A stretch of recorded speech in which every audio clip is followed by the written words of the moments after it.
After receiving an invitation from Jade's Anti-Destruction Alliance, the Astral Express set its course for Himiko's homeland, the world from which the Express set off again after its fall.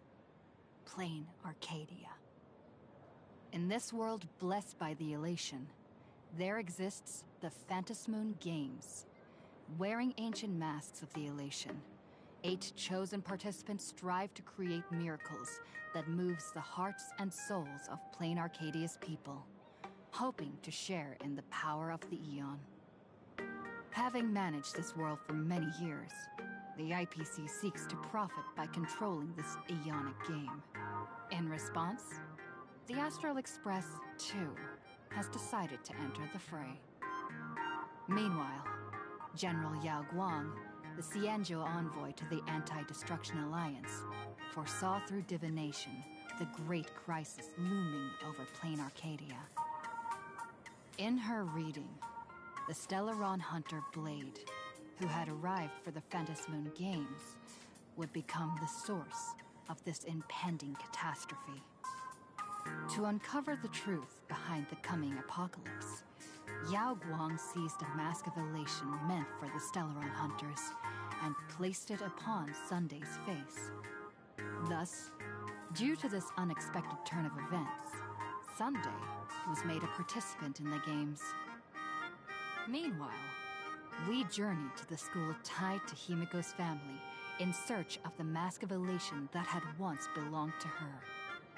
Yet before we could reach it, we were attacked by the streamer Sparksy, a double of Sparkle, who seized the mask for herself.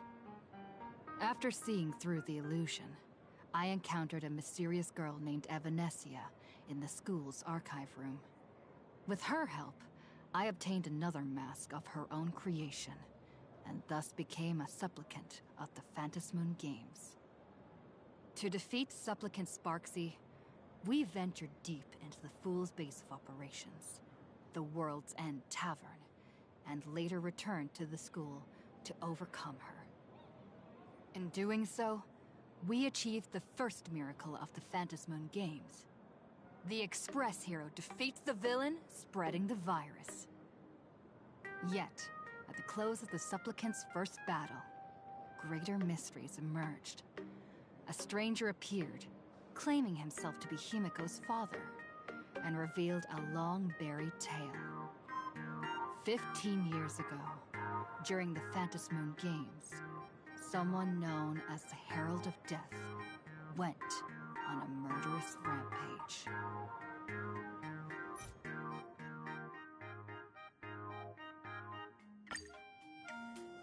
Those people in the Go Home Club go home.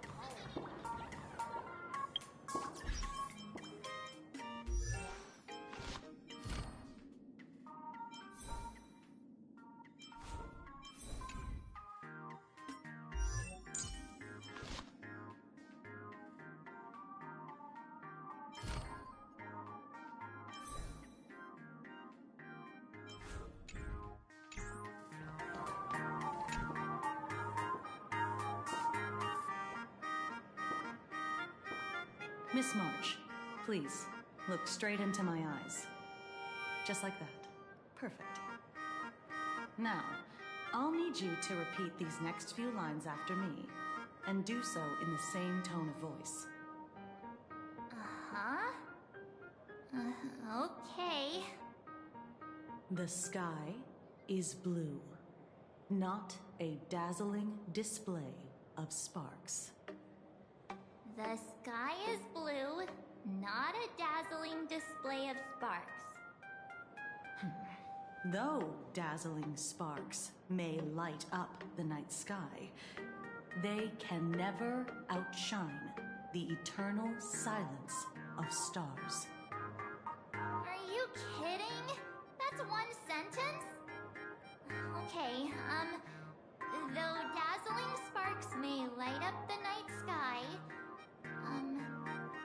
they can never outshine the eternal silence of stars? Very good. Very good.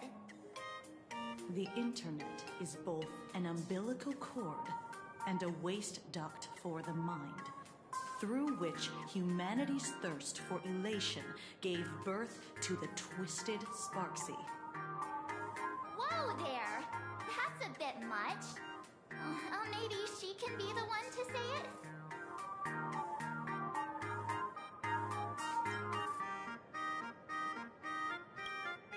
These are the test sentences I improvised according to the guidelines from the Human and Intellitron Emotional Baseline Test.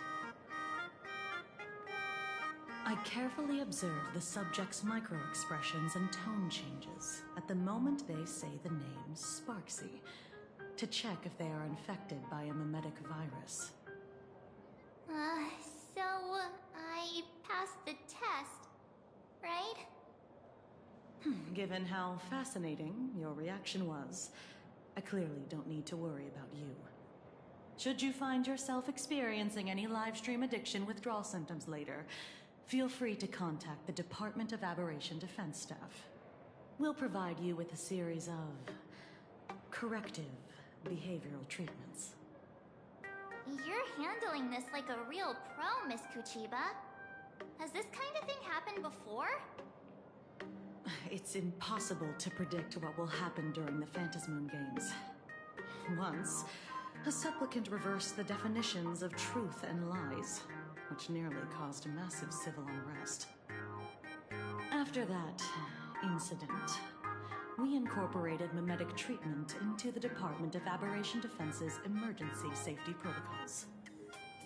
Sparksy Khan didn't cause any casualties this time.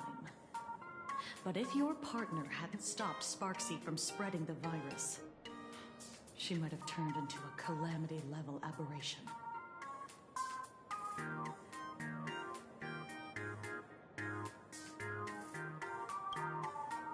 Without proper containment measures, a calamity-level aberration can destroy dozens of cities as it spreads. That's the scale we're talking about. That's the Department of Aberration Defense's term for them. It usually refers to Imaginae infused with wish power who have lost control and begun to run amok. Over time, though, it's become a label that gets slapped onto any hazardous entity. You? An aberration? What are you talking about?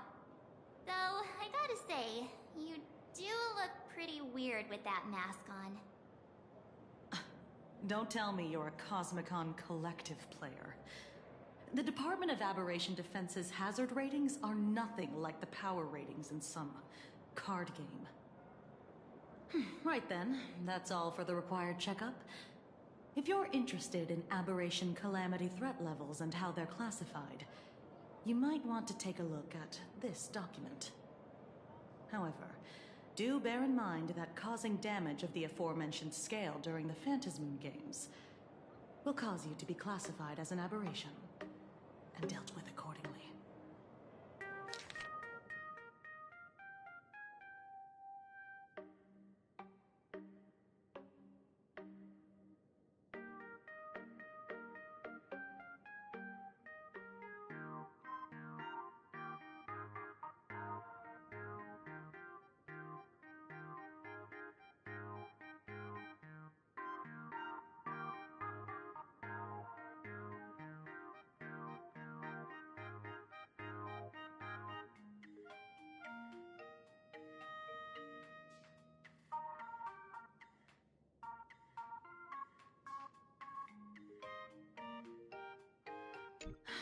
Before I leave, there's one more thing I need to tell you.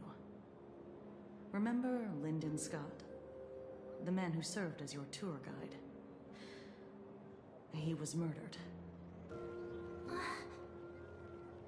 What?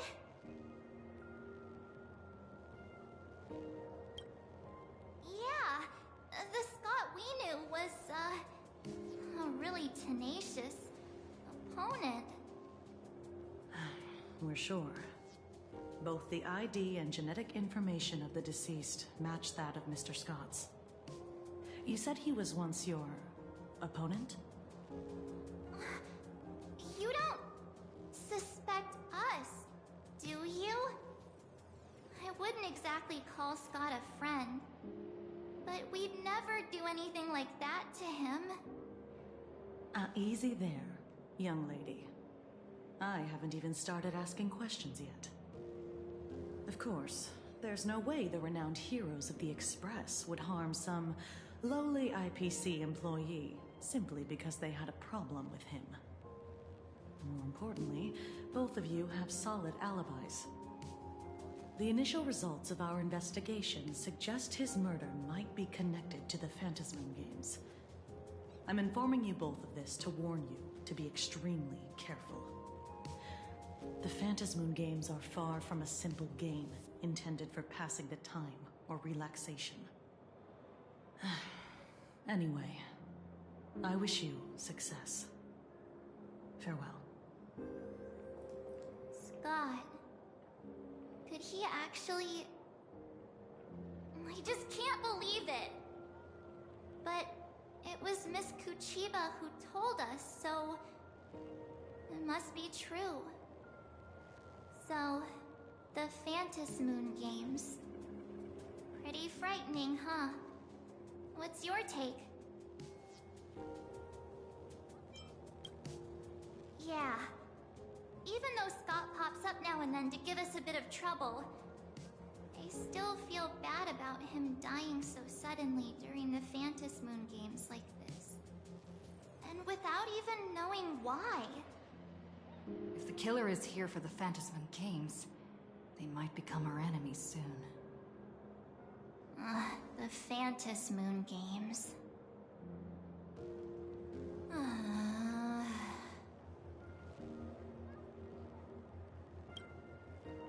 Good thing Himeko entrusted this mission to the two of us. Who would have imagined that the Great March herself would be stopped at the doorstep in the very first round? Forget it. I'm not like you. I was never hero material to begin with. Normally my hands can't even keep up with my brain when I play video games. You're definitely the right person for the Phantasmoon Games. It's just such a shame.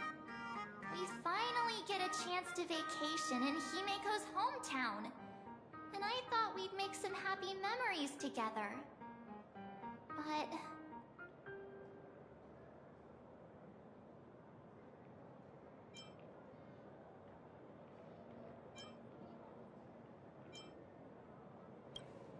The Phantasmoon Games may be dangerous, but I hope you'll be safe and sound.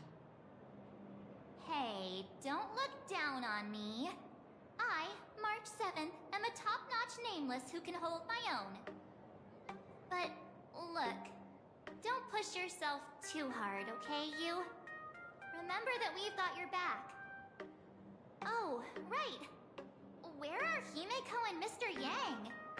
They must be getting examined and interrogated too, right? Why don't you send Mr. Yang a message?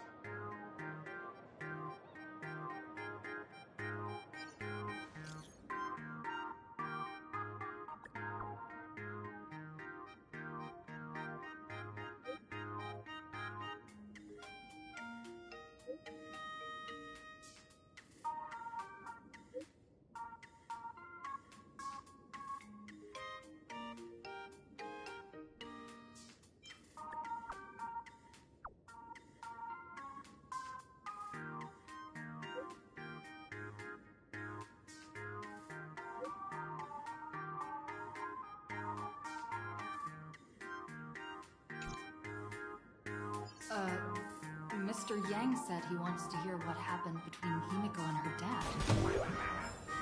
Can't blame him for being curious. I really want to know too.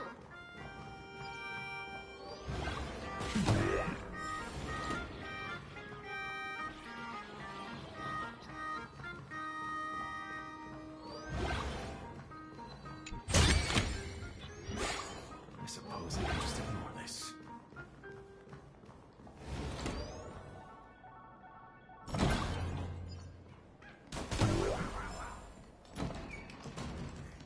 Why did you get more love letters than me? That's not fair.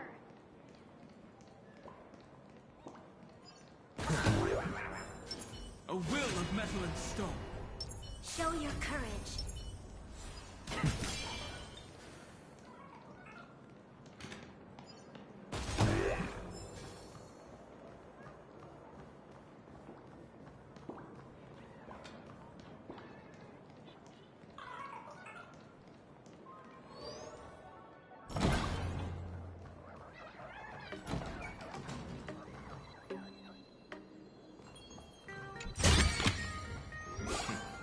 Go melt it down.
melt it down.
Earth shatters, heaven trembles! Dragons, soaring above the land! This is permanent!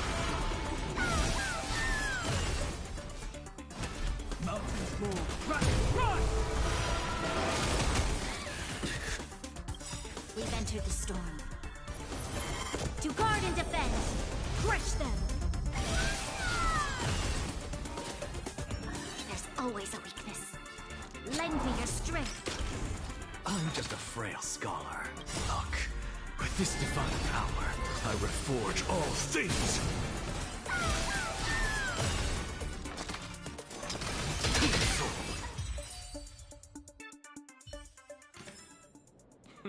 An undisputed victory.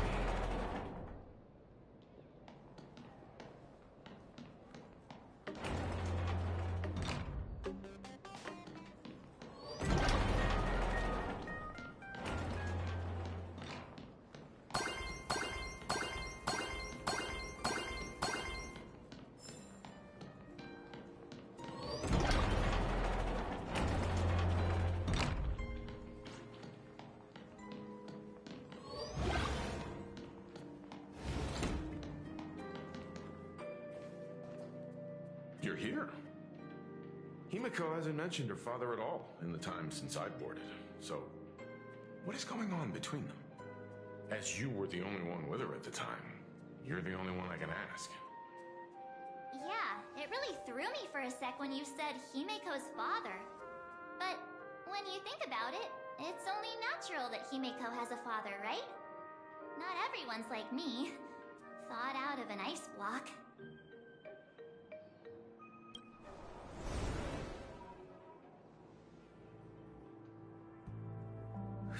Years ago, the Phantasmoon Games of that year came to be remembered as the Blood-Stained Games. So many parents lost their children. So many people lost those dearest to them. One of the victims was my very own daughter. Upon my return, I stood before her grave where she was laid to rest. Her name was Himiko. So, this lady who bears her name, who exactly are you? 15 years ago, when I made up my mind to join this Phantasmoon Games, my father wasn't with me. Even as I fought for my life against the Herald of Death, my father was still off somewhere, wandering the cosmos. Strictly speaking, ever since I can remember, his presence in my life has been as thin as the air in space. So, I would ask you, who bears his name? Who exactly are you? Well. Look at you. What are you getting so worked up over? Just a joke. A joke. It's been 15 years after all. And you've grown into such a fine young lady. How could you expect your old man to recognize you right off the bat? So, what's with that gravestone I saw with your name on it then? When you don't know if you'll live to see tomorrow, there's nothing strange about getting your affairs in order in advance, is there, Mr. Ryusuke? Mr. Ryusuke? How could you be so formal with your own father? At least call me Dad like you used to, okay?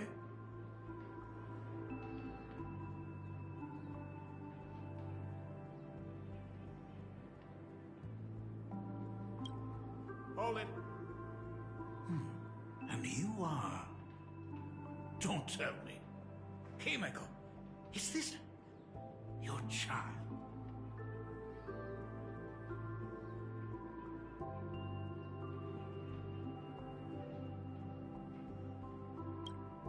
Oh, could you please stop making things worse? I haven't seen you in 15 years, and now I'm a grandfather.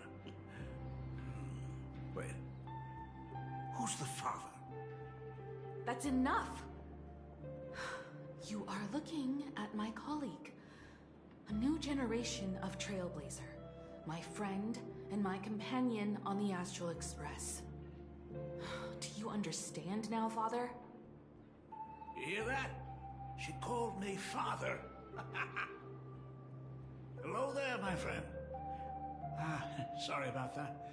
I thought you were Himiko's daughter for a second there.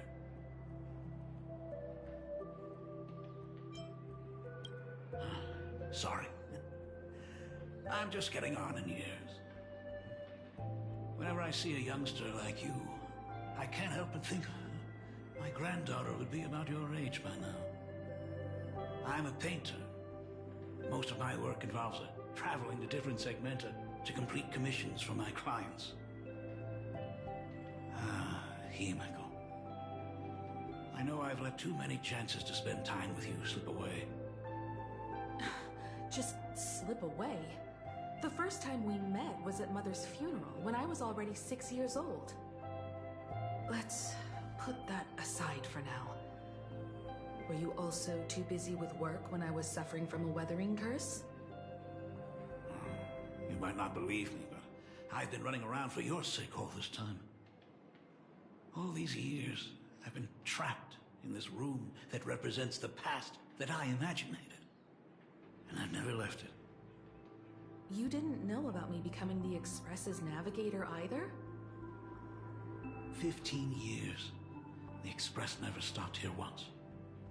You didn't even leave behind so much as a single word to indicate you were still alive. And the Department of Aberration Defense completely sealed off all records of what happened during those Phantasmoon games. I did hear many rumors about the Astral Express, though. I even saw the navigator's name. At first I thought it was just someone else with the same name. And even when curiosity drove me to look up your picture, I still didn't dare believe that the woman so full of poise and grace was my daughter.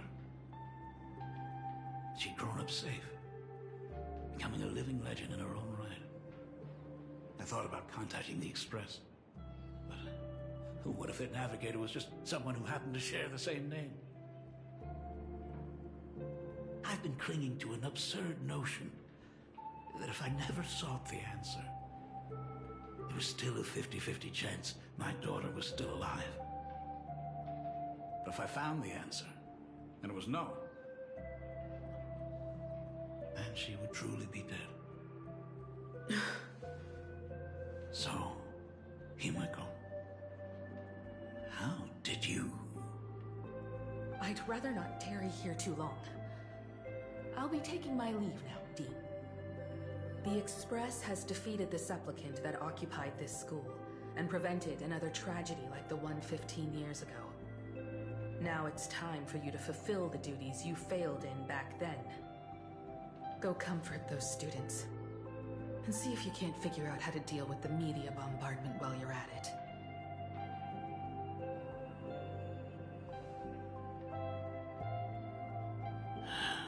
Failed in my duties. So, still mad at me. Can we talk?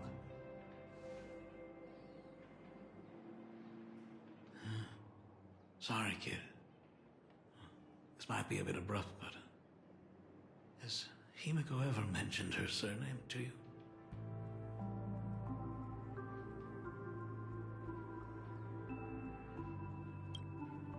I'm a failure of a father. I broke her heart. But what exactly happened 15 years ago? I can't believe it. She actually survived the weathering curse.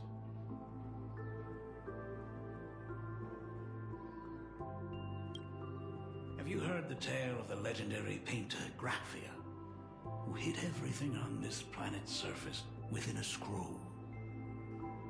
It is said that to achieve such a monumental feat, she made a forbidden exchange, sacrificing both her own life and that of her descendants, resulting in the weathering curse. Few descendants carrying the Graphia bloodline have lived past 30. Most of them wither like flowers while they're still young, skin cracking and peeling like dried paint. Himiko was no exception. She was tormented by the curse for years.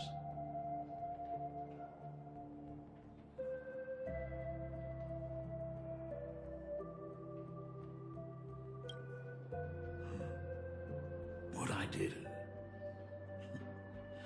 doesn't matter anymore.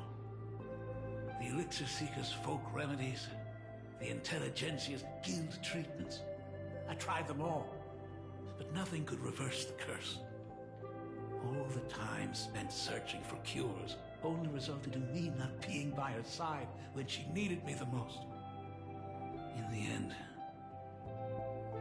I am nothing but a useless father. I'm just a useless son-in-law who married into the family.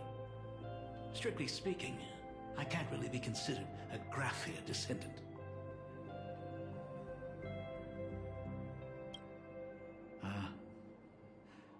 You're right. I just didn't realize it quickly enough. How she got through it, how she survived, none of that's important. What matters is that my daughter is back. That's all I need. If I may ask a small favor, would you mind showing me where my daughter works? I want to make up for all the care I failed to give her all those years. I want to get to know my daughter better.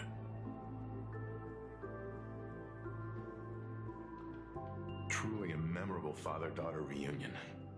Brings up some memories of my own home as well. There goes Mr. Yang with that knowing look again. Just what kind of parent-child relationship are we talking about anyway? When I was a child, my parents were also always busy with work and were unable to spare a moment for me. As a child, I couldn't help but feel resentful. It wasn't until I became a father myself that I understood how they felt when they were forced to sacrifice the time we could have spent together. So, did you already promise to give Mr. Ryusuke a tour of the Express?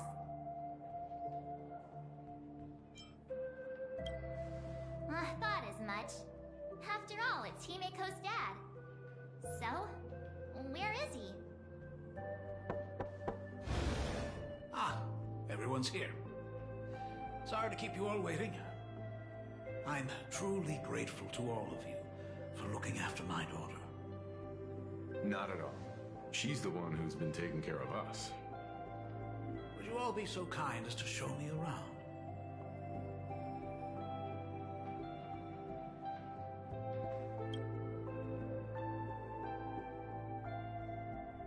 So, this is the Astral Express. Really lives up to its reputation. It's even more impressive than I imagined. As to be expected, of course, huh? It's the place where my daughter works. By the way, what's the pay like for a navigator? Does a position come with insurance and an annual bonus? Talk about parental love. First thing out of his mouth is asking about her salary. Like I'd have a clue. Help! A little backup here?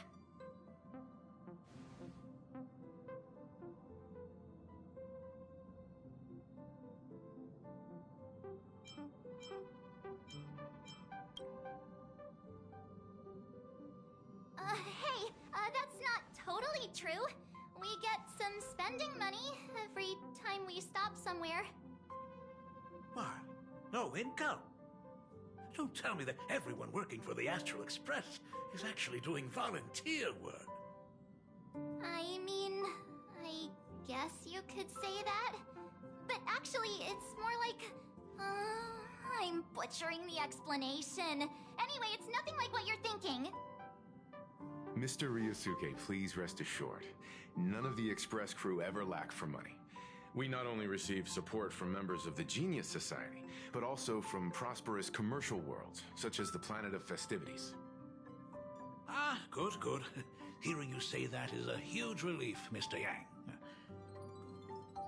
Speaking of which, what kind of work does being a navigator generally entail? Don't you underestimate Himeko either. Her daily duties include, charting navigation routes, calibrating warp jumps, and technical maintenance. Not to mention she's always guiding the Nameless on missions. Oh, my daughter is really something else, isn't she? Of course! Every time we return safely from a trailblazing expedition, it's all thanks to Himiko's guidance and protection. She's the backbone of the Astral Express.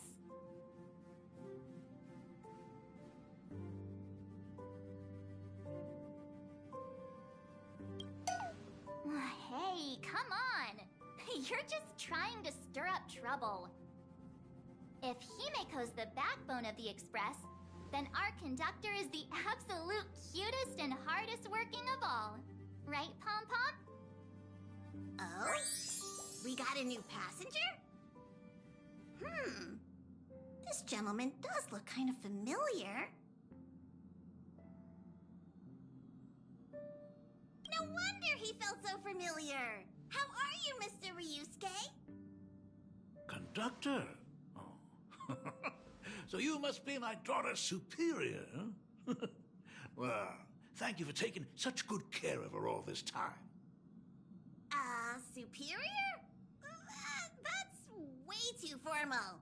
It's Himiko who's been taking care of the Express and everyone on it. He's... What is he doing on the Express? It's all my fault. I was just curious about your daily work, so I asked your colleagues to show me around, and I know I didn't ask your permission first. Just please don't be mad, Himiko. Mad? Why would I be mad? Mr. Ryusuke, welcome aboard the Astral Express. Is there anything else you'd like to see? I can show you around. Well, I know you'd rather keep your distance from your good-for-nothing father. You're on a journey, and it's rude of me to barge in like this. But it's been way too long since we last saw each other. As your father, I want to get to know you better. Make up for all the time we've lost. At least while you're staying here. Please allow me to show you some of the fatherly care and devotion I owe you. Will you?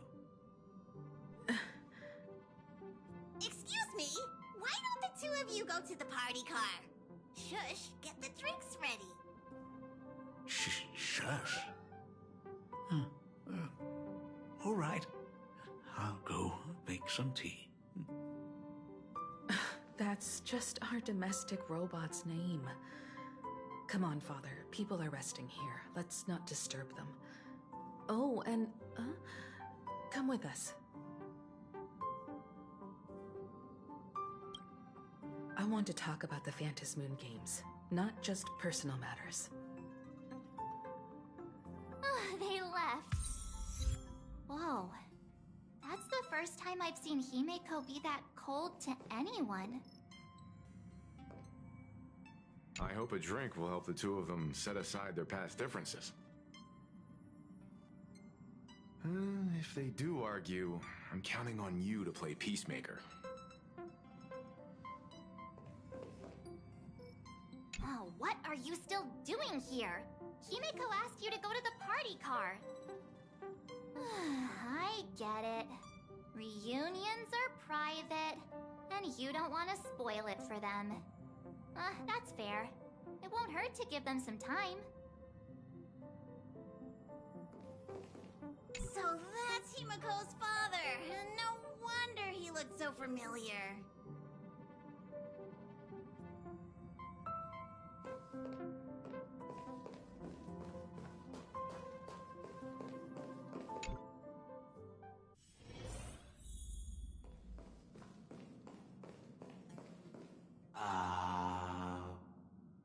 When it comes to breaking the icy silence between a father and daughter, nothing's better than a cup of hot water.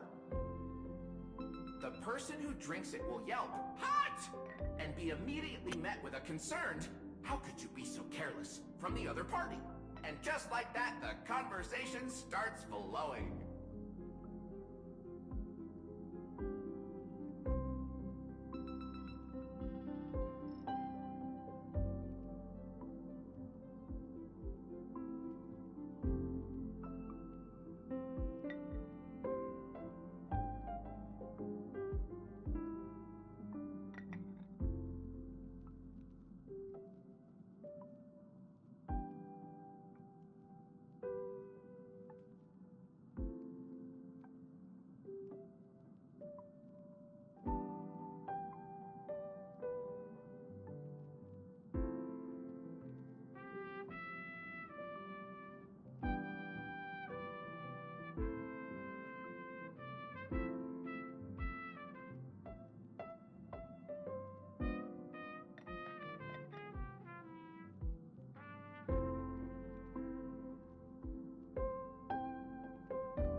Reminder, that is not a joke, but a practical ice-breaking tip. Ooh. Your robot is hilarious. I'm surprised how relaxing and comfy the work environment is here. Got it. I'll make myself scarce.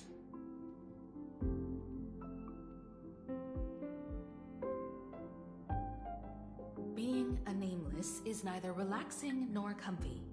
Most of the time, we are facing down Void Rangers from the Antimatter Legion, bugs left by the Swarm disaster, Borisin, and various organizations that are suspicious of the Express or have malicious intentions for us.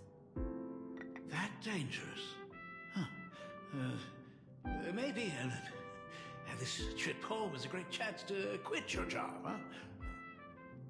I mean, talk about coincidence. Just so happens I'm getting on in years. And Graphia Academy is in need of a new dean.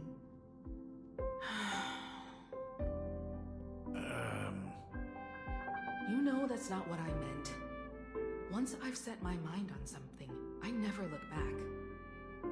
Ever since I was 6, when you told me those stories about traveling through the cosmos, I knew that someday I would walk among the stars.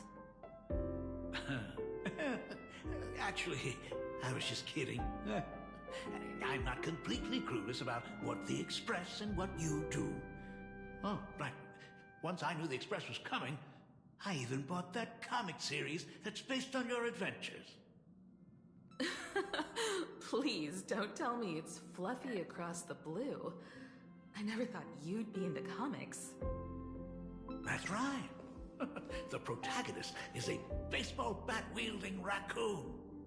The character's based on that kid, right? As an artist, you do have a good eye. Come over here. Thanks for giving us some time alone.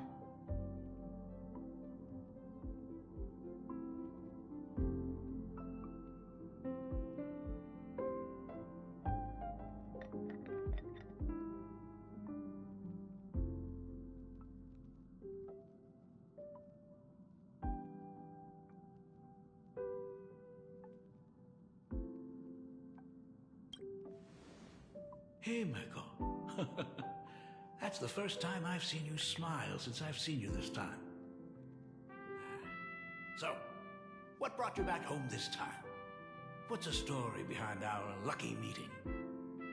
Like I said before, we're here for the Phantasmoon Games. So, the Phantasmoon Games 15 years ago were the reason you were able to overcome the Weathering Curse? Indeed. I see. That makes sense. For those of us who haven't experienced the Ionic game firsthand, it's just something from the history books, or even akin to a myth. But I never imagined that the Ionic game would turn into a blood sacrifice overnight. The Herald of Death was a heartless madman. If I hadn't defeated him then, all of Duomension City would have become his slaughterhouse. During the first few years of my journey, I relived that evening every single night in my dreams. The color of that twilight, painted with blood. So much blood. Blended with terror and screams. The victims were twisted like clay into grotesque shapes, like paint tubes that had been snapped, one after the other. And that man, he reveled in the colors splattered everywhere and wanted the whole world to be his canvas.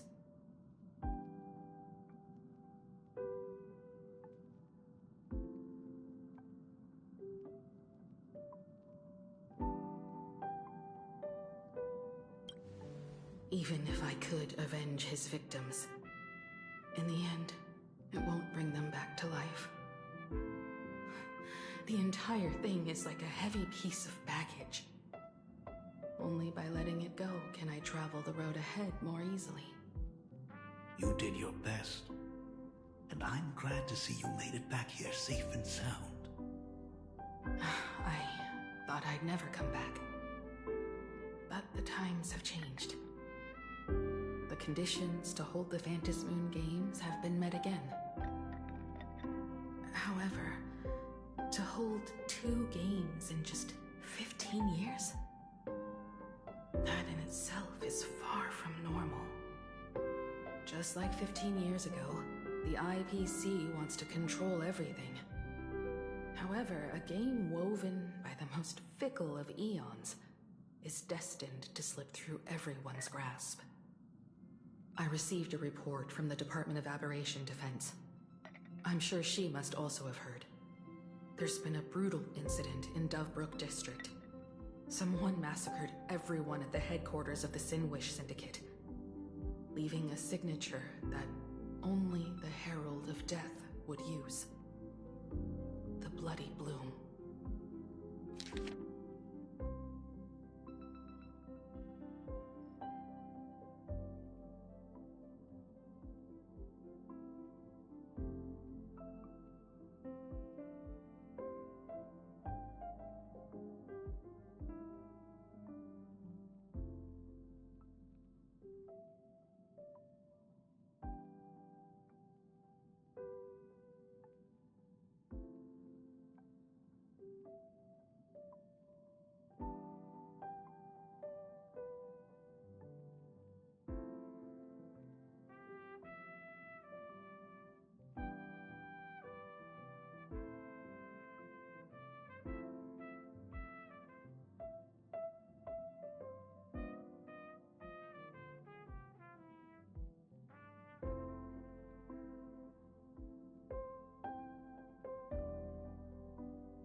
What? The Herald of Death is still alive.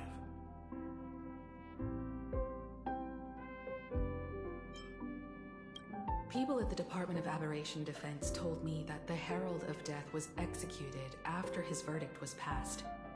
Even were he to be resurrected, the rules dictate that the same person cannot become a supplicant twice. Are you saying we've got a copycat? That's right. The Herald of Death has a copycat. But what I find even more worrying is that this Phantasmoon Games has caught the attention of something even more terrifying than the Herald of Death. I believe that whether or not this Herald of Death copycat has a connection to the Phantasmoon Games, defeating him presents an excellent opportunity for you to demonstrate the resolve of the Nameless to the whole of Plain Arcadia.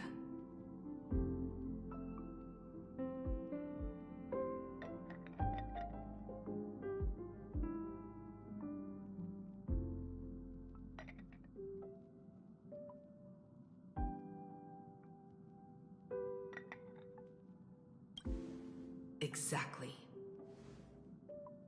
As for you, Dad, have any clients commissioned you lately? It'd be best if you left this world for a while.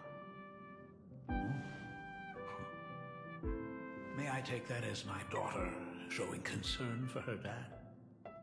You can take it as a safety advisory from the Astral Express. Also, as she has already become a supplicant and joined the Phantasmoon Games, she will have my full support. I'd like her to temporarily keep the Mask of Elation that has been passed down through our family. Too late for me to raise any objections at this point, right? Sounds good. The mask stays with the kid. Thank you. Would you like another drink? Got it. Next, it's time to show me the way out, isn't it? Oh, I've definitely overstayed my welcome. For most of my life, I couldn't be there for my daughter. And now that I finally have the chance, She wants me to leave. In that case, I ought to be on my way. Himiko, the Graphia family has a number of records about the Phantasmoon games, passed down through the generations. Come over to the school library later. I'll give them to you. I'll be there, Dad. I apologize. My father's little tour seems to have made things awkward for everyone on the Express. Let's head to the parlor car and check in on Welt and March. Now that my father's gone, we can all relax a bit.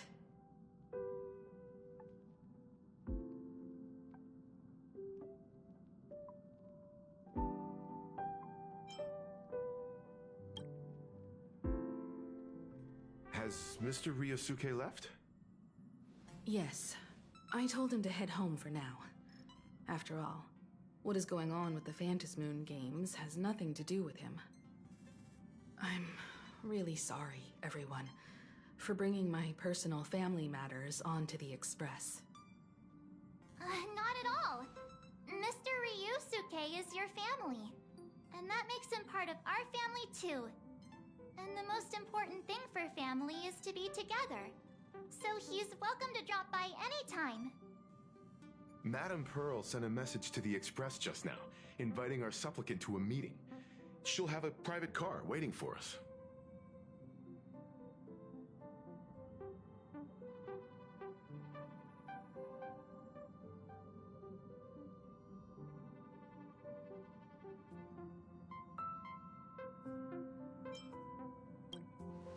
Yes.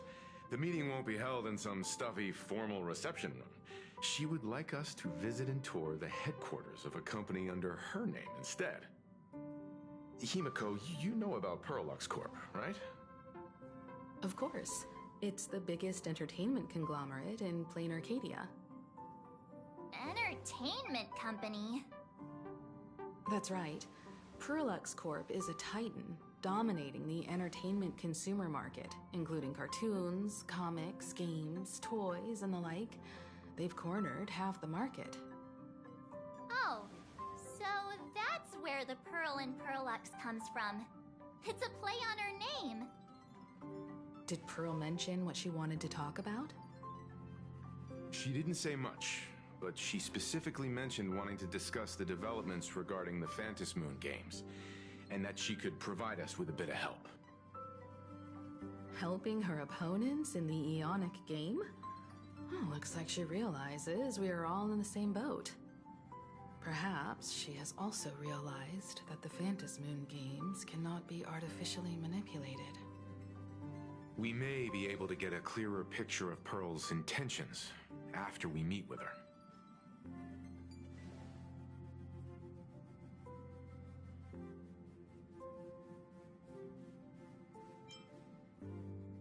Think about it. You've already crossed paths with key figures from numerous factions, and even built rapport with some. You're already a capable Nameless who can more than hold your own.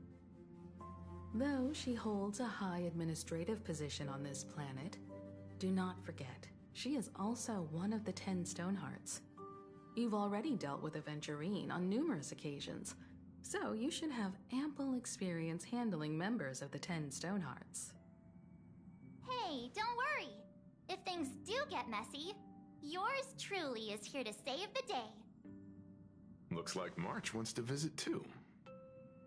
I'm just trying to look out for her here. Even if things do go sideways, Pearl wouldn't dare get mad at two adorable young ladies like us, right? Well then, I'll leave this meeting to you two. Aren't you coming with us, Himeko? I'd like to talk with my father. Didn't he say he would hand over the records about the Phantasmoon games from our family history to me? And honestly, isn't this a good chance for you youngsters to handle things independently? I understand. In that case, she, March, and I will be heading out now.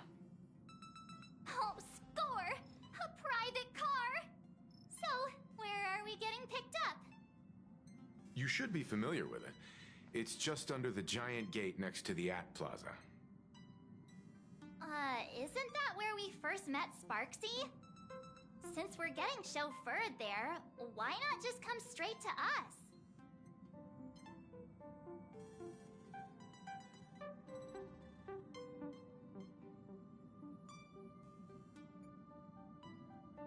Perfect!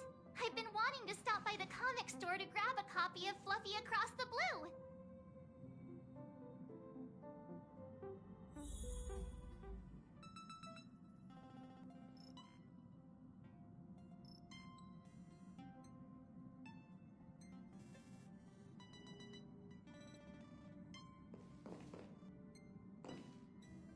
We'll head out when you're ready.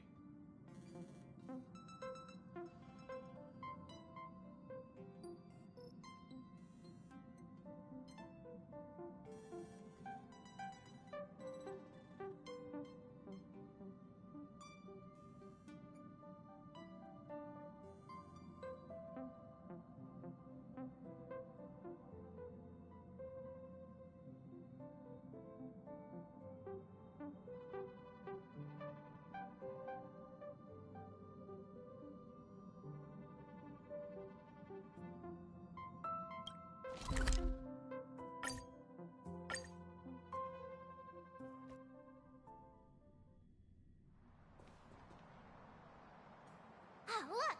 There's a convenience store! Mind if I grab a copy of Fluffy Across the Blue while we're waiting? Is that the comic based on the Express's adventures? The author sure knows how to tap into what's trending. The best part is that the author drew all of us as adorable little animals! Totally fits our personas, don't you think?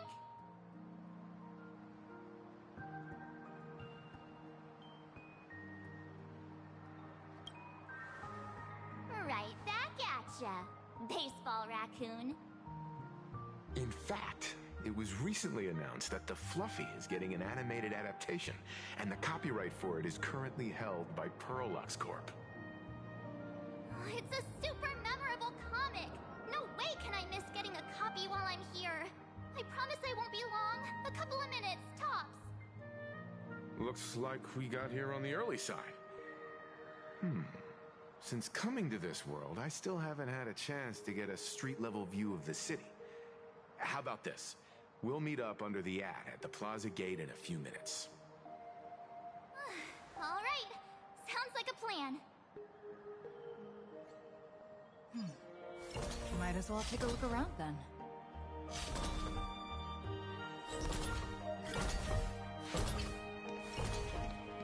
Absolutely insane. Did you see the post I shared?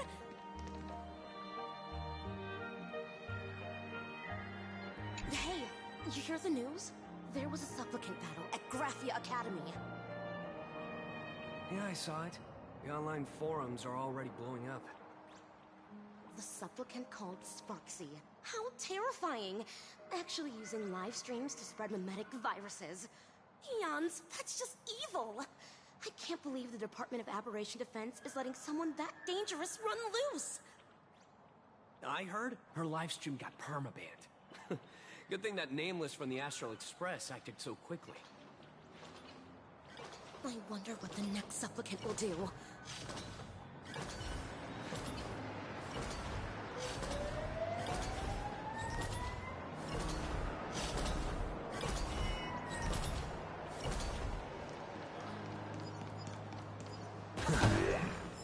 Have you read the new chapter of Fluffy Across... Have you read the new chapter of Fluffy Across the Blue? Sorry, I'm not into comics for kids. They just released the official concept art for that giant pom-pom robot! That mech design is totally unrealistic. What's so great about it? Do you have the slightest clue how to talk to other people? Do you? Hey, relax. Now, if we were talking about a fusion between Daybreak Squadron and the Raccoon, that would totally get my attention. Wow! You are unbelievably childish!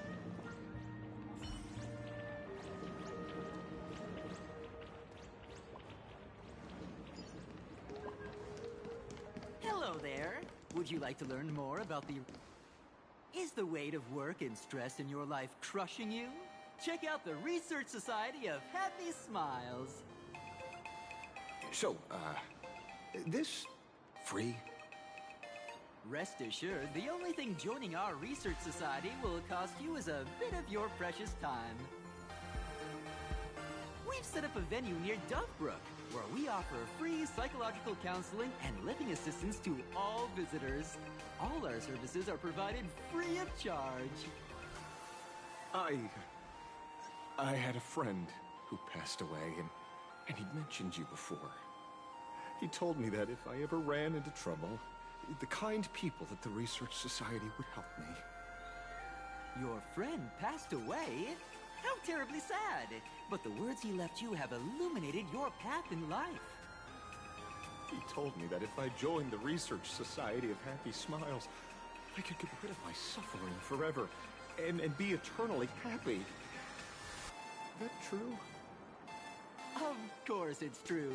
Just look at the society we live in. Everyone's suspicious and dismissive of one another, and willing to take dangerous risks just for a little pleasure, for a thrill. Did you hear about how a streamer took over Graphia Academy and was trying to spread a memetic virus through the internet? And over in Dovebrook, gang violence erupted and left a pile of corpses in its wake. Oh, may the Master of Elation save us all. The Research Society was founded with the sole purpose of healing humanity's incurable inner pain. Following Aha's creed, we aim to spread laughter across the mortal coil and eliminate all suffering.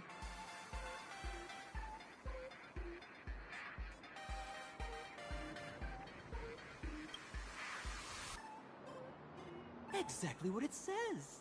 As an eraser wipes away the doodles of a pencil, so too shall the pain be wiped away.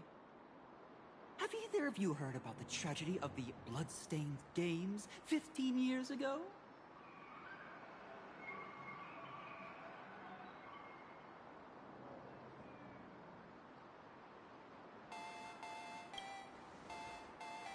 Why, of course you have. You're the Astral Express's superstar. You've even dug up everything there is to know about something that happened over a decade ago. There was an awful accident during the last Phantom Moon Games, and many people lost their loved ones and children. It was as if a hole that could never be filled had been drilled into their hearts, leaving only sorrow to accompany them for the rest of their lives. To escape their suffering, these people who had lost their loved ones gathered together and established a mutual support association. This was the Research Society of Happy Smiles' predecessor. It's now been well over a decade, and the Research Society continues to help more and more people emerge from the darkness in their lives and step into a brighter, happier future. Come to think of it, it would be most wonderful if a distinguished person like yourself were also interested in our Research Society. Should you find yourself with a moment to spare, please come and visit our Mutual Aid Society.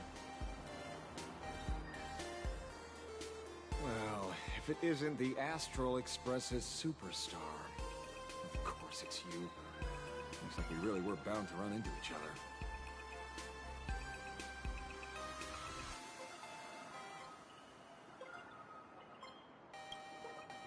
I'm here to do my job. Problem is, you've gone and messed up my investigation.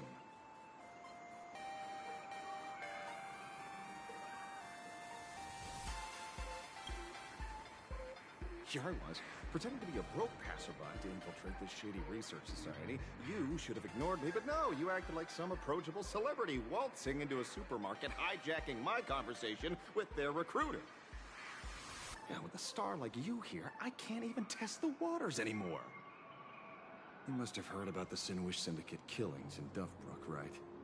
The lead I'm following might be connected to this Research Society of Happy Smiles. But I'll stop there. Not like you're going to pay for my intel, and none of this is any of your business anyway.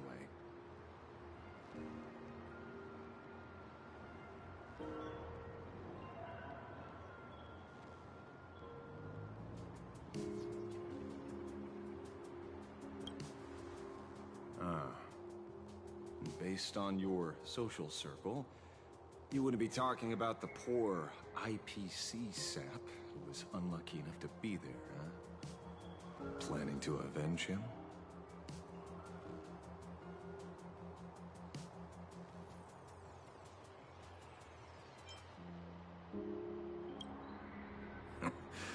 I get it. I can see there's still a bit of doubt in your eyes. Be careful. The murderer is the Herald of Death.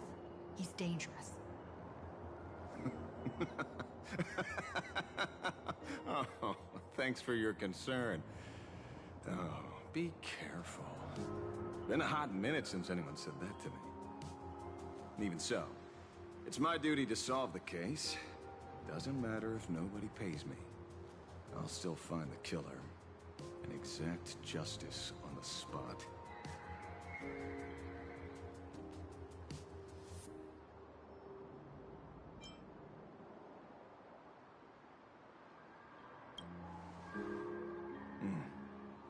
A fool I happen to be on fairly good terms with.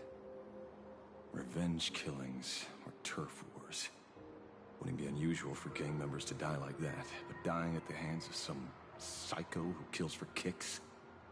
That I can't accept. No matter where you are in the cosmos, which era, regardless of how civilization evolves, some rules will just never change. Like an eye for an eye, a tooth for a tooth. Hey, guess which lucky girl just managed to snag the last copy in the whole store? Oh, who's this? Allow me to introduce myself. I'm Ashveil, the famous detective. You could say your friend and I are acquainted through past clashes.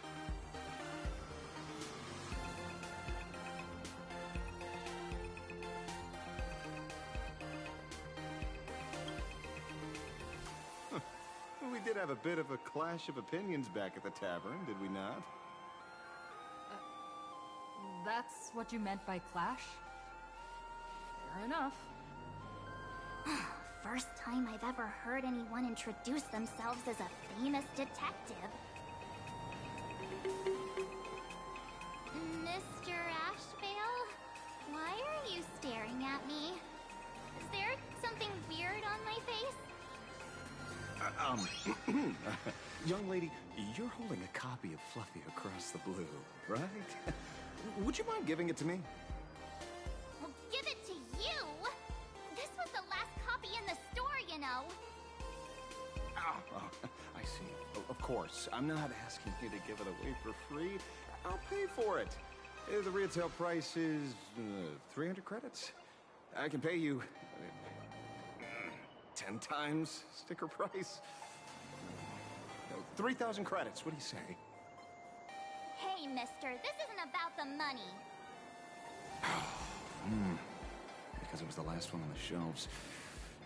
True. The last item in stock is like the final slice of cake on the plate. The last prey animal on the plains never fails to stir our urge to seize it before anyone else. So, 30,000 credits. How about that? That's my final offer. I'm not exactly rolling in money here.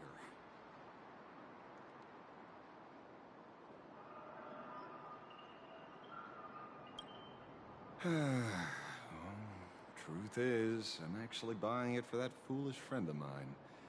The one who died. Today is his farewell ceremony. I thought I'd buy him his favorite comic to pay my respects. He'd always be rambling on about some raccoon with a baseball bat. And how the journey of the Express would never end, that kind of stuff. I heard those stories so many times, it felt like my ears were gonna fall off. But, after all that fuss, I completely missed the chance to buy it. Every store around here is sold out. That's enough. My poor little heart can't handle sob stories like that. Here, Mr. Ashveil, take the comic. Oh, thank you very much for the comic, young lady. Here's the 30,000 credits, as promised. I heard you're the real-life inspirations for the characters. Since you're here, could I perhaps trouble you to sign it? Unbelievable. Aww.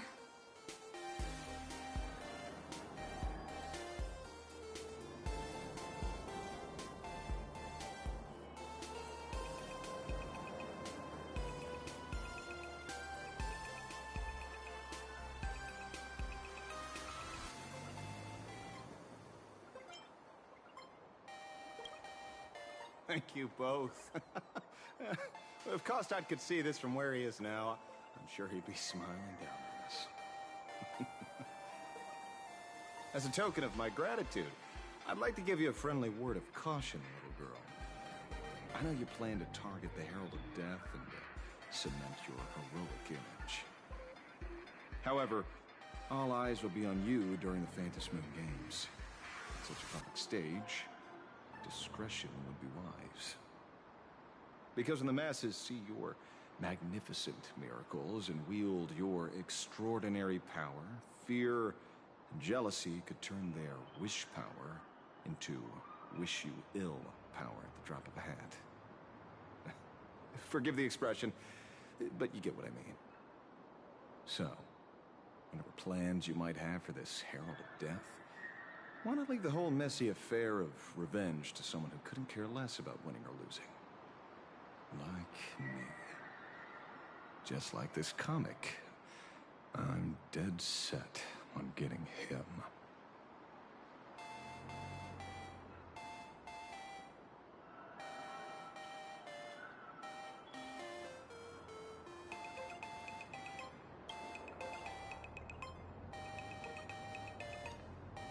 Is he an acquaintance of yours? He's just some weird detective who was passing by. It's nearly time for Perlux Corp to pick us up. We should get going.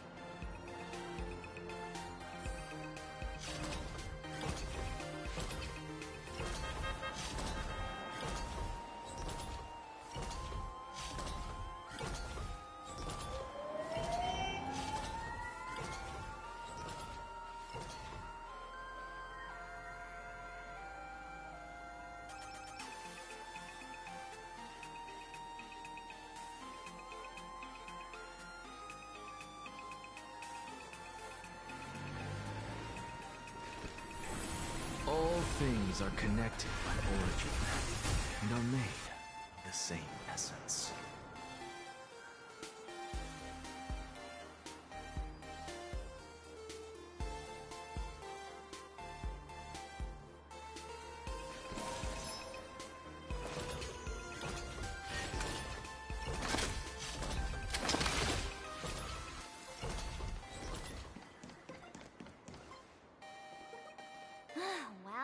We're here. So where are they? I don't see anyone in IPC uniform.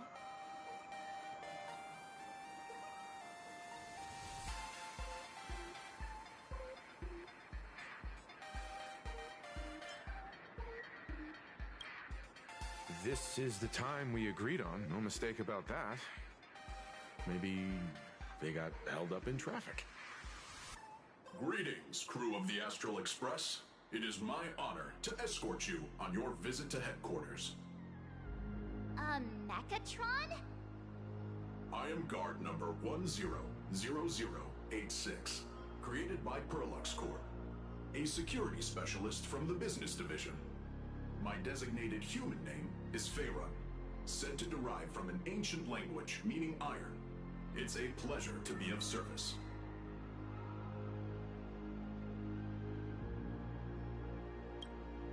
I'm truly honored to hear you say so. So, what are we waiting for? Let's go! According to the instructions given to me by Madame Pearl's secretary, there is still one more guest I need to pick up.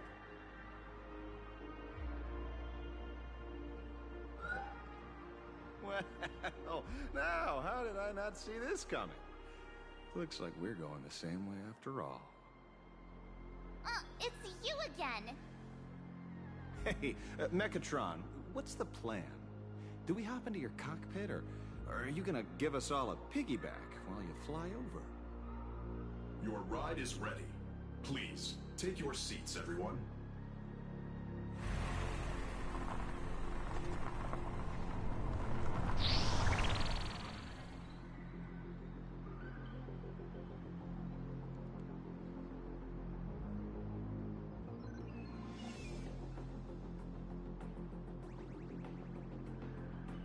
Whoa! Now that's what I call a custom paint job. Your ride isn't your run-of-the-mill business car, but a customized, made-to-order vehicle, used especially for receiving guests. Sorry. This might come across as a bit insensitive, but I have to ask.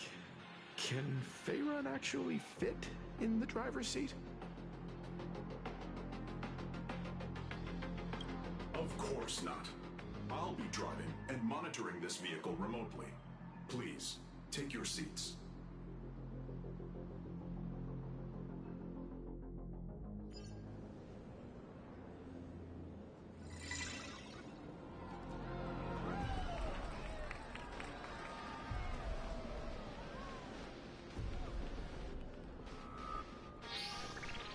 Now that is astonishing. Wow, that's one massive robot! Ladies and gentlemen, welcome to the headquarters of the Perlux Corp. Back when Himeko said this was an entertainment company, I knew their headquarters wouldn't be some ordinary old office building. But this is way too much. That giant robot statue? This place is totally like some supersized mega hangar! Ha ha! You're absolutely right. In accordance with the vision of our founder, our lobby was intentionally constructed as you see it now. To realize dreams that far exceed what consumers imagine has always been Perlux Corp's core design philosophy, and we have never strayed from it. If any of you are familiar with our company's works, you may recognize this as Megatron Warrior Series, the Daybreak Squadron's base of operations.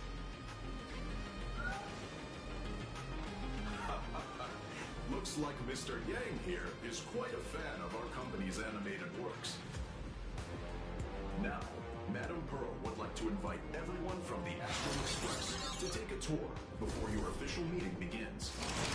She has arranged for a member of our staff to accompany you, so please, wait here a moment. I understand, Mr. Faerun. Thank you for escorting us all this way. Well then, I'll take my leave. This way, Detective.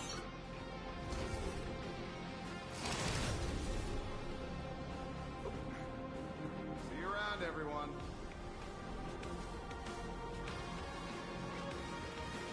Oh, really? Pearl wants us to look around here before the meeting? That seems kinda weird. Could it be related to her proposed collaboration? Perhaps this is her way of introducing her other identity. It's all good as long as we get a chance to look around. That works for me. Why don't we explore while we wait for our new guide?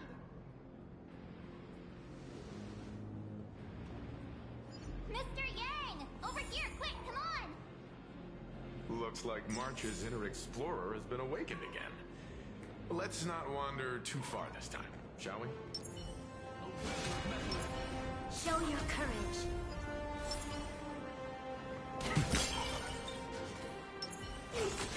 Numbers!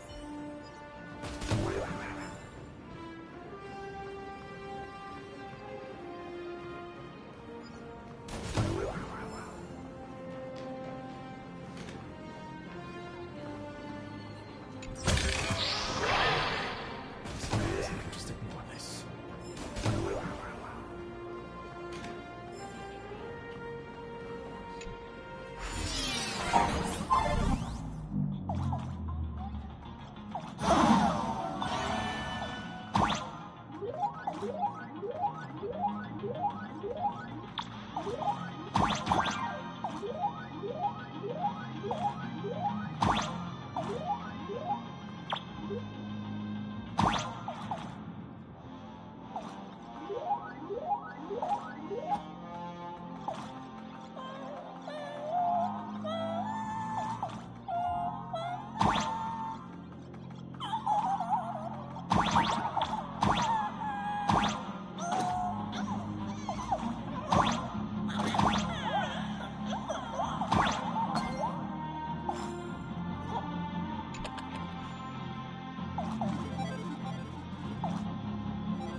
Pharisees saw this puzzle, they'd die from laughter.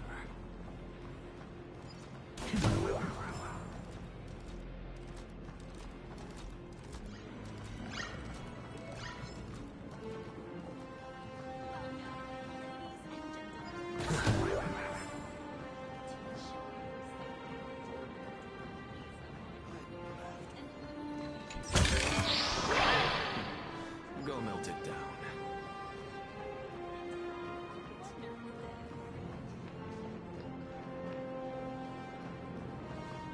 Mr. Yang, isn't this your favorite giant robot?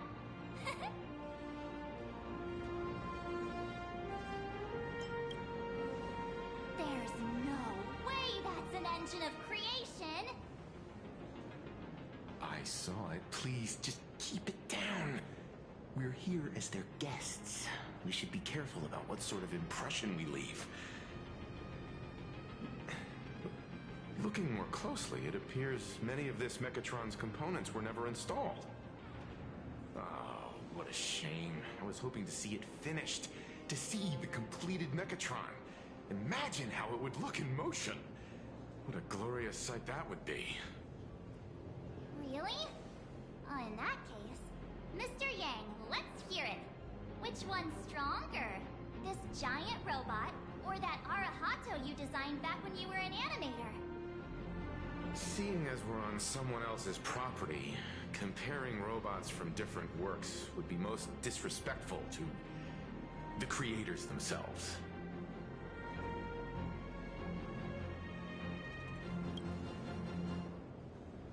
Arahato is an animation all about robots, while Daybreak Squadron is a live-action hero drama. The two really cannot be compared. Oh, what a stereotypically textbook mature answer. My days of being a hot-headed young man are well behind me, so please, cut this mature old man some slack, would you? We don't usually come to a place this cool. So why don't the three of us take a photo under this massive Mechatron? Now we're talking. Let me set the self-timer, so we can all get in the shot together.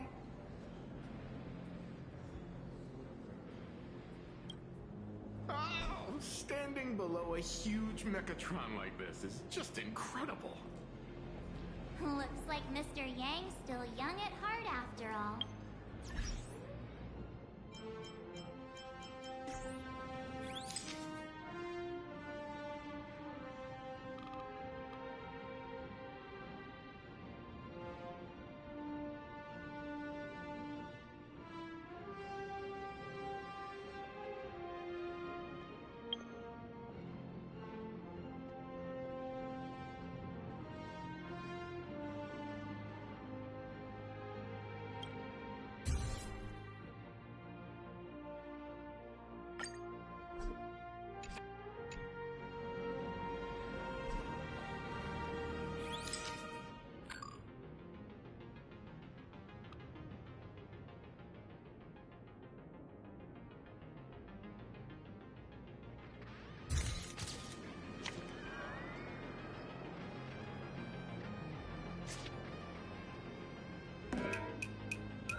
Where did this extra person in the photo come from? Ghost? But it's daytime, and there's way too many people here anyway.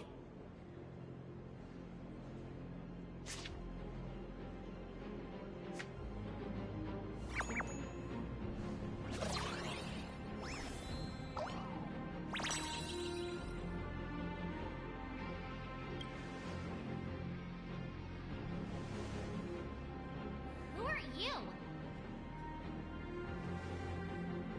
Oh. Wow, this truly is a magnificent face. Oh, it's nothing like how it looks on the news. Being able to see it up close feels almost surreal.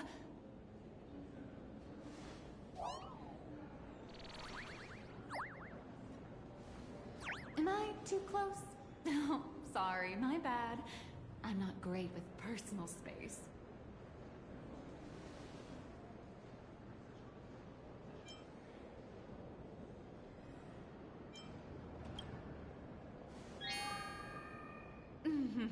Sorry. It's impossible not to stare at a face this amazing. You'll forgive me, right? Oh, right, I forgot to show you my ID. Right, here we are. I'm Nilex, and I work at Perlux Corp's Imagenesis Technology Department. I'm a P-30 agent who works for the IPC.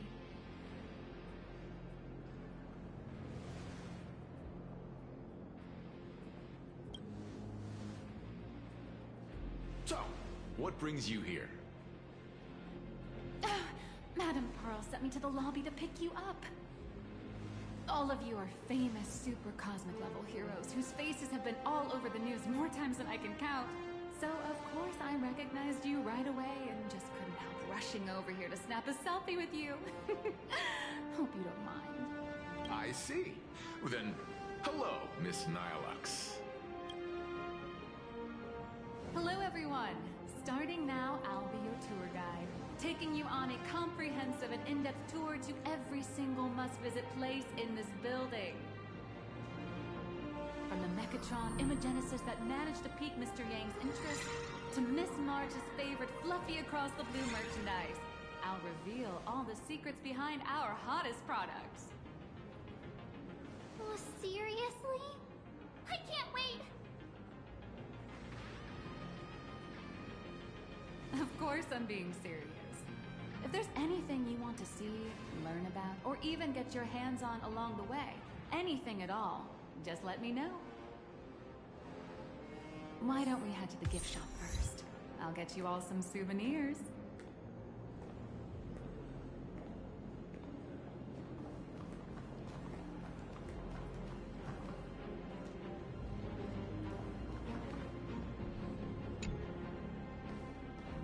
Mr. Yang, you seem reluctant to part with the Mechatron.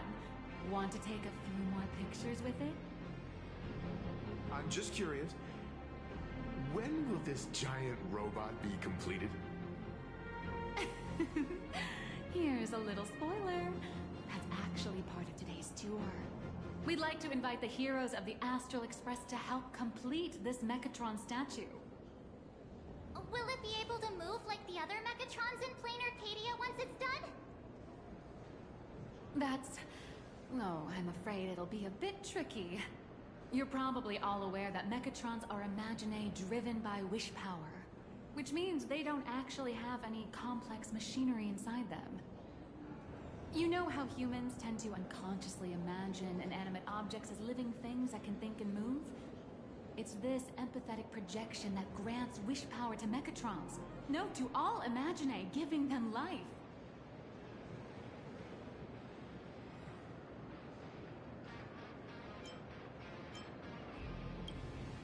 Think away, but one person's thoughts alone won't cut it. The bigger the imaginae, the more wish power needed to sustain it. We'd need to break free from the mental shackles of impossibility to bring such a massive imaginae to life. That in turn requires stories filled with the grandest of wishes and imaginations that know no bounds. Alas, modern humans think way too practically. People can't help but wonder, how does such a huge Mechatron even move? Given how massive it is, why doesn't it just collapse under its own weight? The tiniest seed of doubt in the giant Mechatron, standing tall astride the Earth, becomes nothing but an impossibility. Maybe it'd have a better chance of coming to life in a more primitive society. Oh, truly a pity. Oh, cheer up! Today's your chance to finish building this massive Mechatron. Think of how many robot enthusiasts would kill for this kind of opportunity.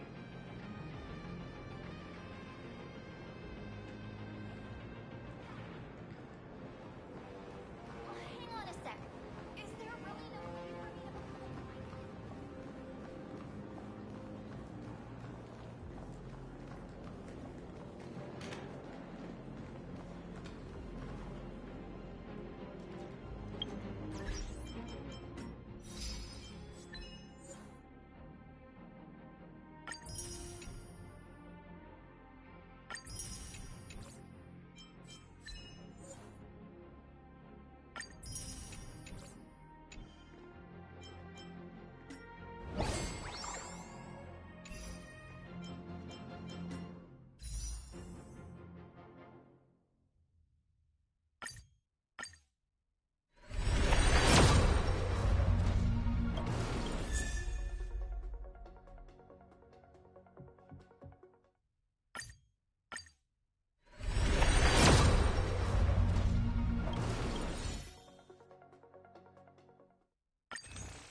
a hero, and countless efforts all lead to Perlux Corp. Whether you're a kid or an adult, everyone has their own sweet dreams. Becoming a hero who saves the world from evil forces. Merging with a giant Mechatron to unleash awesome ultimate moves. Yeah! Perlux Corp sells these dreams and makes a killing off of them. If I could have everyone's attention, you can buy models of Perlux Corp's Mechatrons in this area. Among them is the best-selling Daybreak Squadron series. Wow, look at this. It's so intricate. No wonder Mr. Yang's got Mechatrons on the brain. I very much envy the kids here in Plain Arcadia. Back in my day, robot toys were still quite the luxury. Seeing all your eyes light up like that reminded me that I, too, was once young. Back then, there was a stretch when I was so broke that I'd spend ages debating whether to buy a carton of milk from the convenience store. I kept telling myself that I had to work hard so I could get rich someday. So, did you manage to get rich? After years of hard work and hustling, at the very least, I'm no longer young.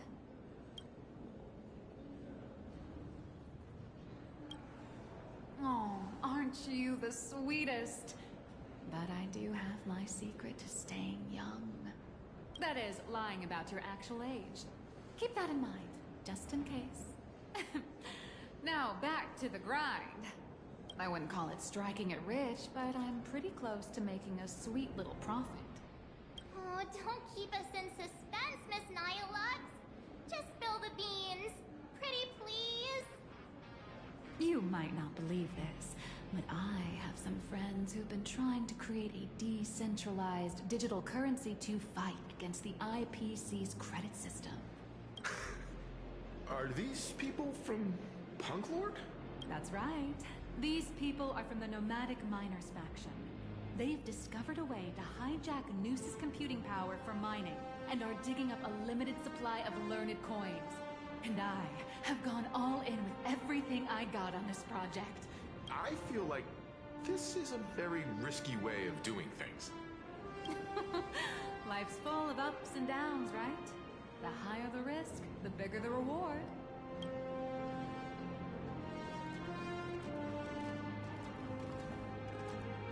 You watch Daybreak Squadron too?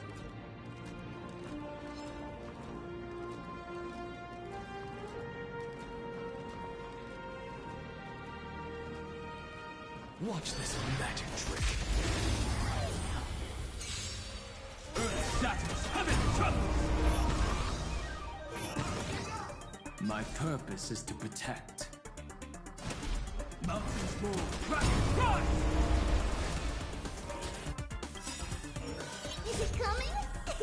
Are you the best twin? Away we go!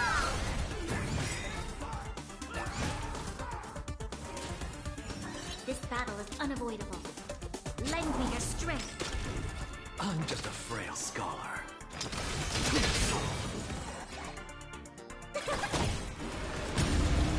We have the edge. Dragons soaring above the lands. This is permanent!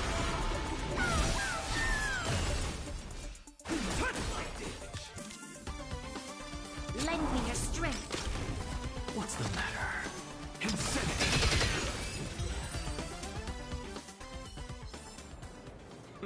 An undisputed victory.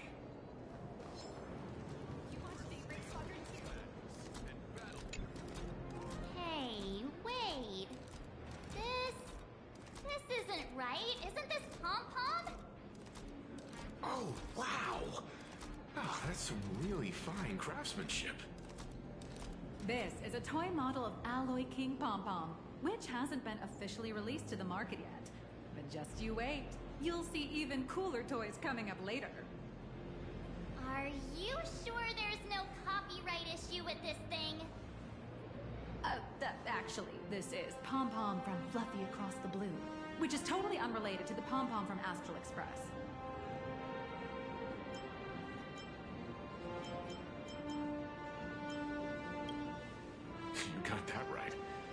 Intellectual property is one of the most complicated things in the world. With the best legal team in the universe at our service, I'm sure all copyright issues will be a breeze. Unless the IPC wants them to be an issue. Speaking of souvenirs for the Express, I bet nothing could be more perfect than this toy.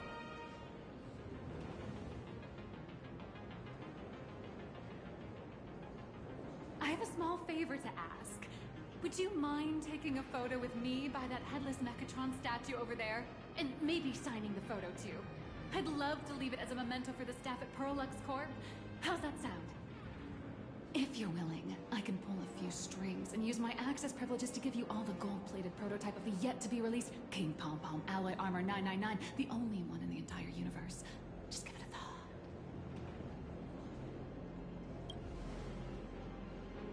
A one-of-a-kind souvenir in the entire universe? Our conductor will definitely love it. It's all up to you. Come on, let's go.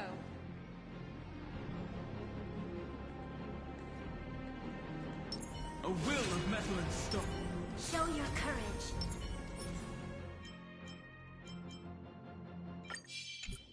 Your strength is numbered.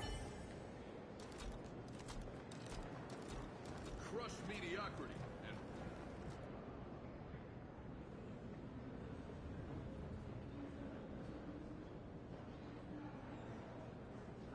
and Man and Mechatron in perfect harmony. Ready to take a photo? I'm ready.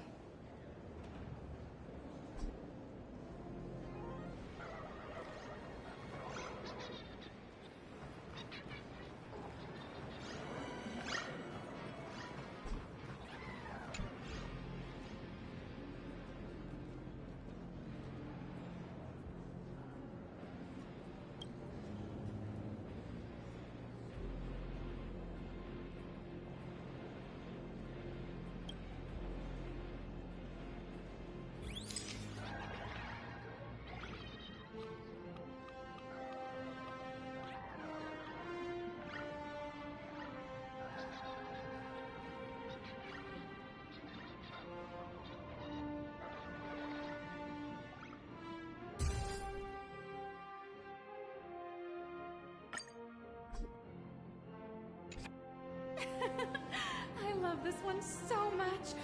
I suddenly have the selfish urge to keep it all to myself.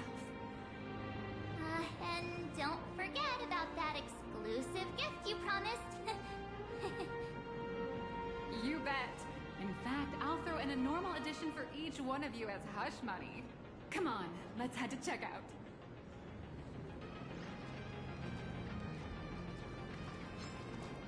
You watch Daybreak Squadron too? Welcome, ladies and gentlemen, to Perlux Corp. To ensure your safety and comfort, please avoid running and move. How are you doing? It's my pleasure to serve you. I'd like to present each of our 3 distinguished guests from the Astral Express with an Alloy King Pom Pom toy model as a gift.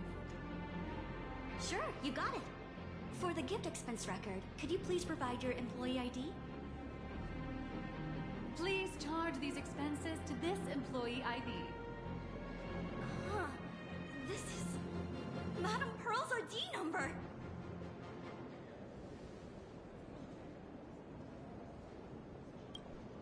After all, you are esteemed guests invited by Madame Pearl herself. It would only be fitting for the gifts to be presented in her name. I see. Please wait a moment. Your Alloy King Pom Pom is all packed up. Would you like to take it with you, or shall we use our delivery service? Since we still have the tour to go through, please just have it delivered to the Astral Express. No problem. Hope you enjoy your visit here. Now that the gifts are done, I'll take you to the Mechatron Design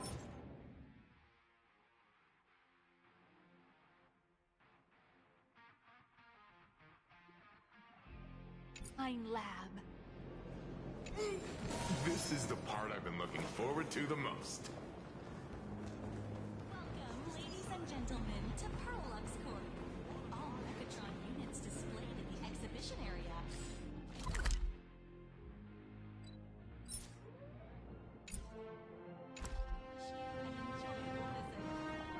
Ah! You're the... No way! You're Miss Raccoon! No, that's not right. You're oh! From the Astral Express! Wow! And is Miss March Bunny herself here, too? Hi. I actually prefer to be called by my real name, March 7th. This is Mr. Yang. How lucky to meet 3 members of the Express crew at once! I'm a huge fan of you all, especially my senior. I haven't missed a single episode of Fluffy Across the Blue, and I've even bought all the collector's editions. How could this guy say he likes you more than me to my face? Good thing I'm not that petty. Don't worry, March. It's hard to tell if people in this world love the real Express crew or just the cute animal crew from the Fluffy. I don't just follow the Fluffy series. I've been keeping tabs on all your adventures in Bellabog, the Cienjo, Penacony, and Emporius. Though, it's such a shame there's so little video footage of the Emporian War online. Oh, right. I just rewatched the scene where the Trailblazer embarked on another trailblazing expedition in Holy Grail Stay Night. Oh, your speech was so inspiring. Oh, right. I have a precious trash can in my collection at home. If I'd have known I'd meet my senior today, I'd have brought that can with me. Could I ask for your autograph? If that's okay with you. Just sign my clothes, please. I'm never gonna wash this ever again. Oh, you're acting exactly like me from 10 minutes ago, kid. Don't worry, she won't fly away just yet. As for you, you've been chattering away non-stop. How about giving us a proper introduction so that your idol gets to know you better? Sorry, I got way too excited. I'm Warrior Cinderborn from Daybreak Squadron. And my real name... Well, my real name doesn't matter. Just call me Cinderborn. If you're not in a hurry, would you mind chatting with me for a bit?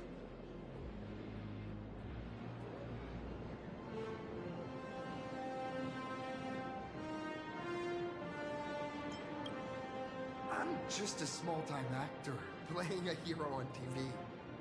And like my senior's deeds inspired me, Daybreak Squadron has also motivated people to fight against all challenges in real life. Recently, Full Wish TV got approval from the Department of Aberration Defense. So now, the magical Mechatron Daybreak Warriors from the show can operate in reality. My friends and I are just honored to fight alongside the real Bullet Worm. Sorry. I didn't quite understand that. So, are you still an actor or not? How should I put this? My teammates and I are both actors and real masked heroes. Whenever disaster strikes the city or evil threatens citizens, we show up alongside Mechatron warriors to protect everyone.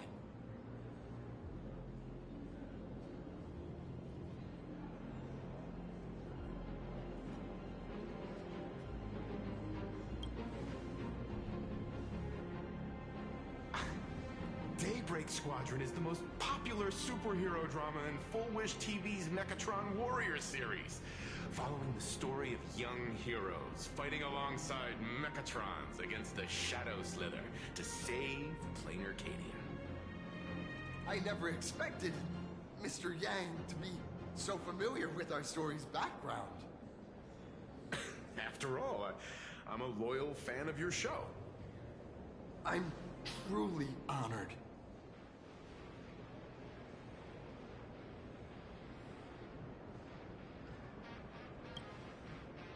I'm here today to test a Mechatron's performance. And do some advertising shoots while I'm at it. Fullwish TV and Perlex Corp have always been partners. Even the squad's transformation Mechatron is imaginated by Perlex Corp. The more popular Daybreak Squadron's drama becomes, the more wish power flows into the Mechatrons, making the squad shine even brighter in reality. And the more active they are, the better Perlex Corp's model kits sell. It's a perfect, virtuous cycle.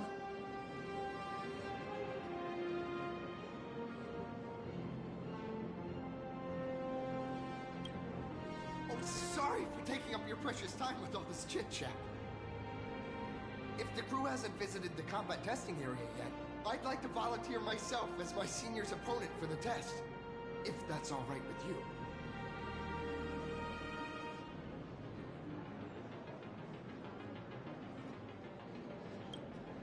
The hero of the Astral Express gracing us with guidance and leaving some data would surely make the staff here very happy.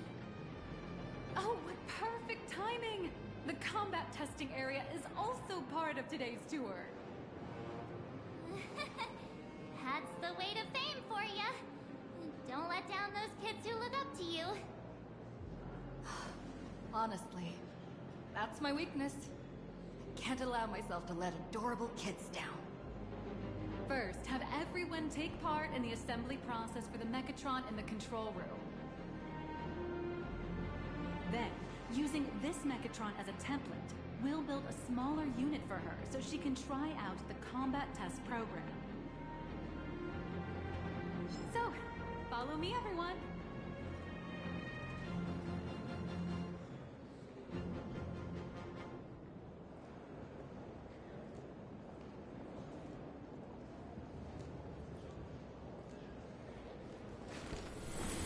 All things are connected by origin.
melt it down.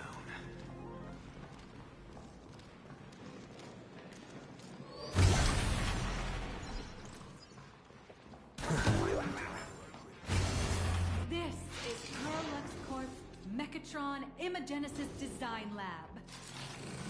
15 years ago, the first Mechatrons of Plain Arcadia were born here, and they immediately gained widespread social influence upon their debut.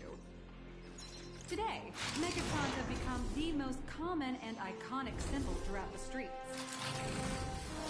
You could say that Mechatrons are the first and currently only Imagine that can be mass-produced on assembly lines.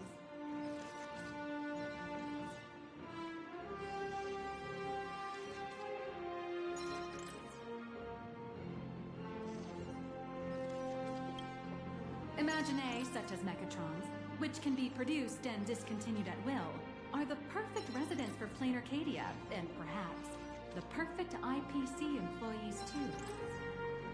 In some people's eyes, being able to create an infinite army of Mechatrons would be even better. Say, dear guests, do you know what the first step is to creating an Imagine in Plain Arcadia?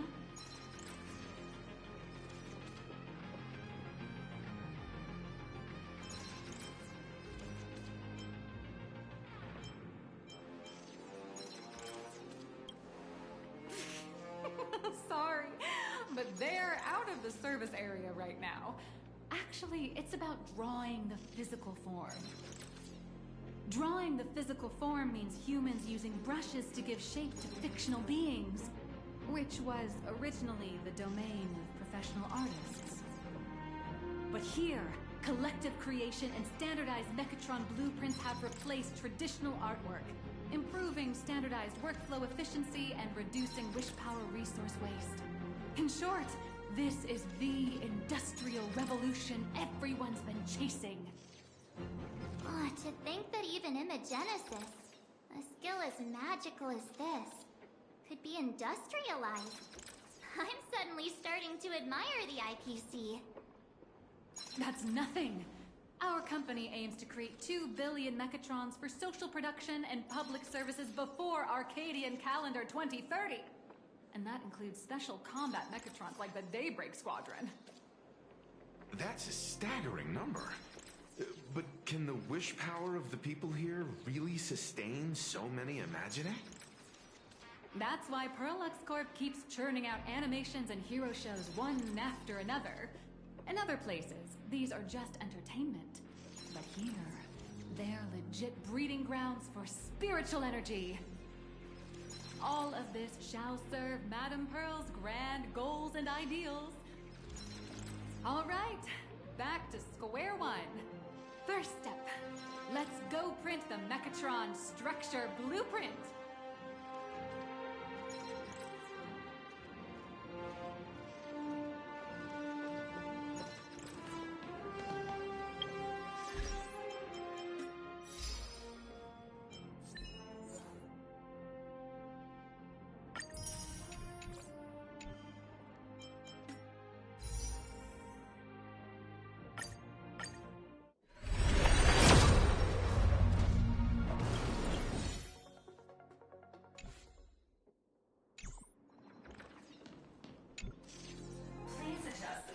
Design parameters according to your needs.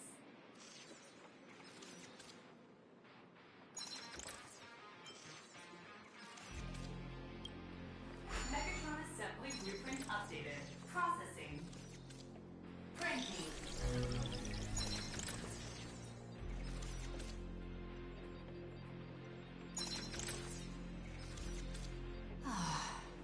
Could it be that no matter how much I adjust it, the final printout always comes out exactly the same?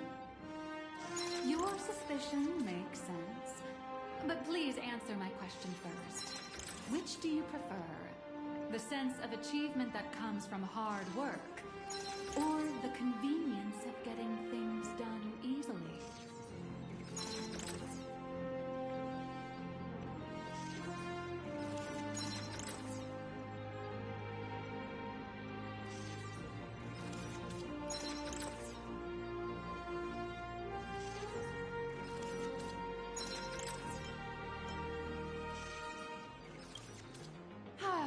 got that right.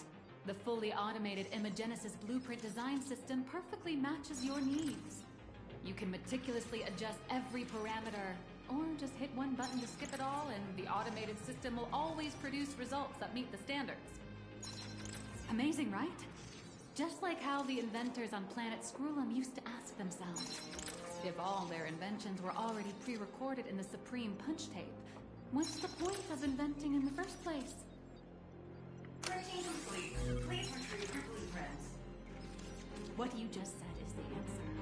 It's not about the results of creation, but the elation we experience in the process.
Oh, hello. But please, show me your Mechatron assembly blueprint.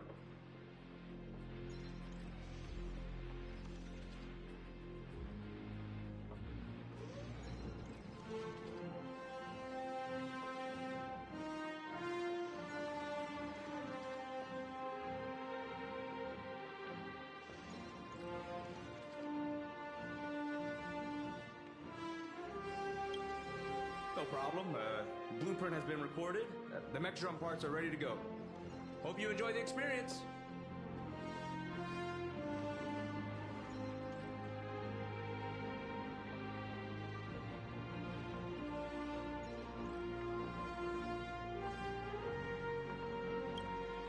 No. March and I will just watch you play from the side. Now then, please follow my guidance to complete the Mechatron assembly. This experience mainly involves assembling 3 parts: the arm, the shoulder armor, and the Daybreak blade on the back of the Mechatron. Go for it, little raccoon! Assemble the Magico Mechatron Daybreak Warriors and save our city! All right, everyone, I'm heading out.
Rippers, hobby knife, sandpaper, sanding stick. Perlux doesn't provide any of these. But don't worry, the explosive device will solve all your problems.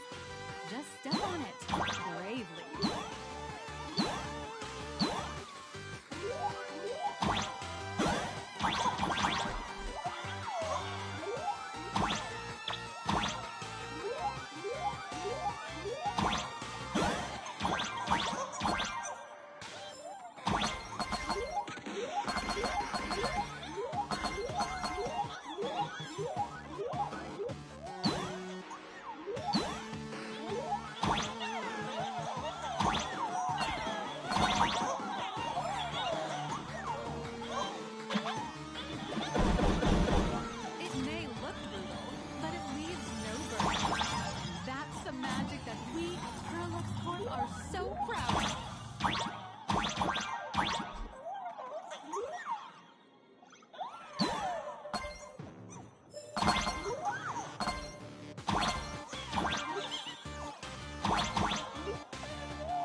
mech arm to the shoulder armor panel position.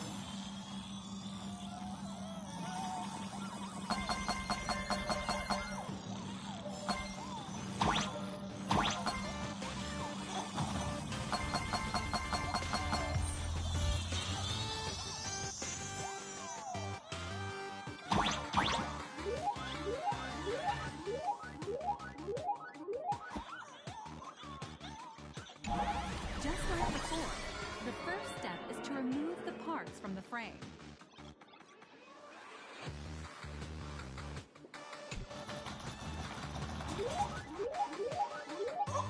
Artificial gravity field adjusting. Please exercise caution.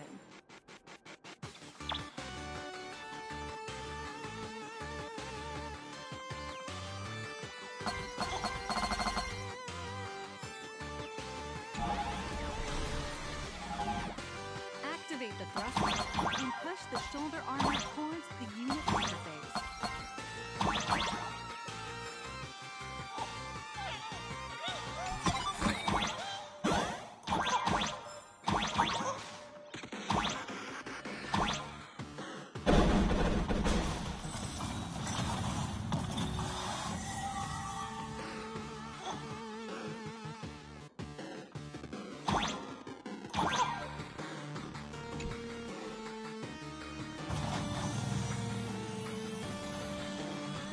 Beautiful. Absolutely beautiful. This giant Mechatron is truly the soul of Lux Corp.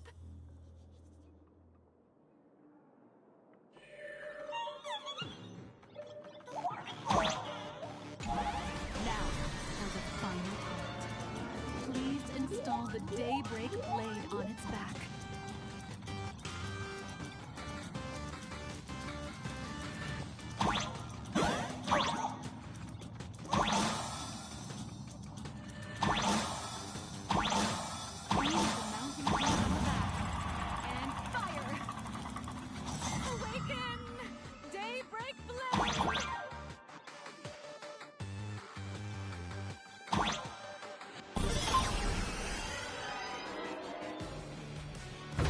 Mission accomplished. The colossal Mechatron you built with your own hands will now stand proudly in the center of this hall. The great hero of the Astral Express has graced this place, left behind a blueprint, and even contributed their own inspiration to the completion of the Mechatron statue. What outstanding promotional material this is for the marketing department.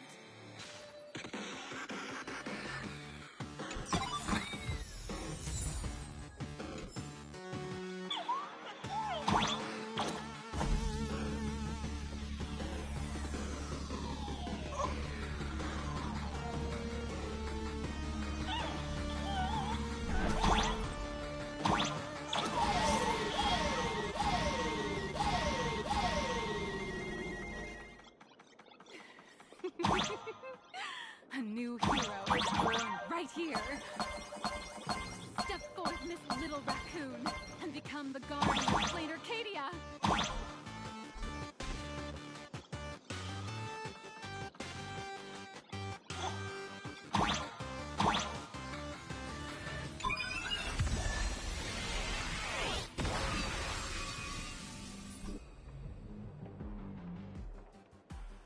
Powerful wish power supply entity detected.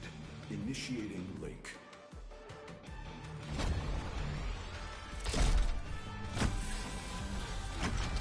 Mechatron synchronization rate 15%. Assembly complete. Could the next step be? That's right. With the completion of the Mechatron assembly, it's time for some heart-pounding combat! Mechatron synchronization rate 39%. 42%. Your little fanboy, Cinderborn, is eagerly awaiting some pointers from you. While we can't power up this big guy, I've printed a small unit. Now it's time to show you how a Mechatron fights.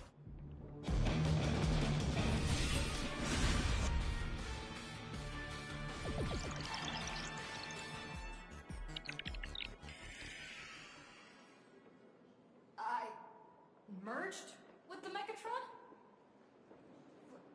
Where am I now?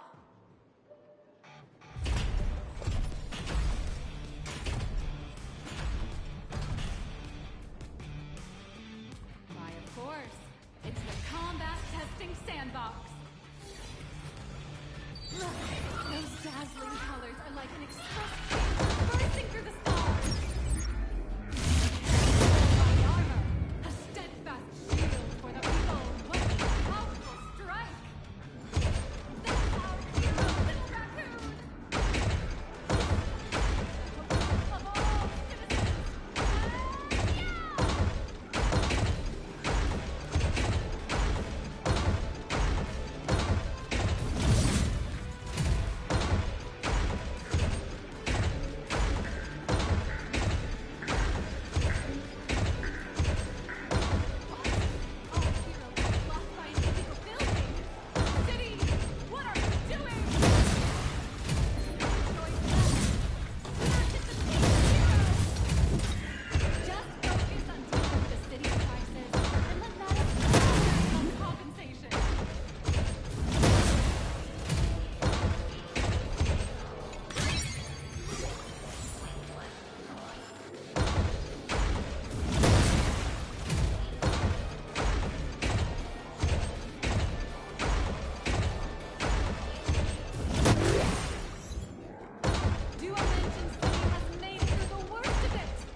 trailblazer of the Astral Express walking towards us?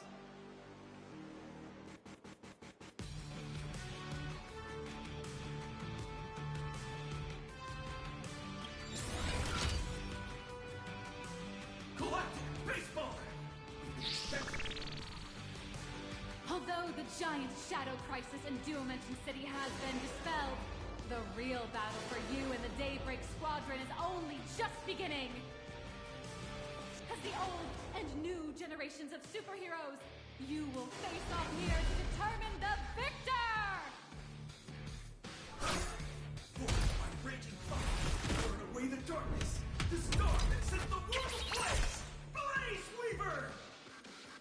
Soaring through the skies, flights of lightning! From the blue heavens descend, Azurling! Light, light blazing bright, the radiant bow of hope, Storm Lance! Cut for despair, unyielding blade of steel, edge that never fades, Cinderborn! You can do it, friend! Darkness waits, and dawn awakens! The Daybreak Squadron, Alliance!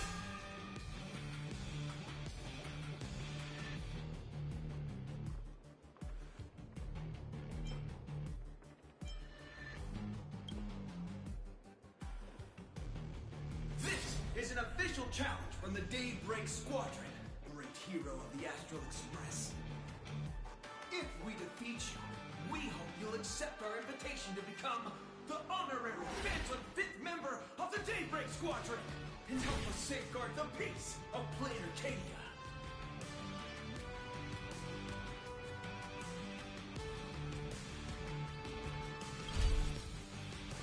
Ha ha! I admire your confidence. Hey, Greg, didn't you have something to tell your hero? Now's your perfect chance.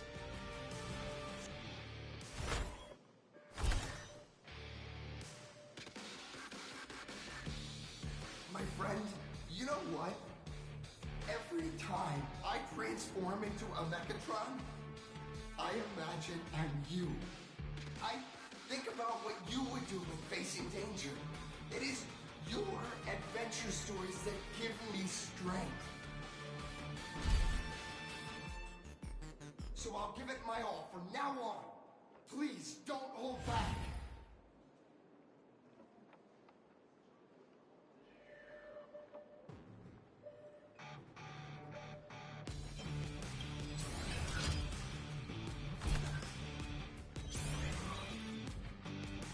Now then, let's settle this on the horizon when the Vantage Moon rises!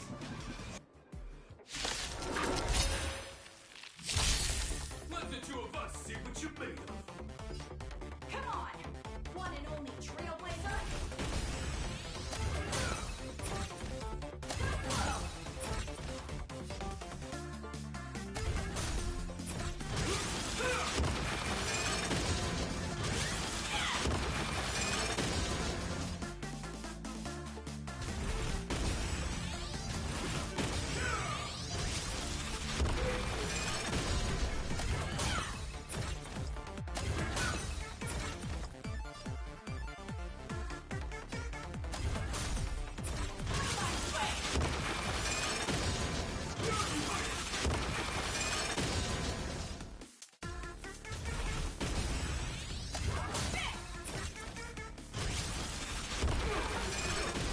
As expected of the Astral Express hero, so powerful!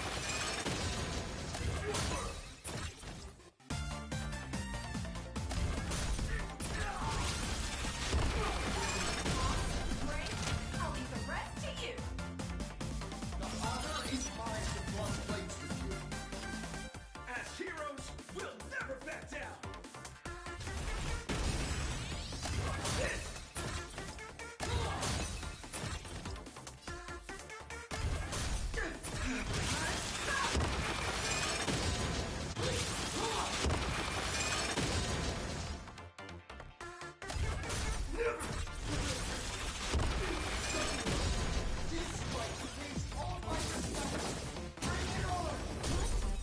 Even the invincible little raccoon is reaching her limit?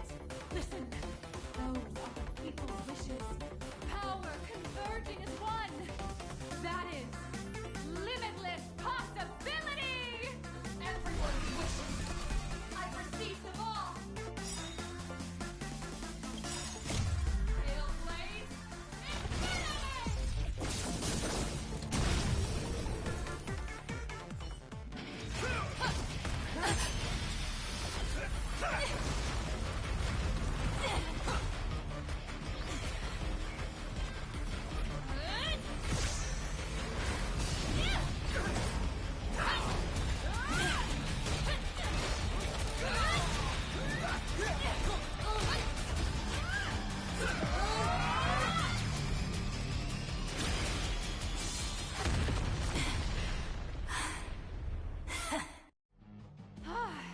You really got into character. That was some great acting. Huh? Were we just fighting in a film studio? Don't tell me you actually thought you were fighting them in a real city. That ain't gonna happen. Madame Pearl's insurance fund would collapse. It doesn't matter if it was a real fight or a fake one. What matters is your experience. Did you have fun?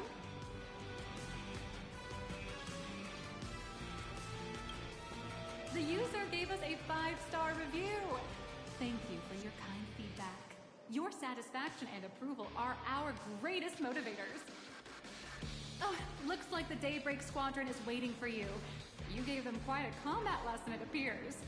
Why don't you go share a few words with those youngsters?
as expected of my senior.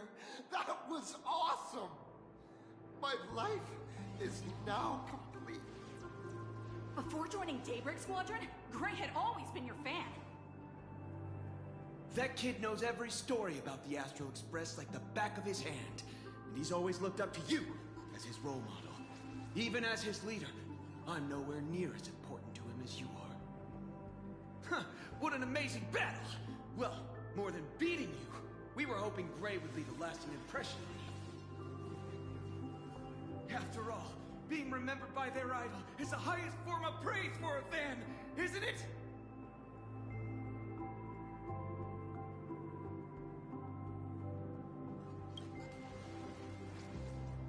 Oh, you bet. Besides my senior, my teammates in the Daybreak Squadron are the ones I trust the most. It's a shame, though. If she really could become the 5th member of our team, our recognition would rise even further. After all, many people still think we're just playing hero. That's only because we haven't done anything truly heroic yet. Don't worry. Given the state of Duo-Mention City, a mind-blowing crisis is bound to happen sooner or later. And that's when we'll get our chance to shine! Ha-ha! Yeah, just yesterday, I rescued 5 people from a gas explosion. Hope they recover soon. And spread the word about how awesome Daybreak Squadron is! There you go again, casually saying the strangest things. Like the Astral Express. We don't need to act to prove something so long as we stay true to our own path. Sooner or later, Daybreak Squadron will be recognized by everyone. Silly you. Is the Astral Express all you ever think about? Why don't you just go join the Express as one of the Nameless? Come on. Don't make fun of me. I'm still just a rookie. How could I possibly be worthy of boarding the Express and fighting alongside seasoned veterans?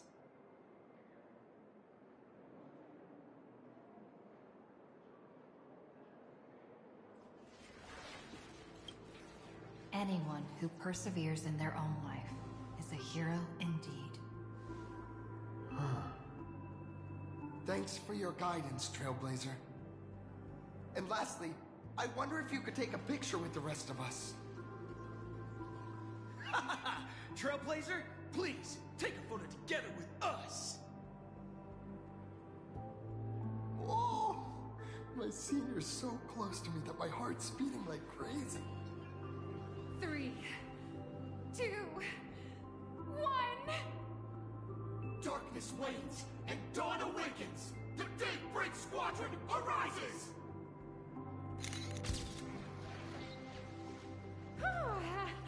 Time's about up. We should meet with Madame Pearl now. Oh, right.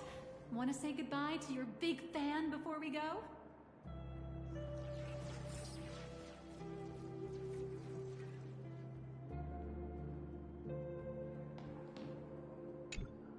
Blue, yellow!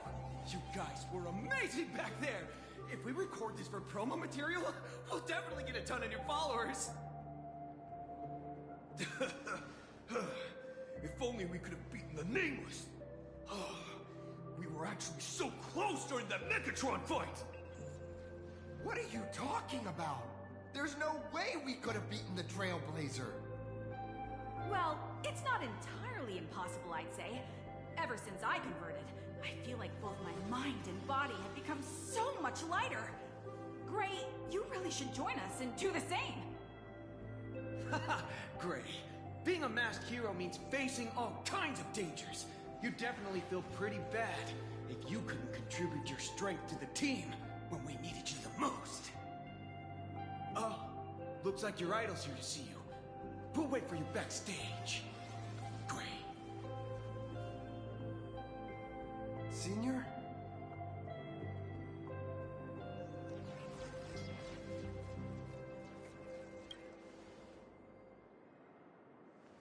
Me?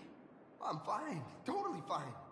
It was no surprise that you took us down without breaking a sweat. It's me. I'm just too weak. I'm always hesitant, whether in combat or dealing with life. Even though I know I can never become an amazing hero like you, I've always been trying my best to get closer to being like you. It's a bit embarrassing to admit, but no one ever taught me the principles of how to live and behave growing up. I dropped out of high school pretty early and started hanging out with street gangs. Every time I threw a punch to intimidate someone, I thought I was being a hero. But when I saw how scared those people were, I had this nagging feeling that maybe I was doing something wrong. Later, when I read about the Astral Express story online and learned about your legendary deeds, I finally understood what it meant to be a true hero. Looking back at how immature and awful I was, I made up my mind to leave my own organization. Now I too have a chance to become a hero like you. Together, with my brothers and sisters in the Daybreak Squadron, I can bring happy smiles to the residents of Plain Arcadia and protect them whenever danger appears. But I'm just too weak. I don't have the immense strength like the Express Nameless. I don't even have any special talents. Maybe I've chosen a path that doesn't really work for me.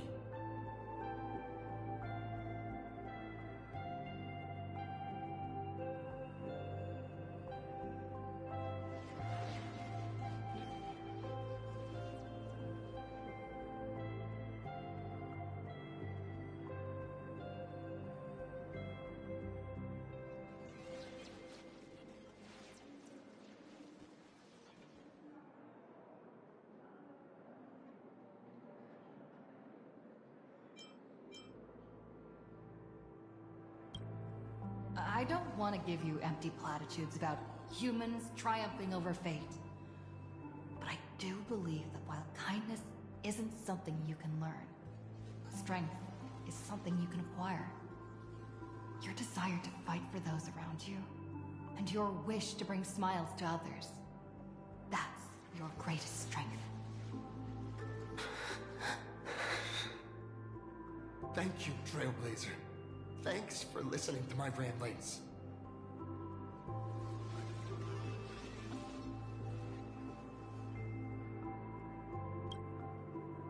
Could you please sign that famous line?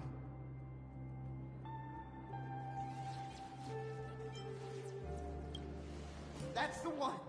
That's exactly it! Rules are boundaries. And anyone who pushes beyond those boundaries becomes, in a sense, one of the nameless. I'll remember today for the rest of my life. Goodbye, Trailblazer. I hope by the next time we meet, I'll be a true hero just like you.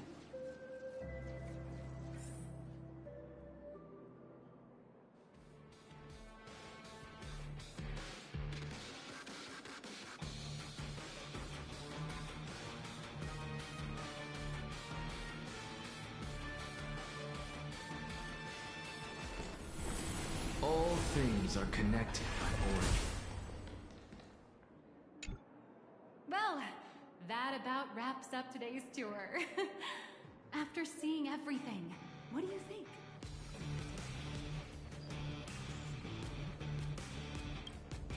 You're only realizing that now. That's your greatest advantage in joining the Phantasmoon Games. A story that's already spread far and wide.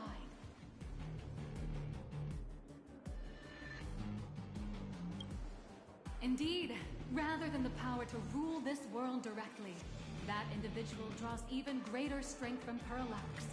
The stories and dreams spun by this enterprise are capable of steering the future of Plain Arcadia and of serving as the cradle for new Imaginae.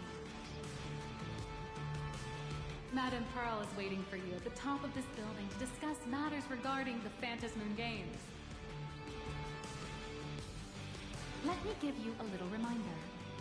The rules of Phantasmoon Games have never required any competition between supplicants.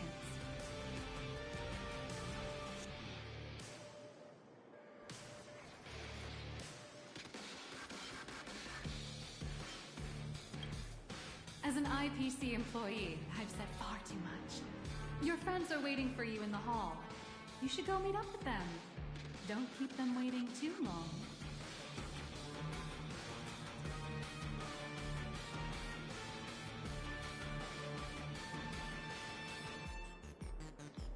I feel like Mechatrons with cat ears would really take off.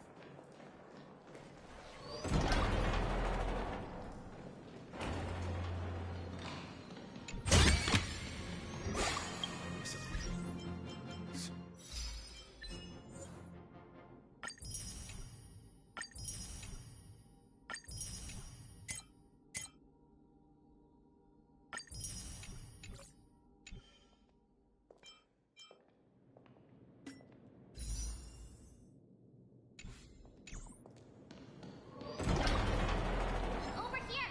Over here! You watch Daybreak Squadron too? Mr. Yang and I watched the whole thing on the screen!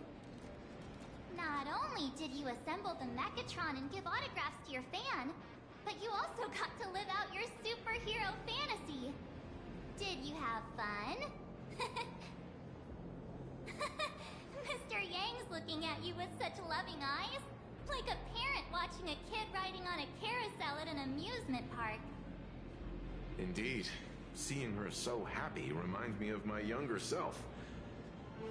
Those were the days. What are you talking about? Mr. Yang, you're still as young as ever. Oh, right. We've been wandering around here for ages and seen everything there is to see. What's this Madame Pearl really up to? I understand everything she wanted to show us. There are just a few questions I'd like to confirm with Miss Nihilux. Miss Nihilux? Wait, where did she go? Ah, there you are. We've been looking everywhere for you. The Secretary's office sent Agent Feld here to keep you company while you wait, but he said he couldn't find any of you.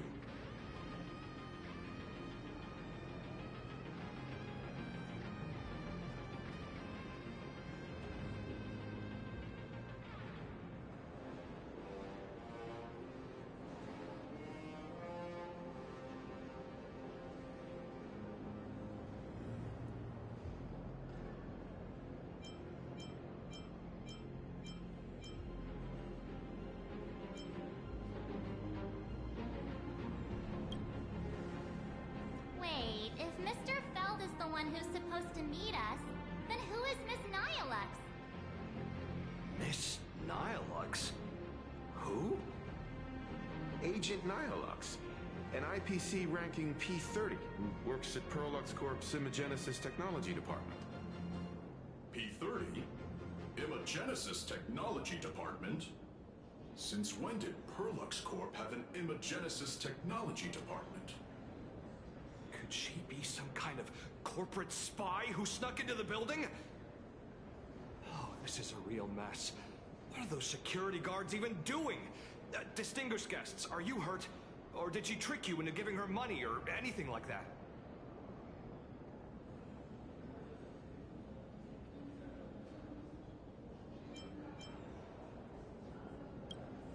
This lady seemed totally legit.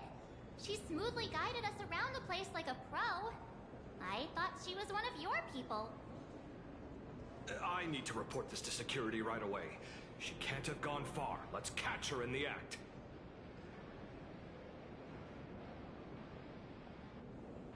Thank you for your help. Astral Express crew, Madame Pearl has been waiting for quite some time. If it's convenient, shall we head out now? I'll show you the way. Please inform Madame Pearl that the 3 guests from the Express will arrive shortly.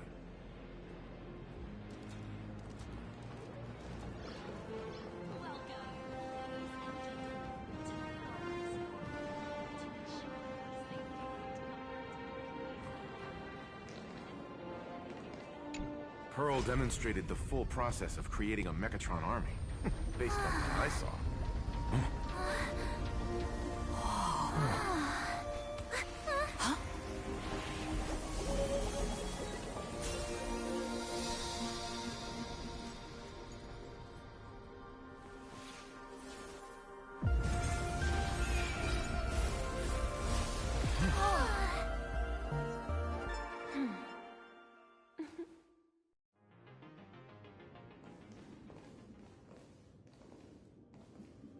Hello, guests from the Astral Express. Nice to see you again. Thank you for your gracious hospitality, Madam Pearl. I understand there was a minor incident in the lower lobby involving someone impersonating a Pearl Lux employee. I hope it didn't spoil your enjoyment. We're fine. Don't worry about us. But how are things with you? Did you lose any valuable tech? Blueprints? Or top-secret information? No. Pearl Lux's data firewall remains untouched, and all assets under security network surveillance are intact. The only change is an additional expense claim under my employee ID. Never mind. I can make a preliminary assessment that this was the result of someone's momentary impulse.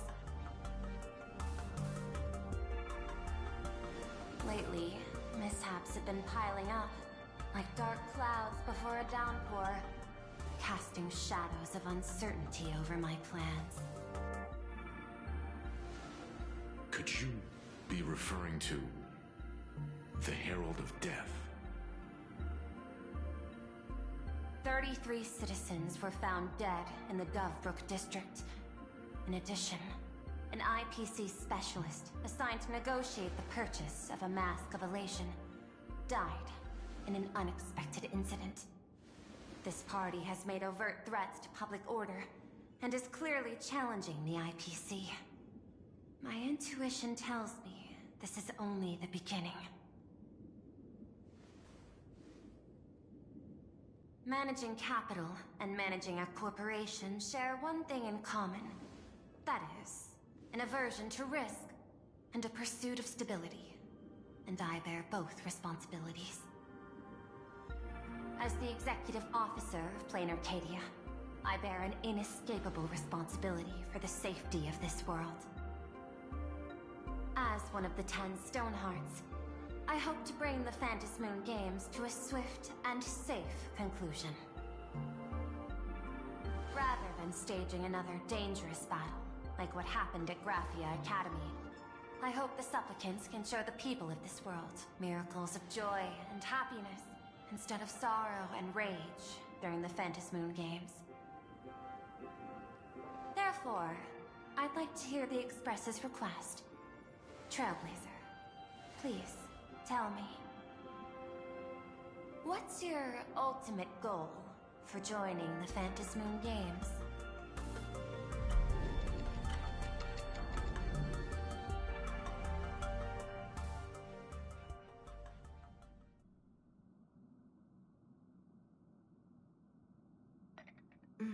You mentioned earlier that you wanted to talk about the Phantom Moon Games with me?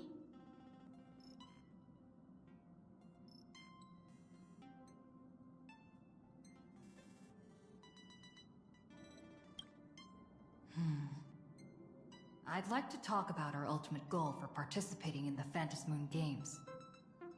Huh. Got something in mind? I think the rules and rewards for the Phantom Moon Games are a little too vague.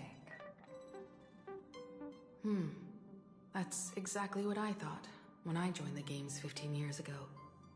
These games allow supplicants to do anything, good or evil.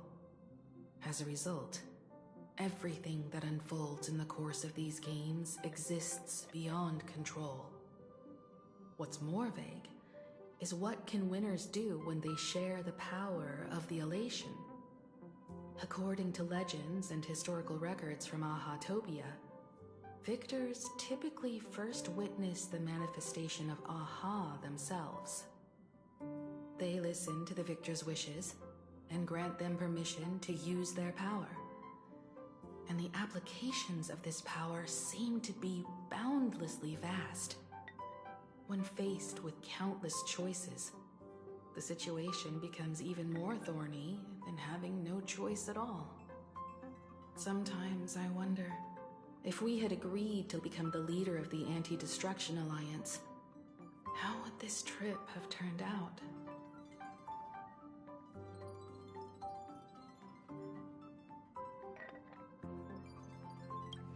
If I win, I'll give up sharing Aha's power and ask them to be the leader of the Anti-Destruction Alliance.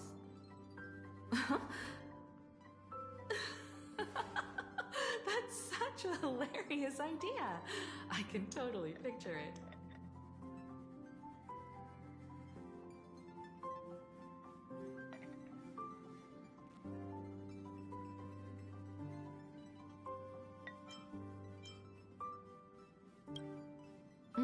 I get it. That's actually a brilliant idea. To begin with, this is far more meaningful than taking up a god's authority and squandering it freely for a single minute.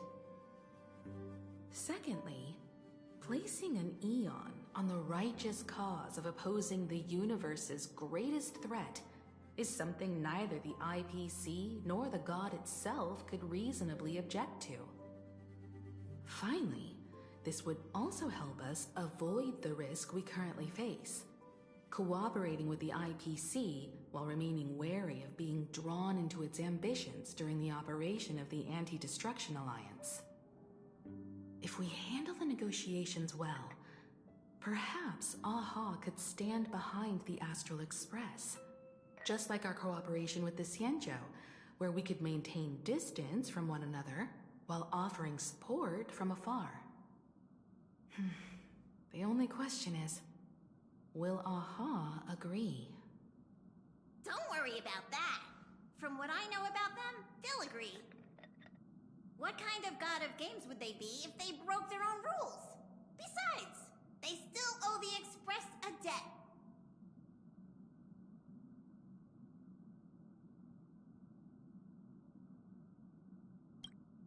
This is their IOU for the Express debt from when they were traveling with Ashveil, complete with their signature and seal.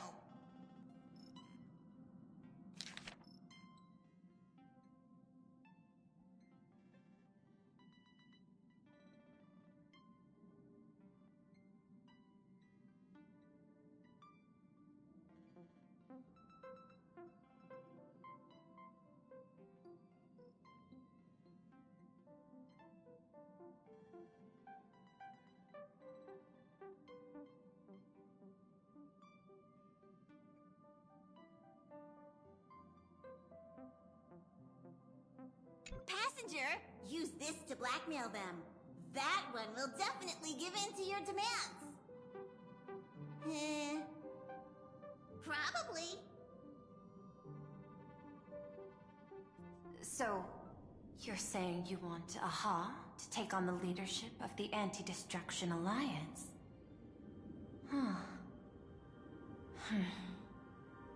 Logical extrapolation. Failed.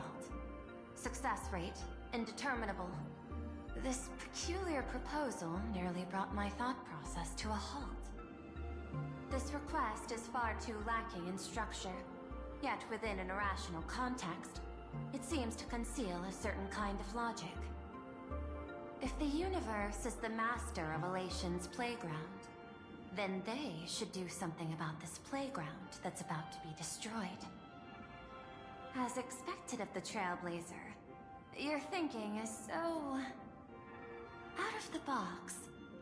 I've learned something today. However, I don't think you stand much of a chance in the games, because I've joined as a supplicant.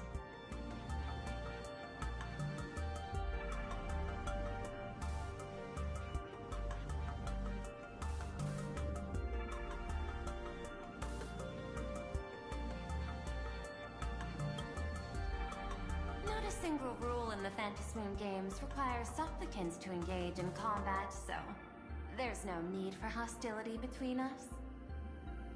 Plain Arcadia's administrator is a supplicant? At the same time, she has at her disposal assets of staggering magnitude. What, Perlux Corp among them? Aw, with money and power on her side, wouldn't her chances of success be way higher than ours? As I previously proposed to Miss Himiko, I'm willing to cooperate with the Astral Express to ensure the smooth progression of the Phantasmoon Games. But the Astral Express isn't your only partner, is it? I have 2 other allies. However, you all are my most promising ones.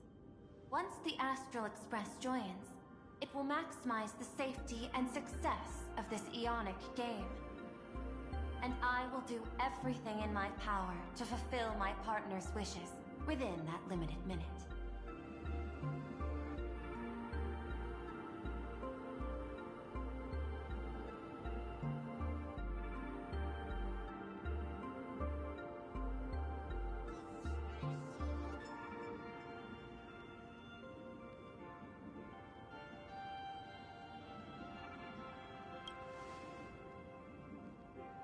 As we told you before, our strategy is to become a sail, advance and retreat together. The Astral Express is not a lone supplicant, since we have our own allies in the games. An ally like Sparksy? It's true that you defeated her and took her mask. But given her typical decision-making style, Sparksy isn't exactly what you'd call a reliable ally.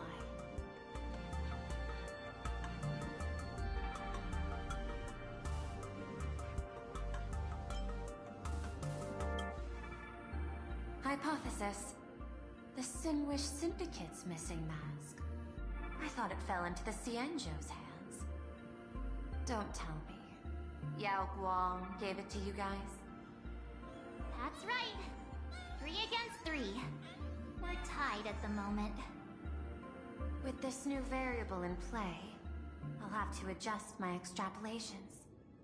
But the conclusion seems unchanged. After all, as the administrator of this world, I have the natural advantage in resources.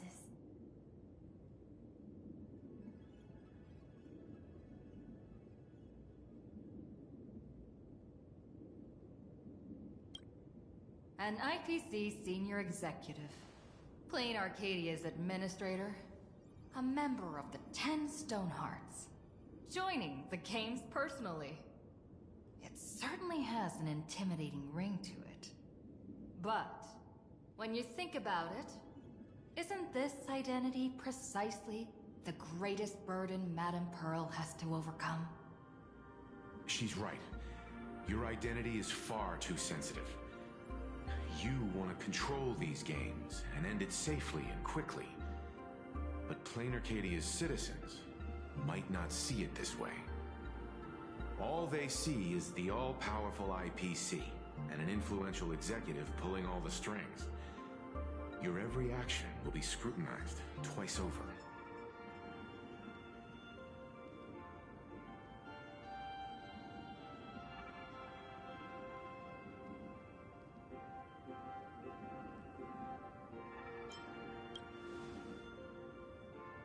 A sharp observation, I must say. Quite impressive. But I do not believe you yourself would overlook this. Madame Pearl, what is it that you seek to obtain from the Phantasmoon Games at any cost? What I seek is a treasure lost to this world's history. I want to recreate Graphia's divine art of imagenesis.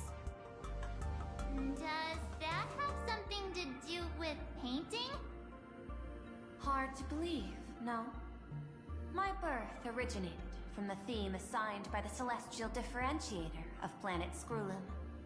Art. At first, I was nothing more than a machine that imitated human paintings. For an Intellitron, generating works of art is no great challenge. Day after day, I studied.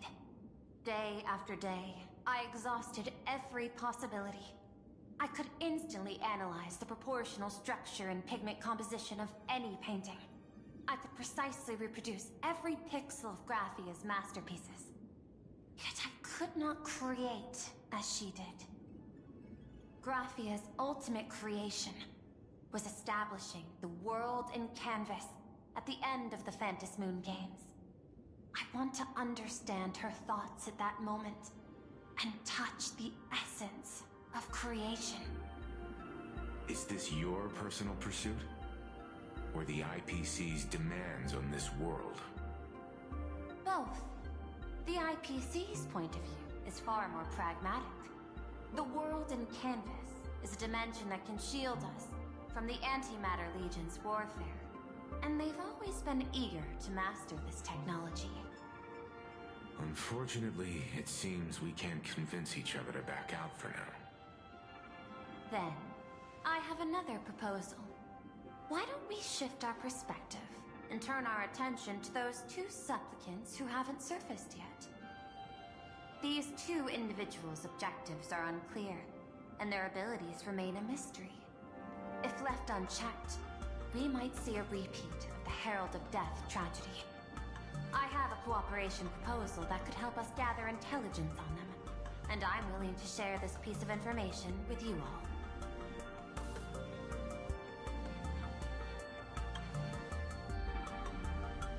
That is correct. But all you need to do is sacrifice a tiny sliver of your reputation.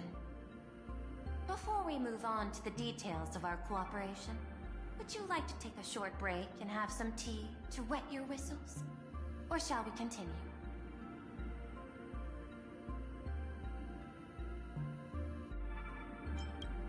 I've prepared some refreshments for you. Please, help yourself.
specialty from the Xianzhou.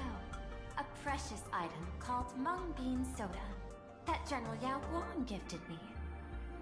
As an Intellitron, I can't enjoy human beverages, so I've specially saved this for my esteemed guests. Seems we really do have a special connection with these drinks.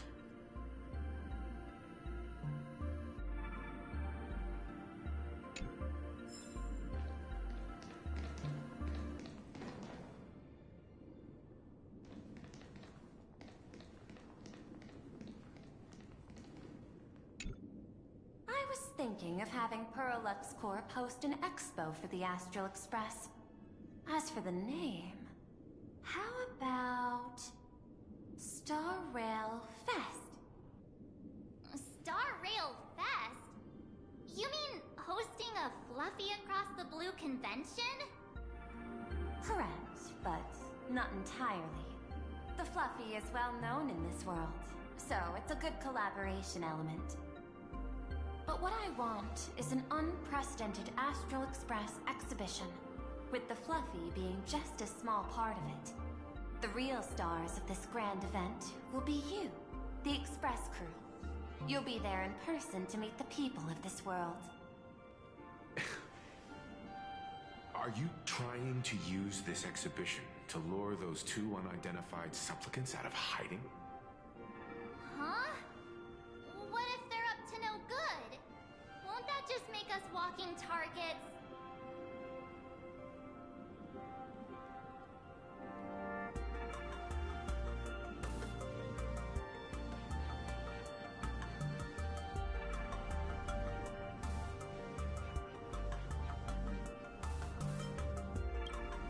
There are many ways to take the lead afterward. I'm less concerned about the progress than about the unknown risks our plan might face. Together, we can create a miracle for all to witness in Arcadia devoted to the legends of heroes. I'll also get Full Wish TV and other mainstream media outlets involved for promotional cooperation. And in return, Wish power will flow to you. Of this, I have no doubt.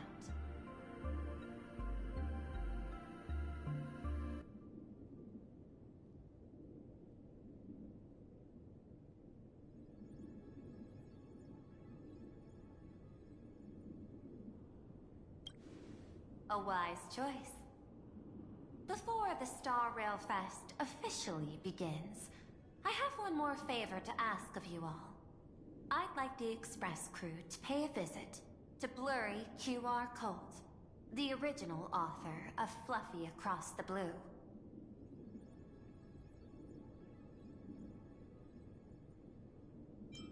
Doesn't Perlux own the rights to the Fluffy? Since their debut, this author has remained anonymous, never revealing their true identity in public. But if the real-life inspiration behind the story were to pay them a personal visit, it would surely be a great honor, and likely persuade them to attend a signing, stoking the excitement even further.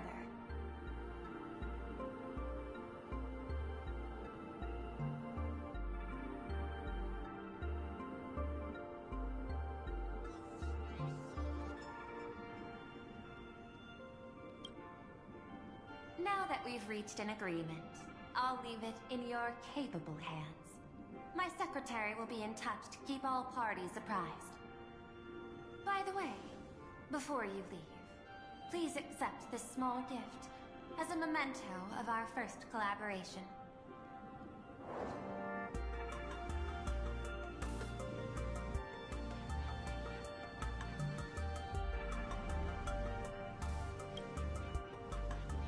I've studied in detail the records of my colleagues' interactions with partners in Penacony, and I was particularly inspired by Aventurine's technique of giving small gifts that symbolize good fortune.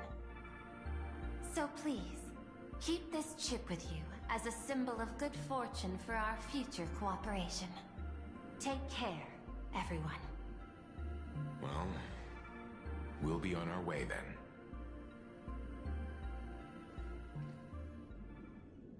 As your private detective, I must warn you that a grand exhibition of unprecedented scale would make for a perfect opportunity to reenact the blood-stained games. I understand. That's why I have a mission for you. Protect the Nameless at Star Rail Fest. You actually think they would need my protection with their strength? Don't tell me your extrapolations predict even bigger trouble ahead. Hidden beneath each extrapolation, tiny signals of unease keep bubbling up to my thought interface. I must be thoroughly prepared for whatever may come. Now that you've taken up the mask, let's talk about payment. What do you want? The same as always? Money? Before we talk about payment, let's discuss the Herald of Death. Although the Department of Aberration Defense sealed and destroyed all records of the Bloodstained Games, I still managed to uncover some unusual leads. After the Herald of Death incident, the victims' families collectively received compensation so massive it could fill any gaping wound. So, I figured, maybe we could find some leads by looking into official Plain Arcadia expenditures. But here's the interesting part. This item was nowhere to be found in that year's public financial report. Care to guess whose books this money went through? It was you, the omnipresent IPC. To be precise, it was the IPC's technology department that paid this astronomical compensation.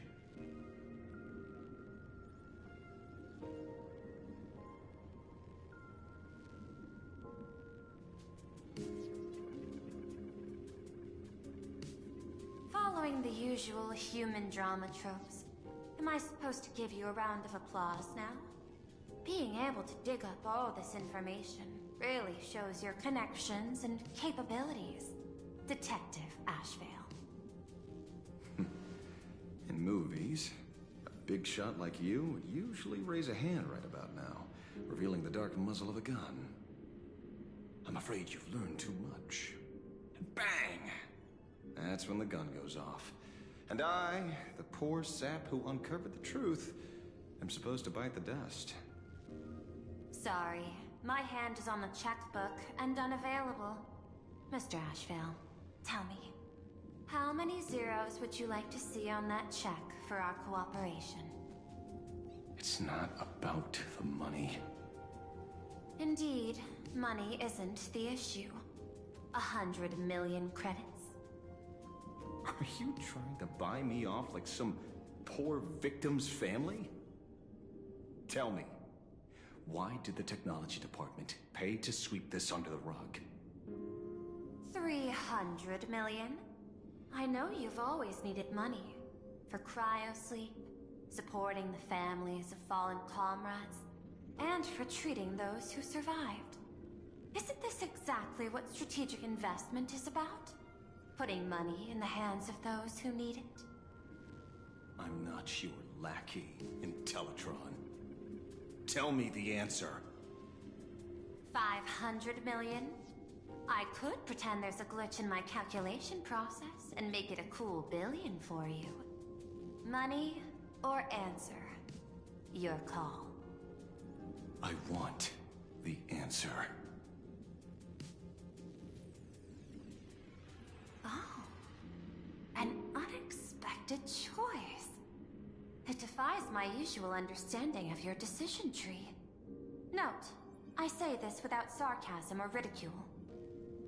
The answer is, I don't know much. Hard to believe, perhaps. But as CEO, my power isn't unlimited. Besides, the Herald of Death affair lies 15 years in the past.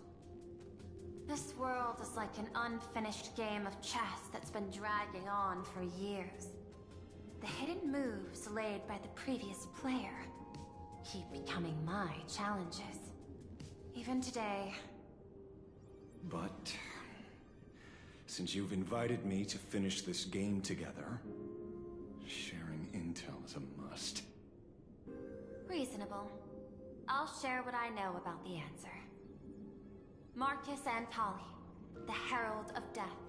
Last member of the Intelligentsia Guild School of Evolutionary Perfection. 5 years ago, his identity was confirmed, and he was executed. Note, executed in every sense of the word. Miss Yabali, head of the technology department, took possession of his belongings, and even I don't have the clearance to access those records.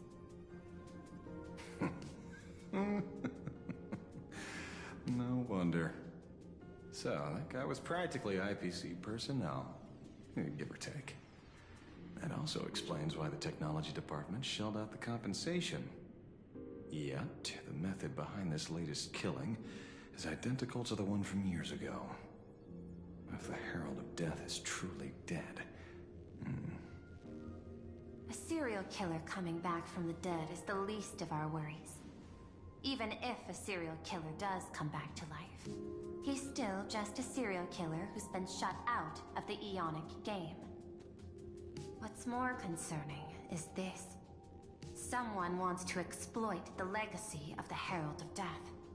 Miss Yabali took away everything that man left behind, except for the fear he instilled in the people of this world. And during the Phantasmoon Games, not only can miracles trigger wish power, but fear too. Based on my extrapolations, the appearance of this new Herald of Death might mark the beginning of the festival spiraling out of control. No wonder you're in such a hurry to end the games. Mr. Ashveil, I've always respected you. But right now, I need to rely on your strength even more.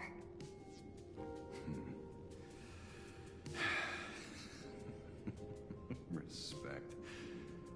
When I was younger, what I really wanted was to make the IPC fear me. The passage of time's not exactly kind, is it? Deal, Madam Pearl. But I will require one more form of compensation. Whoever this new Herald of Death is, I must deliver justice with my own hands. This time, there won't be any lengthy interrogation. By the authority vested in me as CEO of Plain Arcadia, I pardon all crimes committed in the course of your revenge. Go ahead and do what you must, Mr. Ashveil.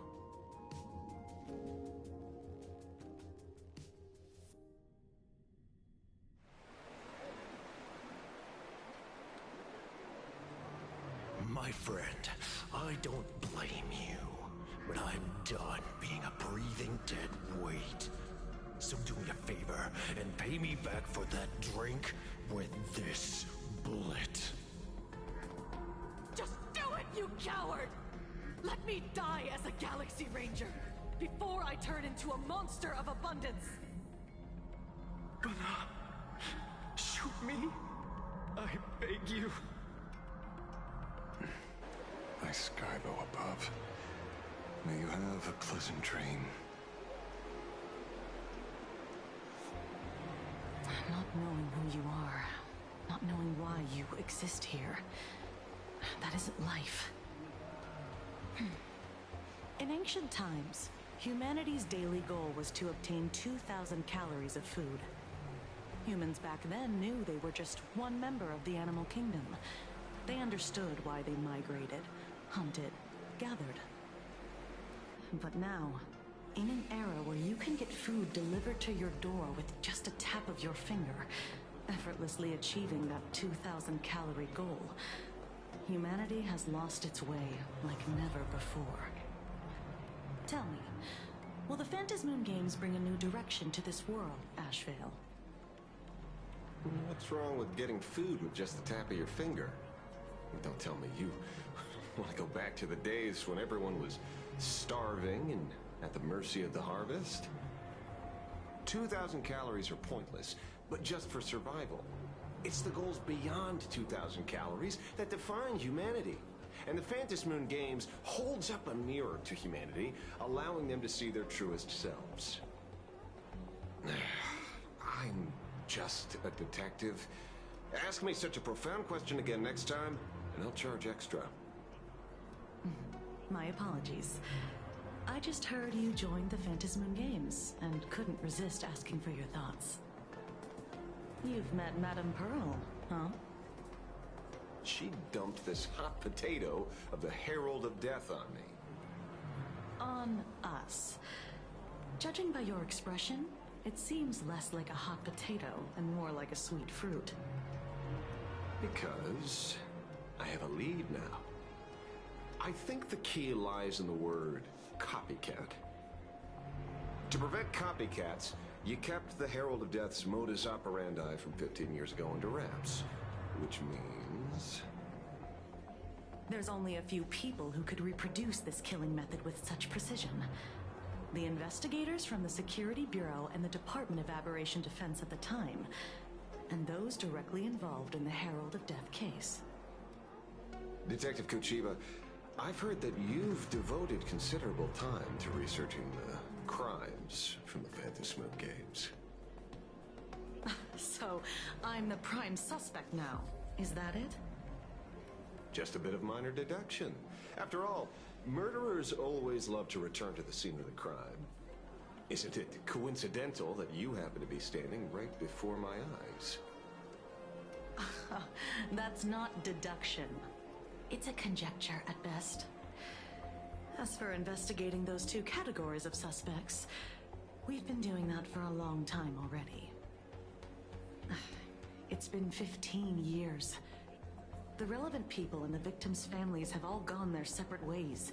Tracking them down now won't be easy. Yeah. After losing their loved ones in such a cruel way, their hearts were shattered. Many couldn't bear to stay in Dovebrook District and chose to move away. I remember seeing that in the case files you sent me. They even formed a mutual aid society for the victims. I wonder, after all these years, have they managed to heal the wounds in their hearts? Maybe they have. After all, they go by a new name now. The Research Society of Happy Smiles. Ah, you mean that charity with the slogan, Healing Smiles, Healing Arcadias? Before he died, Kostad mentioned that group to me. He said quite a few young people in the gang left without looking back, just to join them. So I thought, maybe we should start by looking into their rivals. The Research Society of Happy Smiles, huh? A charity that helps people escape their pain and find happiness, offering free counseling, medical care, all of that good stuff. Sounds like they've turned over a new leaf. How could you call them rivals to the underworld? I dug a little deeper into them, and found something interesting. You mean your monkey dug up something interesting, right? Okay. Mr. N dug up something interesting. Have you heard the name of the sponsor behind the Research Society? Her name's Fullwish. That name rings a bell. Wait, isn't she the boss of Full Wish TV? I think she was one of the survivors of Graphia Academy too. This is getting a little too coincidental. Just like every case you've accidentally cracked before. Mr. Ashveil, should I compliment your keen instincts or your incredible luck? Luck's a part of a detective's toolkit, too. Anyway, whether Fullwish is guilty or not, we won't know until we look into her. That's why I asked you here.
Dovebrook District New Life Project. Public Recruitment and Mental Healing Seminar at the Research Society of Happy Smiles. And she's the speaker? Holding a seminar at a place meant to bury past trauma. The very site of 2 bloody incidents. Miss Fullwish's audacity is certainly impossible to ignore. So what are we waiting for? It's time to drag Dovebrook District's old skeletons out into the light. Are you talking? Yeah, I'm almost there. I want more happiness.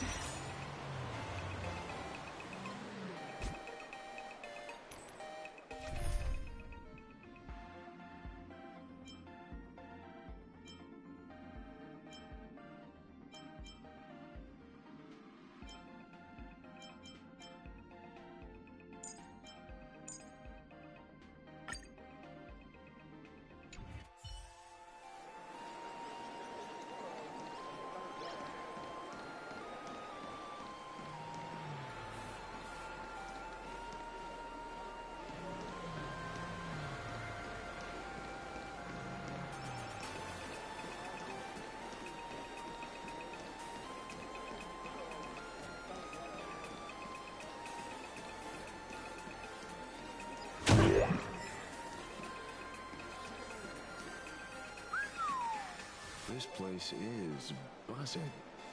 Are they all here waiting for Fullwish to grant their wishes?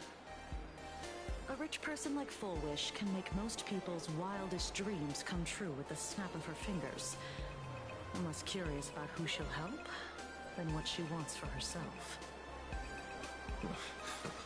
If money could really accomplish everything, the IPC wouldn't be eyeing this world. My bet... I'm sure that Fullwish wishes the tragedy 15 years ago never happened. Erasing history. Can the laughter really pull it off?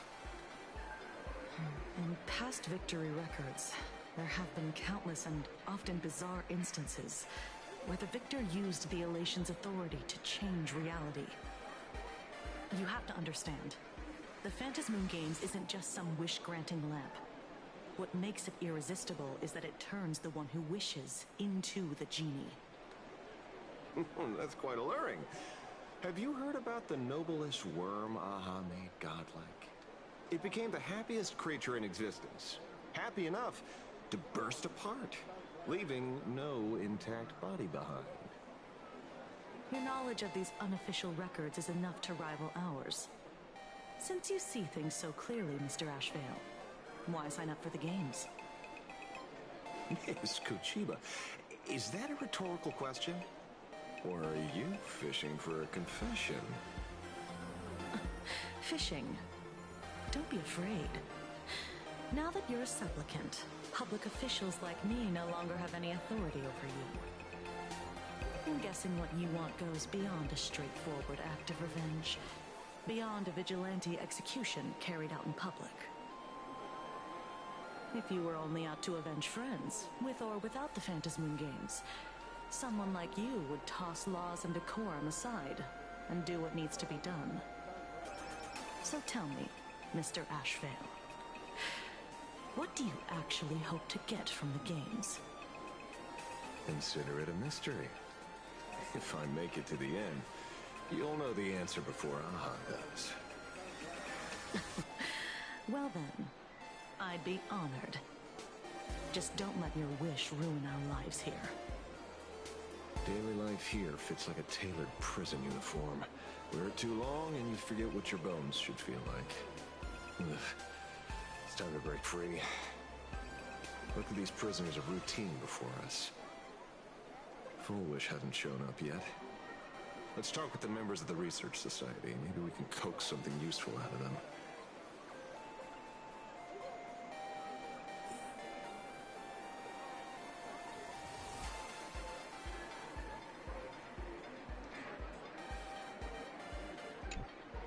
I got called into another chat with the boss today.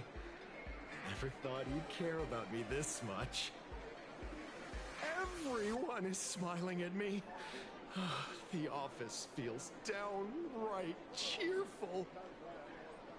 These days, I go home, change my baby boy's diaper, help my daughter with her homework, prepare tomorrow's lunch, and clean up the house. It's hard to describe how satisfying that feels. When Emma left me, she must have left the kids to me for my own happiness. When I look back, I realize I was someone who had it good, and I never understood how lucky I was. Right? All thanks to Miss Foolish. Yesterday, during my tumor removal, the anesthesia wore off halfway through. I saw this lump still twitching when they cut it out. I used to be too weak to even get out of bed. But after the Society's treatment, I am almost ready to walk out of the hospital. Isn't that amazing? Oh, I kind of want to see someone slice me open too. It should be fun. Hey, did you two hear about the Sinwish Syndicate? You've come to the right person. My neighbor got a visit from their debt collectors. You should have heard the racket. I saw the news too. Those parasites who ruined the peace, who kept people from being happy. Gone! Wiped clean! Oh, praise Aha! Wait, they extorted you too? Something like that. Still owed their underboss tens of thousands of credits. So your debt's wiped clean. Oh, must feel pretty great, huh?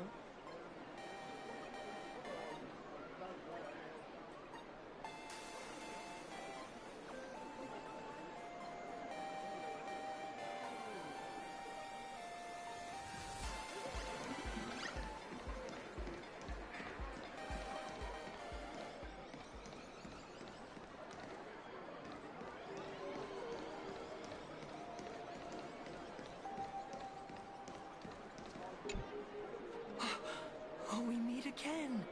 Hey, Lady Megatron. How have you been? Good. Since I joined the Research Society, I've made so many new friends. In the past, I struggled with mobility. I always had to work 3 or 4 times harder than the other Megatrons, just to keep up. A lot of Imagine think factory-made types like me don't count as their own. And humans look at us and see soulless machines. If every sentient being has a home, then even the scrapyard is close to me. I'm not even considered recyclable waste. But here, in the society, no one cares what I am or what I can do. They just see me as a normal person. Congrats. You found your home. Aha said the same. They and everyone here are my family. Aha talks to you. Of course! You mean you can't hear them? Guess you're not happy enough yet. Don't worry. Once you join the society, you will. No pain, no tears, just pure joy. The society makes everyone happy.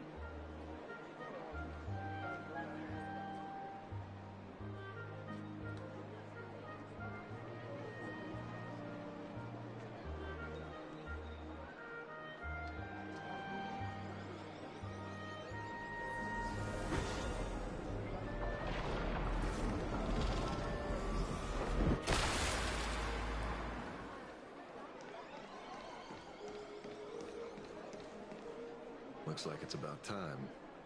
If the star of the show doesn't show up soon, the crowd's gonna burst with anticipation. Everyone, please make some room for Miss Foolish.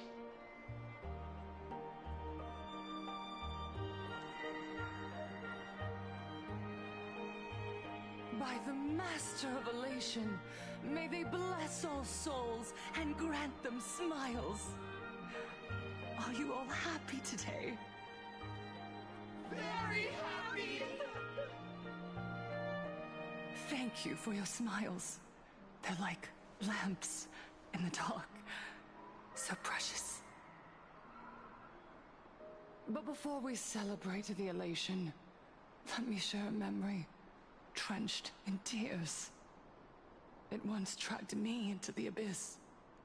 Yet, it also taught me what the elation really means. As you all know, 15 years ago, during the Phantom Moon Games, the shadow cast by the Herald of Death swallowed this place whole. That day, I lost my parents, my classmates, and the others. The morning greetings, the little daily chatter, all went silent under that crimson dusk. After that, for a very, very long time, all that remained of my world, a door shut tight, a room steeped in silence, and a wound in my heart that would never heal. Just hearing the words, Herald of Death, made me shake uncontrollably. I even once thought the only escape was to follow the dead and leave with them. Back then, I was just an empty shell, breathing, beating, but lifeless inside. And just as my soul was about to fade away, an old lady from the Mutual Aid Society knocked on my door. She didn't offer empty words of comfort. She just looked me in the eyes and asked, "Child, would you try stepping outside this door? Out there are many people broken by pain, just like you. But together, we can start picking up the pieces, one by one." She smiled at me. A warm, gentle smile. And in that smile, I felt the Master of Elation grant me a reason to live. At the Mutual Aid Society, I saw countless souls scarred by fate. Some bore wounds beyond healing, and some had lost their loved ones. Each of us bore a different wound, but every wound cut deep. And yet, what truly moved me wasn't the pain. It was how, beneath those scars, they still reached out to one another, offering a smile to a child who'd stopped crying, lending a guiding hand to someone lost. They taught me something precious. Pain can destroy a person, but the wish to bring elation to others can spark the fire of rebirth. That was when Aha's voice echoed again in the silence of my heart. The smiles passed from one another through mutual aid is Aha's most precious blessing. It does not belong only in the small room of a support group. It yearns to illuminate hearts lost in darkness. Each time we share a true smile, it's as if we hear Aha's voice. And when that voice rings out, all suffering fades. All pain is healed. And everyone knows what true happiness feels like. That's why the Research Society of Happy Smiles was founded. I will share this divine smile with all of you.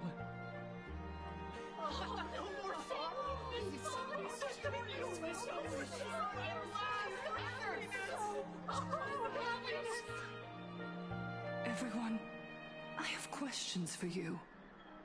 When was the last time you truly smiled? How long has it been since you felt happy from the bottom of your heart? Minato, do you ever feel like your days are looping endlessly, like an old silent film, repeating until it suffocates you? And when you realize that loop might never end, does despair flood in like the tide? You're right. Miss Bellwoods, you left school full of dreams, only to have your resume rejected again and again. You told your parents you were busy in Seafeld City, hiding your heartbreaking loneliness behind that lie. Please, help me! And Taija did the cold exclusion at school and the indifference of the adults who should have cared build a wall around your heart. One that made you afraid to open yourself up to the world again. Yes. When we were born, no one had to teach us how to smile. But who would have thought that one day, even smiling would become so hard? Once, our world was blessed by Aha's grace.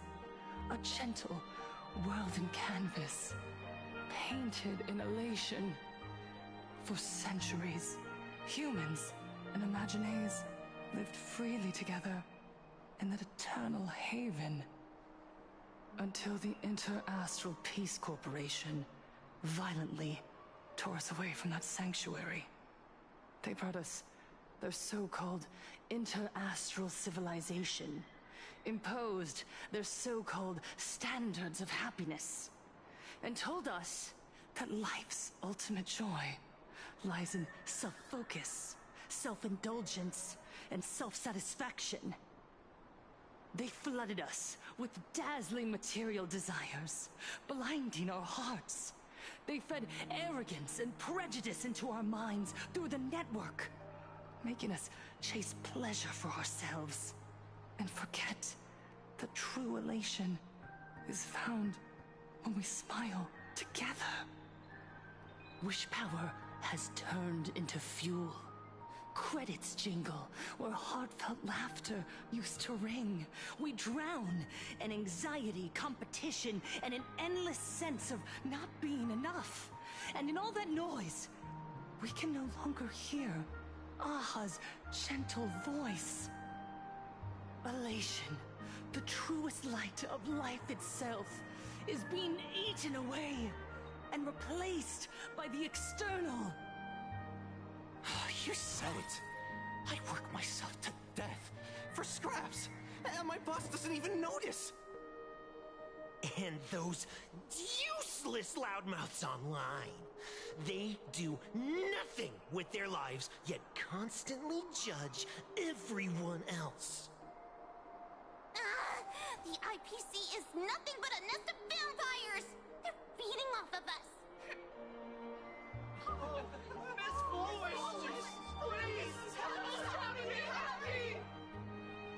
Look around you. This land was once blessed by the master of elation. And yet now, it's overflowing with misery. Everyone's chasing their own happiness, but in doing so, they wound others without even noticing. Do you remember the moment I found happiness again? It was when someone who was suffering just as I was, smiled at me. Even through their pain, They gave me that smile. A smile filled with blessings. That smile saved my life. So listen well. Only by opening your heart and sharing your smile with another can you truly grasp what happiness means. It isn't just giving a smile. It's embracing the power that Aha bestowed upon us to smile. Join the Research Society of Happy Smiles. I'll help you rediscover the smile buried within yourself. And Aha will grant your life a transformation. Our mission doesn't end with finding our own smiles. We must bring them to the world and spread true happiness across all existence.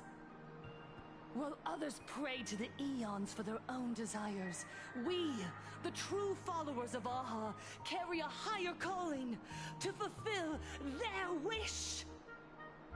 To fulfill Aha's wish? Yes. To still every cry of sorrow. To wipe away every bitter tear. We will build, no, rebuild. A world where smiles never fade, and elation never dies. Eternal happiness! Eternal laughter!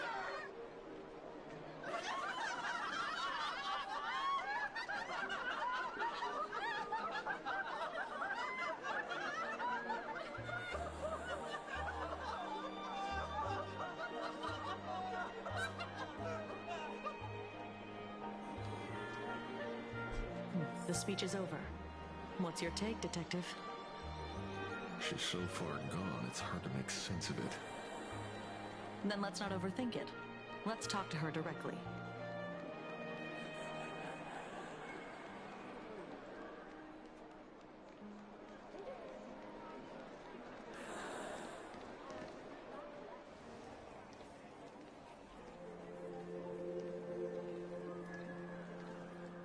Miss Bullwish, I'm Kuchiba from the Department of Aberration Defense. I'd like to have a chat with you.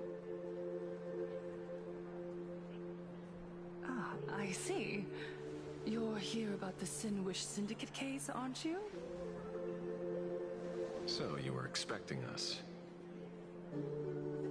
Oh, I heard the news. The entire Sinwish Syndicate massacred in Dovebrook District. Ah, such a cursed place. They may not have been saints, but I still pray for them. May their souls rest in peace. Oh. How merciful of you. Though, rumor has it the Research Society of Happy Smiles had a few run-ins with them. Regarding recruitment, donations, turf. Sounds like plenty of reasons for conflict, don't you think? Are you suggesting we had the Sinwish Syndicate killed? For conflicted interests? Whoa, wait, that's not what I said. You know nothing about our finances. Every expense is covered by a charitable foundation established with the compensation from 15 years ago. We don't need a single cent from our members. When I heard about this tragedy, I personally allocated relief money for the victims' families to keep order and peace in Dovebrook. Tell me, Miss Kuchiba, someone copied the Herald of Death and slaughtered dozens. What will your Department of Aberration Defense do this time? We never released that detail. How do you know someone's imitating the Herald of Death?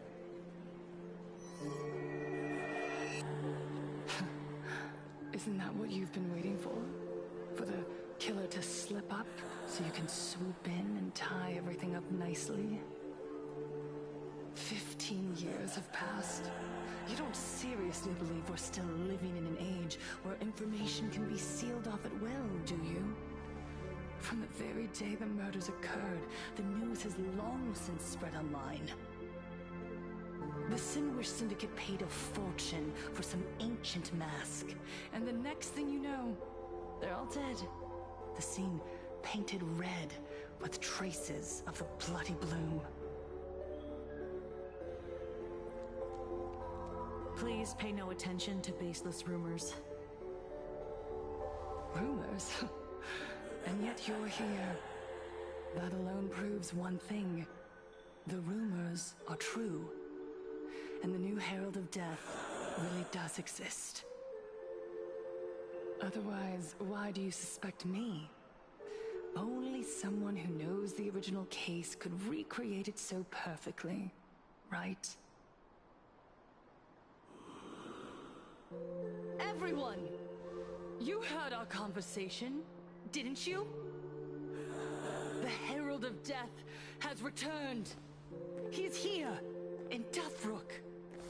He's slain the entire Sinwish Syndicate. He's back to relive the carnage of the Phantom Moon Games. Oh, the Herald of Death? Didn't the officials declare him executed? How has he appeared again? He's immortal? A demon? He's back for revenge! He'll take revenge on everyone. We're doomed! Aren't gang members the very people who steal smiles from others? And isn't the best way to make bad people happy to erase them from the world? Wouldn't that be doing something good? Yeah, Sister Mechatron is right. Those thugs deserved it. Back from the dead? Lies! The IPC kept him alive to wield him as their weapon. You useless officials! 15 years ago, you failed to let him get away, and that's why he's back again now!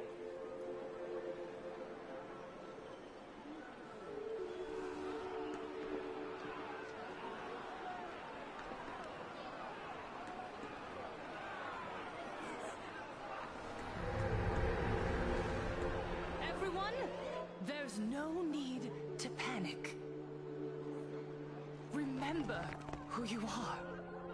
You are those who live beneath Aha's brilliance, who have claimed happiness and cast off the shackles of suffering. Once the Herald of Death fed on our fear and tears, that was the source of his power. Look at the smiles on the faces of those around you. There is no fear left in our hearts. No tears left in our eyes. All that remains is resolve, happiness, and faith in the elation. The Research Society of Happy Smiles will protect this world. Etch this into your hearts. The happy do not die.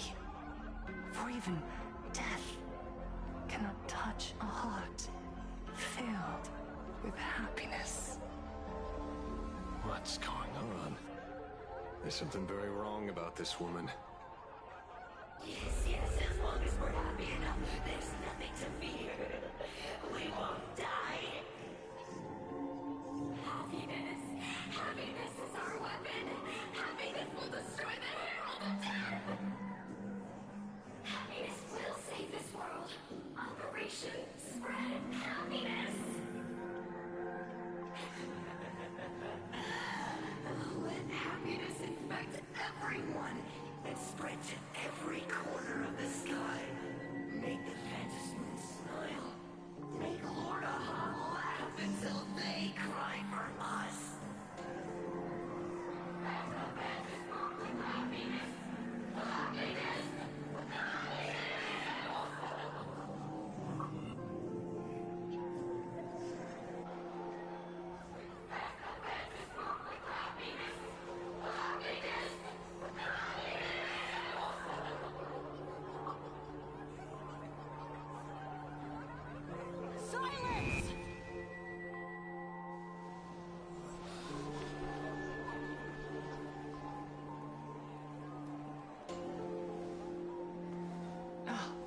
My apologies, officers. I can't provide anything useful for now, but rest assured, I'll cooperate with any investigation from the Department of Aberration Defense or the Security Bureau.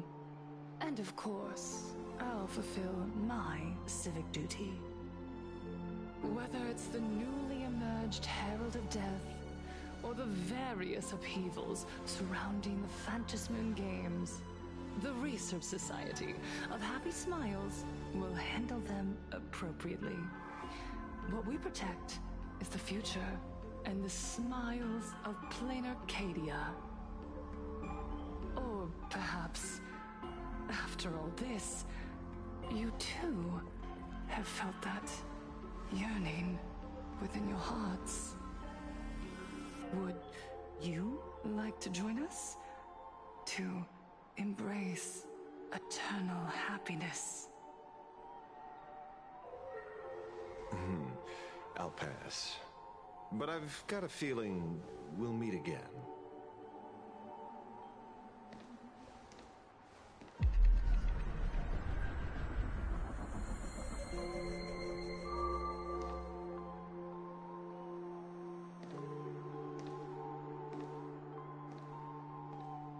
Miss Fullwish, thank you for your cooperation. Hopefully, next time we meet, it won't be like this. May the Master of Elation watch over all, and bless you with the everlasting smile.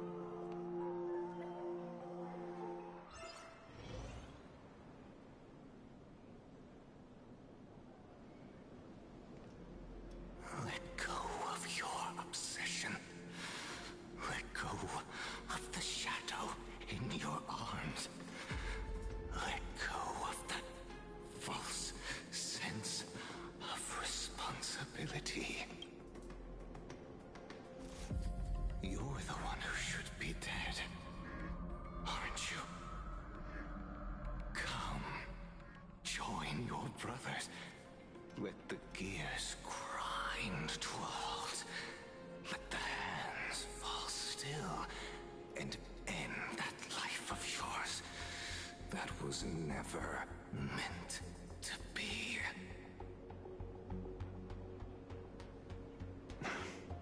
Sorry.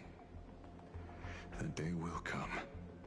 But for now, there are more important things I must do. What did you say? Nothing. Never mind. Looks like Fullwish is a much slyer fish than expected. The bait was there. But she ignored it. And instead, she stirred up a whirlpool. Quite the opposite, actually. Not only did she take our bait, but she also flat out told us she couldn't care less about the hook. Was there something I missed?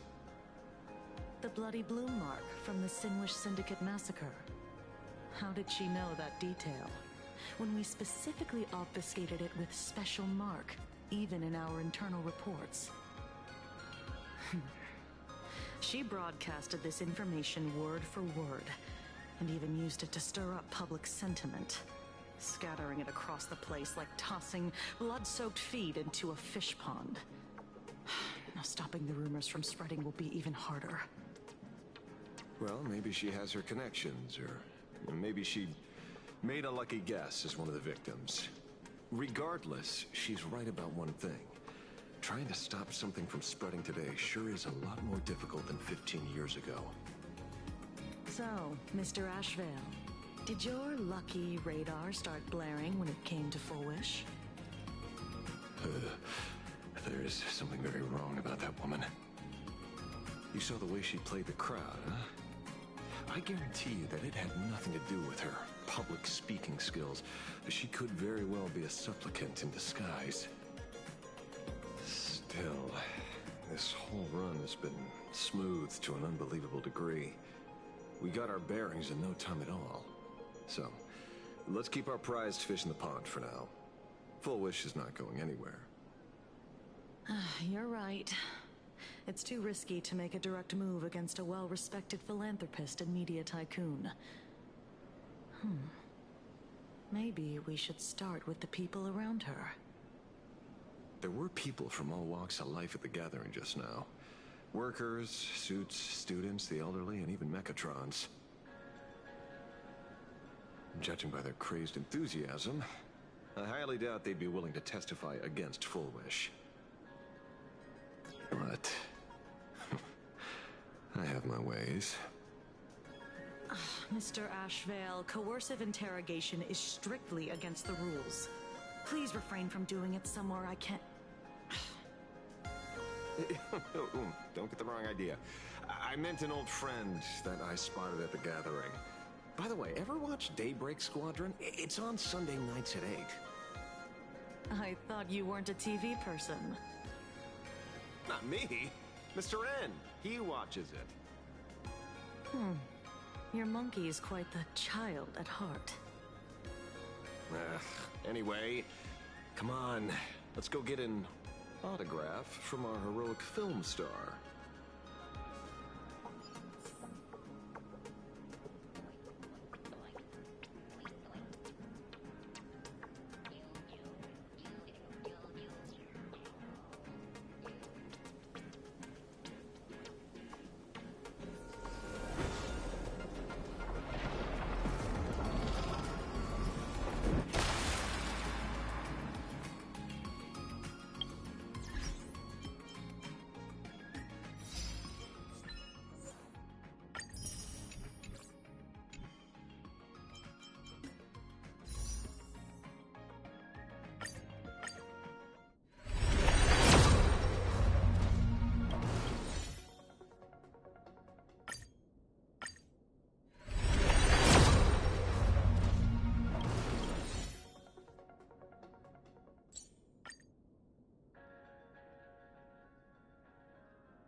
Time to get to work, Detective.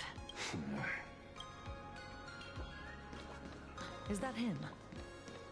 Shh. Don't interrupt. What? You lost him? Not even close. Hey!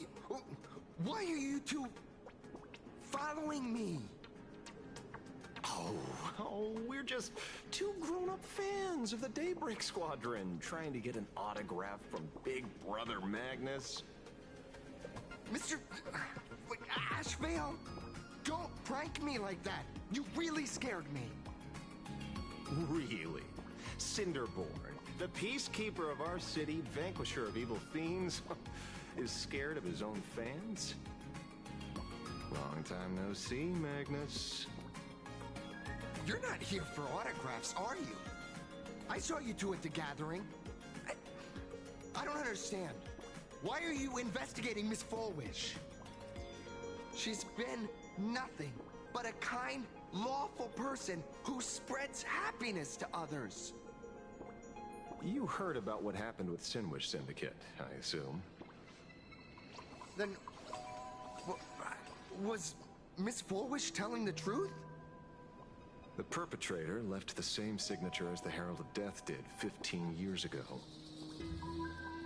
So, did that monster really kill Mr. Polwave and Costite? 15 years and he's back? This demon? How many more lives must he take? Mr. Magnus, you're one of the survivors of the incident, right? Yes. That monster took my parents that day. But what's the Sinwish Syndicate case got to do with Miss Fullwish? Because that Herald of Death was executed 15 years ago. That's for certain. The Sinwish Syndicate case, on the other hand, has copycat written all over it. And Fullwish is a suspect. So, just because we're survivors, we automatically become suspects? What? Are you gonna interrogate me too? If that's what you want, Miss Kuchiba can arrange for it later. For now, I just want to ask you a few questions about the Smiles Society. It doesn't matter if you have a few or 100 questions. I have nothing to say to you. 15 years ago, I was left all alone in this world. The so-called relatives closed in like a pack of hyenas, their eyes fixed solely on the compensation smeared with my parents' blood. Abuse, deception, expulsion. To them, I was nothing more than a walking money bag, an eyesore, a jinx. It was the society that gave me the chance to live the life I have now. What about the Sinwish Syndicate then? If I recall correctly, they took care of you once. Old Polwave helped you deal with those relatives. Listen, Mr. Ashveil, the debt I owe the Sinwish Syndicate will be paid. I will avenge them as a member of the Smile Society, as well as the Daybreak Squadron. I'll rip the Herald of Death out from the shadows in their name and see justice served. That is my duty. You're in over your head.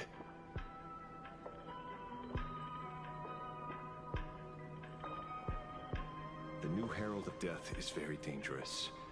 I doubt a handful of actors like you can achieve anything substantial. You think we're just a couple of kids playing superheroes with masks, right? Well, you're wrong. My squad mates and I aren't the easy pushovers we used to be, Mr. Ashveil. I haven't had my transformation surgery yet, but I can already power a Mechatron warrior in battle.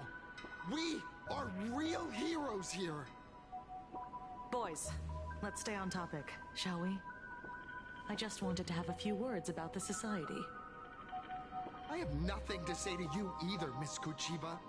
Neither of you are getting a word out of me on this.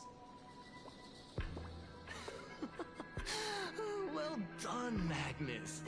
Your loyalty to the Smile Society warms our hearts. You're following me?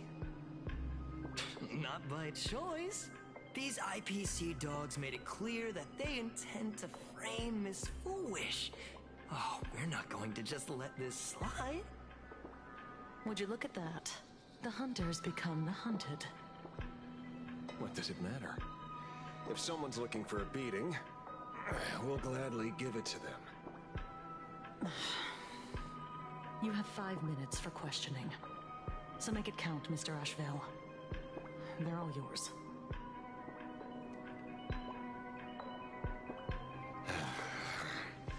Never expected my first miracle as a supplicant to be teaching thugs. I mean lawful citizens, a lesson on the streets.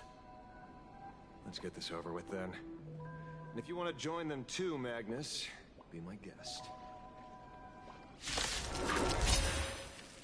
Fair warning. I'm out of practice. You get hurt, it's your problem. This don't hurt at all.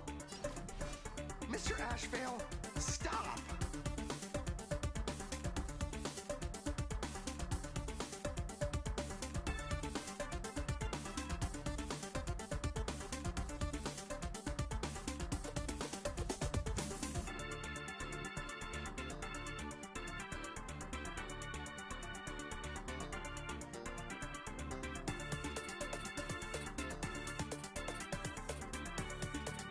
Do not let this moment slip away.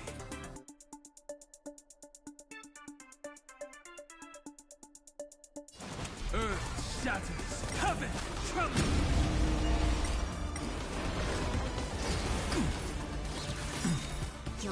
dragons, soaring above the land. This is permanent! Fight to the death. Arthur and Lend me your strength. We've entered the storm. To guard and defend, crush them! Let's see through you. No bullying allowed! I'm sorry, Mr. Ashveil. I have to stop you. Hooray, Cinderball! Bringer of justice! Shut up! Time to change tactics.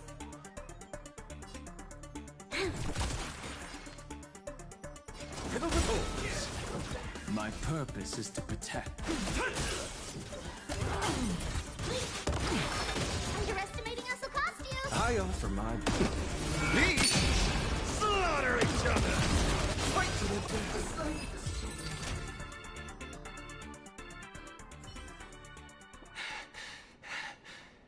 It hurts a little, but I'm happy. There's something seriously wrong with you all. Enough! Are you really going to kill them? What's the matter, defender of the city? Are you scared? This is the real Phantasmoon Games, Magnus. This is the bloody truth under the mask of the Elations game.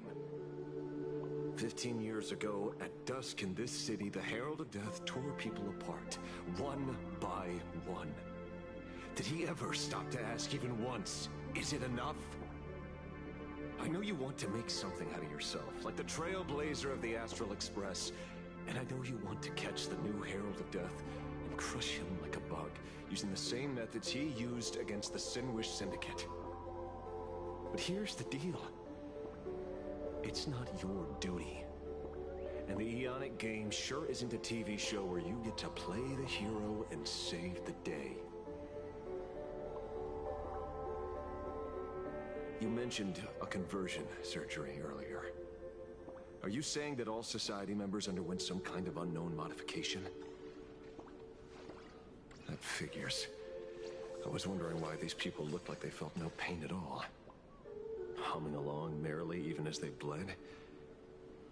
Does this have anything to do with the surgery?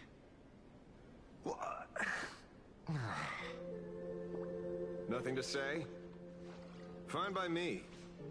3 minutes left. That's long enough for me to question them. Time to hurry and get some answers from these people while they're still on the ground.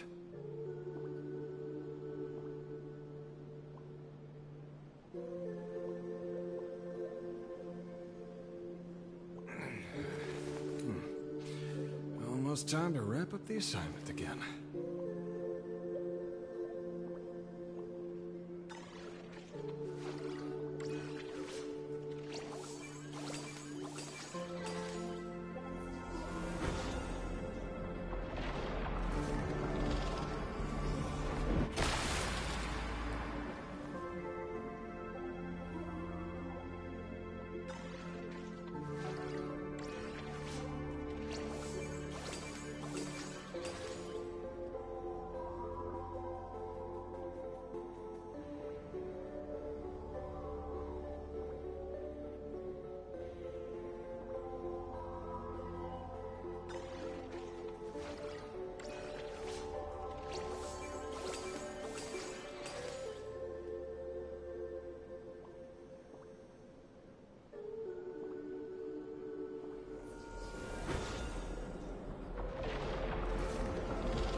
Almost time to wrap up the assignment again.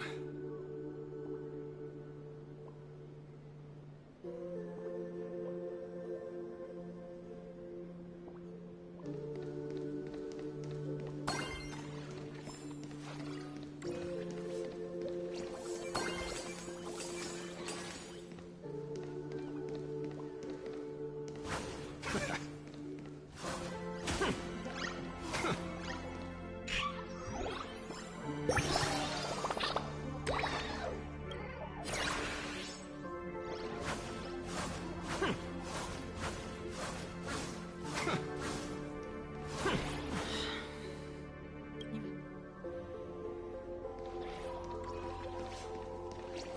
lackey, wake up. Pain should not exist.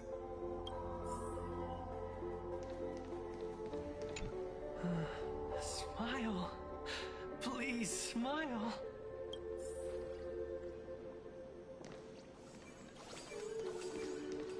The laughter. Don't let it stop.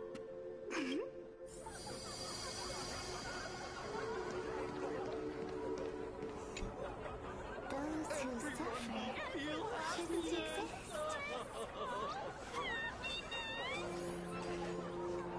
What the heck happened to these people? This is... the small procedure that official members receive. They call it the happiness surgery.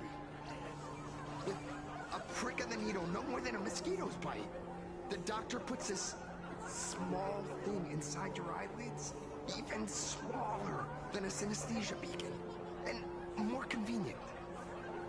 People who have had the surgery say that it soothes all your pain and suffering, past or present.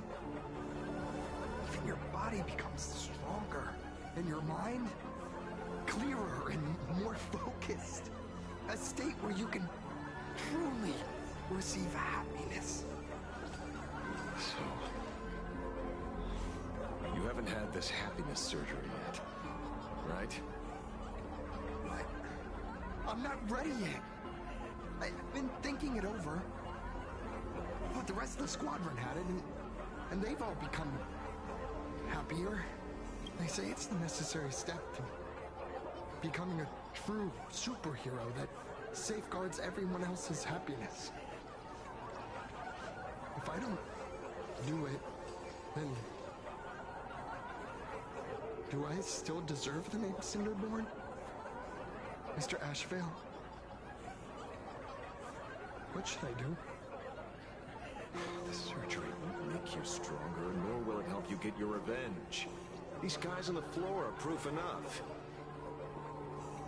Remember the hesitation and fear you feel in this moment, Magnus.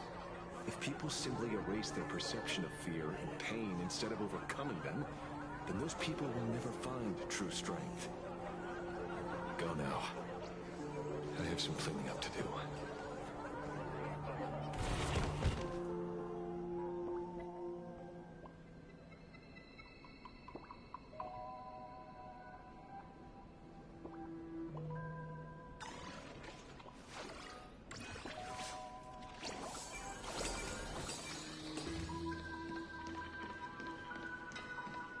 So, did you, pry the answers you were looking for out of them? These people have all been processed by the Smiles Society.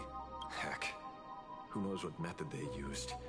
It completely neutralized their ability to feel suffering and despair and gave them bodies like steel, incapable of feeling pain. Say, is this the kind of treatment that the Medical Ethics Committee would approve? As if. I doubt they even bothered to submit an application. Which means Fulwish has far more dirty laundry than we initially expected. The idea was to find the Herald of Death with the leads we had. But here we are, going deeper down an increasingly scarier rabbit hole. Judging by their voices, these followers don't seem to have any ill intentions. In fact, they sound a lot more humane than most humans. If all this has nothing to do with the Herald of Death, then it matters little to our investigation. After all, how they pursue happiness is their own choice. Wouldn't you agree? Are you serious, Kojiba? It's only human instinct to avoid pain, right? Such avoidance doesn't go against the laws of nature. Nor does it legally constitute a crime when the party involved was a voluntary participant. Not a crime. Well, my instinct right now is telling me that this definitely has something to do with the Herald of Death. Unfortunately, Mr. Ashveil, we need evidence to solve the case. I'm here to follow my senses and dig up whatever's at the bottom of this. As for evidence, that's your headache. Besides, I don't think we need to turn over every stone to figure it out. If the new Herald of Death and Fullwish are connected, we'll be seeing another move soon enough. If I were her, I'd choose the brightest stage possible so this weapon could spread maximum panic. You mean the Star Rail Fest? Madame Pearl promised that top-level security would be deployed during the fest, as well as a contingency plan, robust enough to quell any crisis. And you are staring right at him.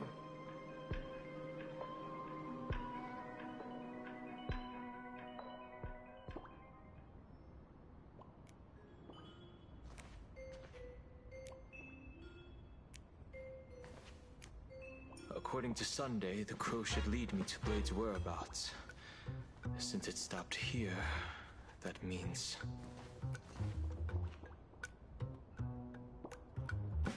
I wasn't even looking for you. Yet here you are, throwing yourself into the fray. Consider me surprised. We haven't even settled the score over the mask you stole from the Sinwish Syndicate. And now you're skulking around and following us? What's your deal? What do you, or should I say, all of you, want? General Yao Guang of Yuchui has come to this world and is looking for you. Dragons clash in the wilderness, their ichor dark and yellow. In her divination, you will become a slave to your own violence, bringing a catastrophic end to all. I am in that future as well. The only violence within you that comes to my mind is Shuhu. The emanator of abundance who resurrected time and time again. The monster who turned planets into living beings and merged billions of people into flesh spheres. The Xianzhou fears that he is using your body to resurrect himself. So, what's your plan? Kill me again. Oh my, things are getting a little heated. Should I get you both slushies? Thank you. I'll pass.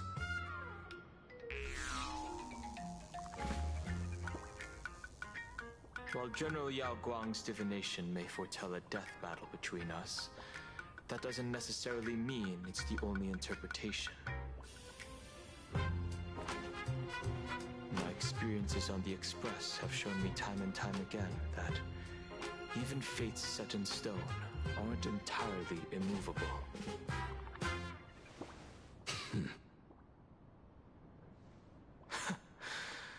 I have no intention of getting into a quarrel with you, but I need to make sure that the presence of the Stellaron hunters won't endanger my companions, or the future of this planet. Thus, I must know your purpose here, Blade. What has Destiny's Slave written in your script? He stated this trip would be connected to death. Should I congratulate you? Much obliged. In my experience, it's best not to get your hopes up too soon. Prophecies rarely unfold the way you expect. However, the General's divination isn't entirely baseless. Ever since my arrival here, I have been feeling restless. There's another power here beckoning me. Is there another form of abundance in the world besides you? Perhaps there is more than one. Are you referring to the disciples of Sanctus Medicus? Or the Elixir Seekers? Something far more dangerous. Do they have support from other factions? Unclear. As such, I'll keep an eye on you until everything settles. Just like you did in the past. That's as far as I'll go.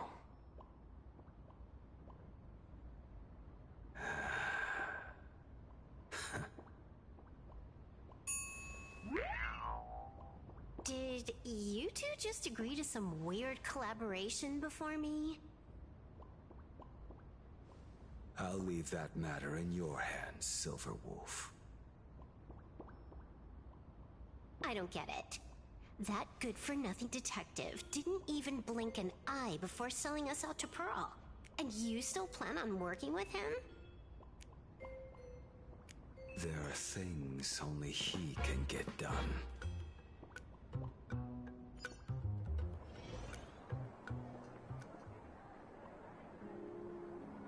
Hey, you two! Why the long faces? On land blessed by the Master of Elation, frowning is bad manners. Come on, smile! Whether you're hungry or full, poor or rich, the laughter is with you. Would you be interested in learning about our Research Society of Happy Smiles? Thank you, but I'll pass. Another one. How many people have been talking to us about happiness today? Well, 6, exactly. Locals say ever since the Sinwish Syndicate case, this Research Society of Happy Smiles has exploded in size. That gang's fall left a power vacuum, and the Research Society of Happy Smiles filled it like a fast-growing fungus. Even those who were once resistant or indifferent got swept up in it. I think I'm starting to get a better picture now. Is this, by any chance, tied to what you're preparing to do in the Phantasmoon games? Not only me. It might also be tied to the ominous fate General Yao Guang warned about. The one looming over this world. A few days ago, when I used the tuning power to help her intervene at Sparksicon, I caught a strange sound echoing in people's minds. A strange sound? Yes. Cheerful, happy laughter echoing in their heads. Oh, without those gangsters, this street's much cleaner now.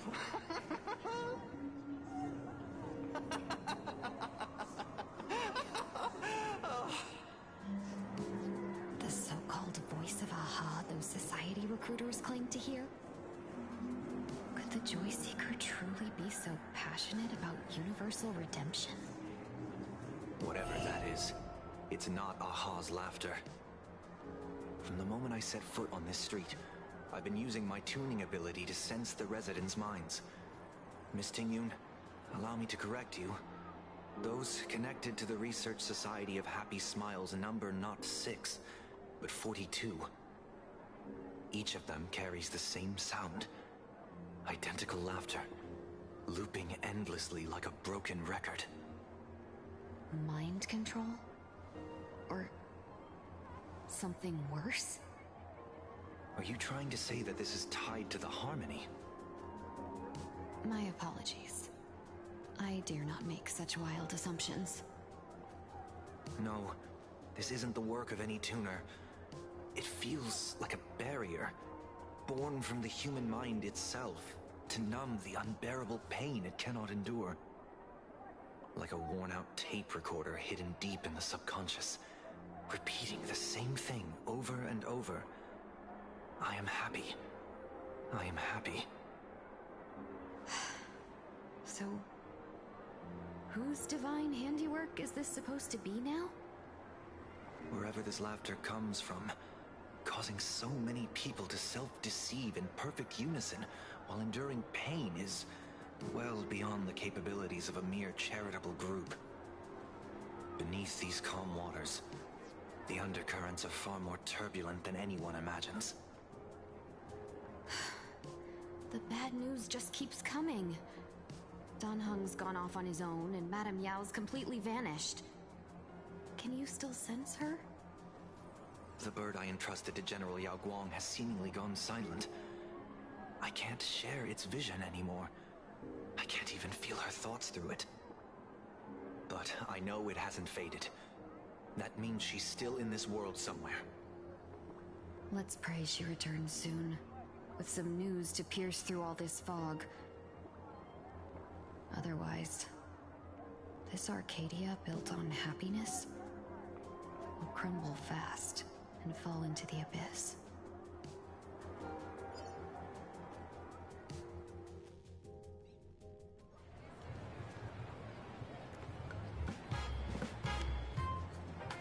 Blurry QR cult?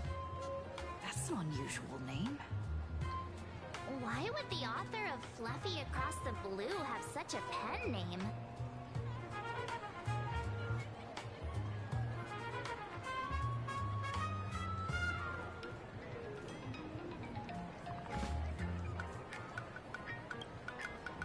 You're taking it a bit too literally.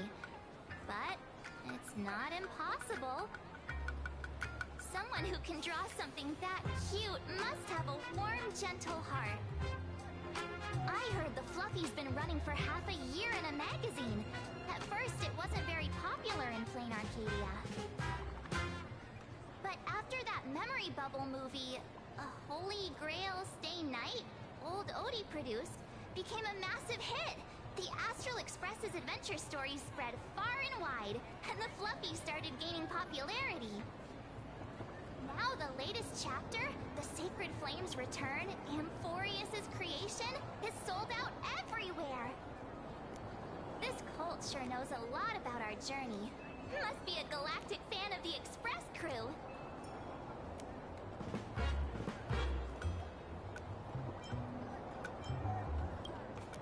Aw, come on.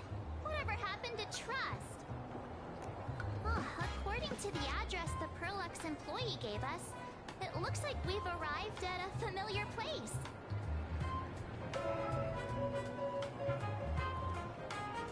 For such a small place, Dovebrook District is really full of hidden talents.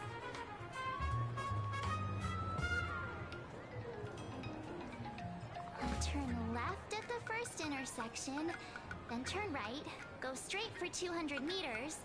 Wait, this is... the Bobo Weekly newspaper? Oh, don't tell me the author of the Fluffy is actually a Furbo. No wonder he rarely shows his face. Come on, let's go upstairs. In the Research Society of Happy Smiles.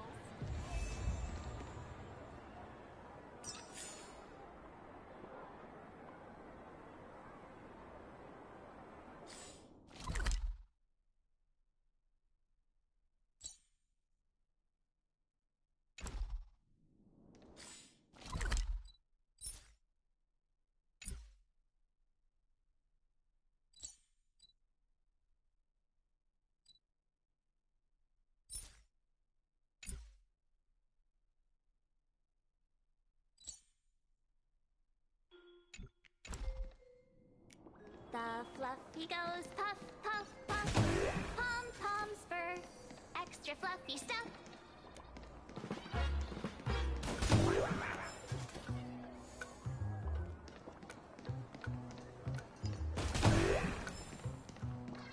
There are 3 keys to winning a celestial gem. Courage, guts, and resolve.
Just an answer.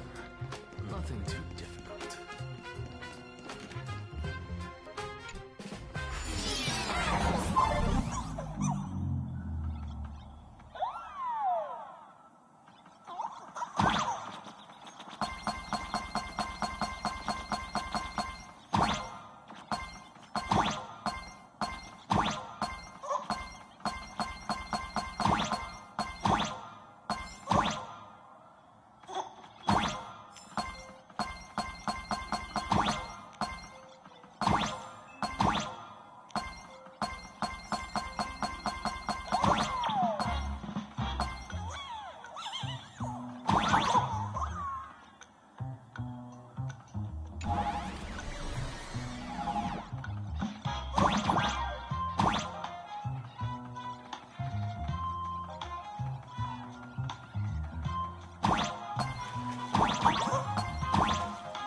There are 3 keys to winning at Celestial Gym. Courage.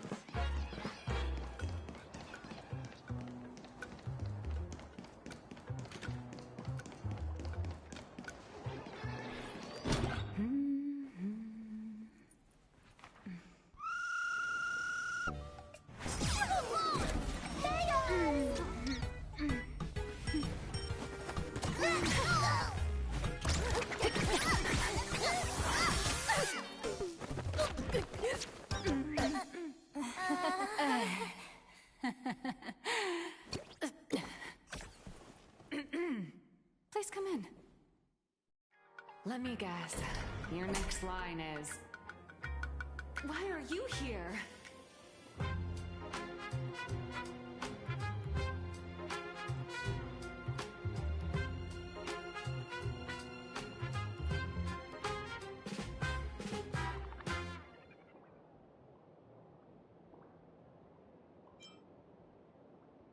What's the problem? I'm the magazine's founder, its president, and its editor-in-chief. It's only logical that I'd be sitting here. A million? President Nihilux has already been behind on behind on everyone's wages for months. If it weren't for the money, who'd risk their neck being a tabloid journalist, taking photos of the bigwigs on the Astral Express?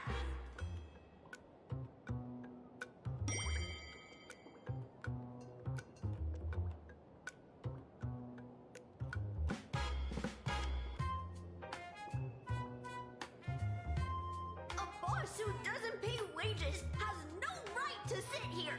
They belong in the underworld. Idiots. Without me, you'd all have been locked up in some Department of Aberration Defense painting prison long ago. And you still have the gall to demand wages from your savior. Have you ever heard of the sensational serial thief case, Phantom Furbomorph? It happened in the year 1996 at the Arcadian calendar. I'm sorry. I was wrong. I shouldn't have talked back. I'm sorry for being born a Virgo. Even if you've got dirt on us, making us work for free is way too ridiculous. We've had enough. We've overthrown the boss. We've got a new president now. Please, stand up for us. Welcome, traveler. Furbo Hot Pot requires a reservation. Rumors are 10,000 credits apiece, and if you're looking to hire a hitman, just head right down the hall to the storeroom. Oh, or maybe you came to meet the brilliant, charming, and universally adored blurry QR cult. Well then, truth be told, that person is actually...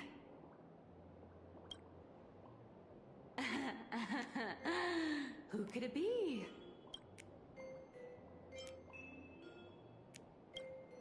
Once you rule out all the wrong answers, only one truth remains.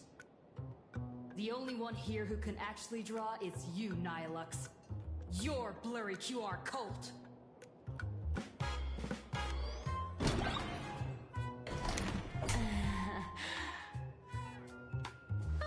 You saw right through me. As a reward for seeing through my disguise, how about an autograph or a photo? Allow me to reintroduce myself. I'm Nihilux. You can also call me by my pen name, Blurry QR Cult.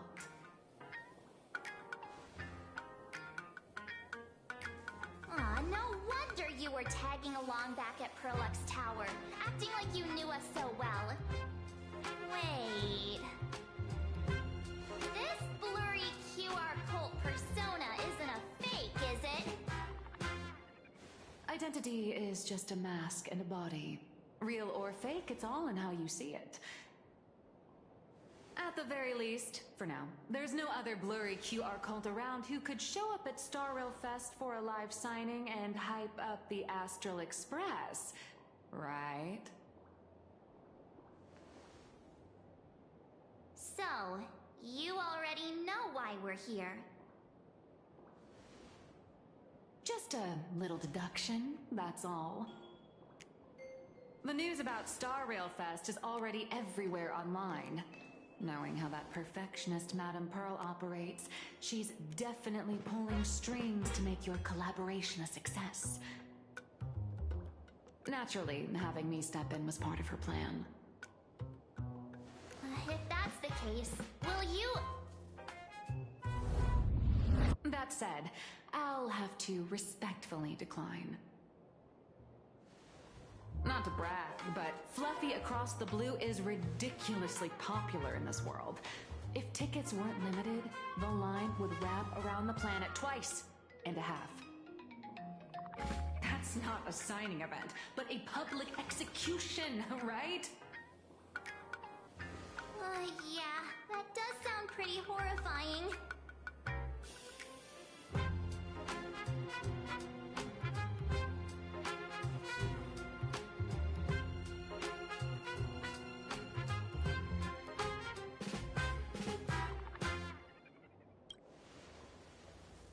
Could be tomorrow, could be next month, but definitely not today.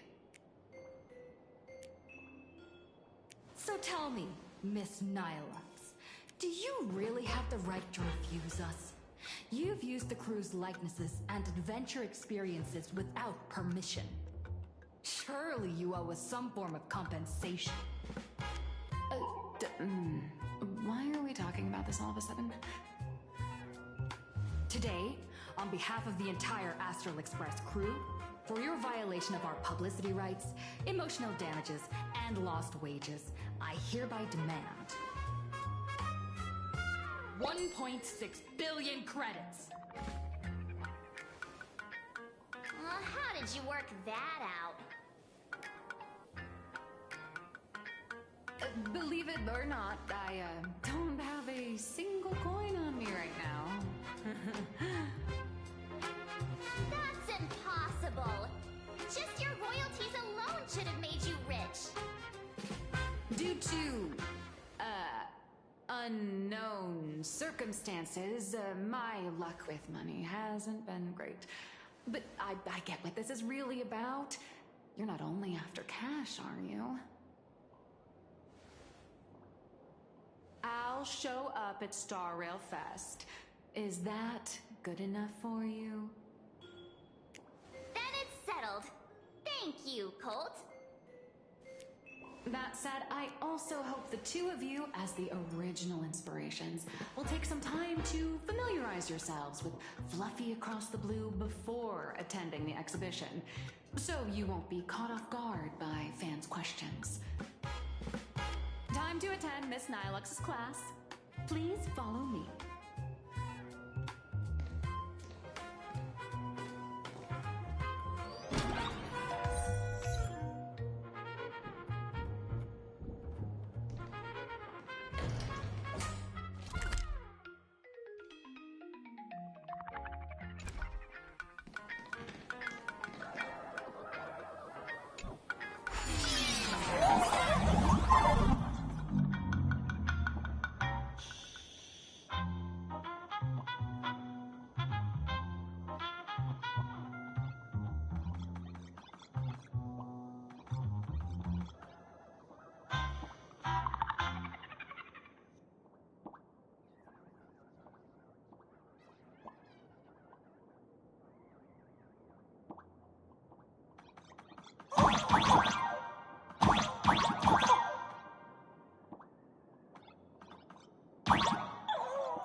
Nilux's mini-class is officially in session.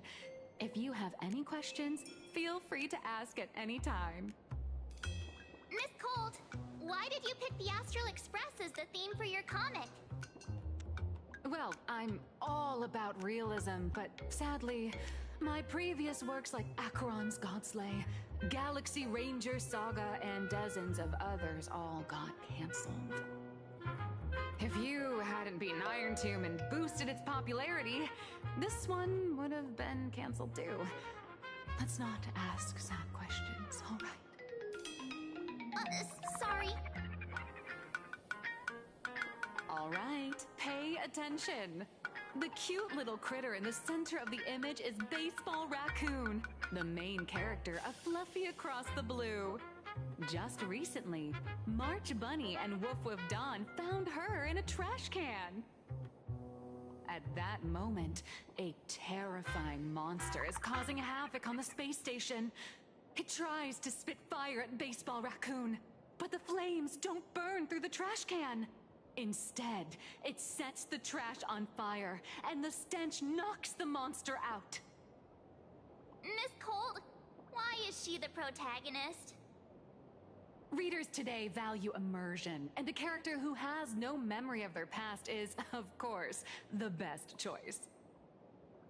I don't know anything about my past either, so why didn't you pick me?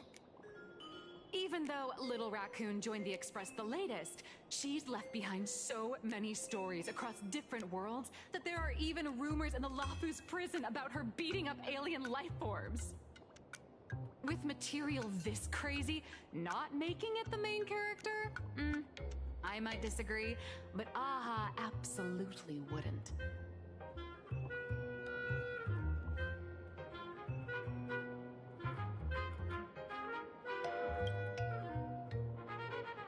Stick to being the Baseball Raccoon, okay? I don't need special treatment. March, the Fluffy is just a comic. Outside of this, the author and the readers, every character in this world, aren't we all the protagonists of our own lives? That sounds so passionate, Miss Cold. I totally get it now. And so, the unruly Baseball Raccoon, the quiet Woof Woof Dawn, and the lively March Bunny formed a trio everyone loves. Actually, I have a question too.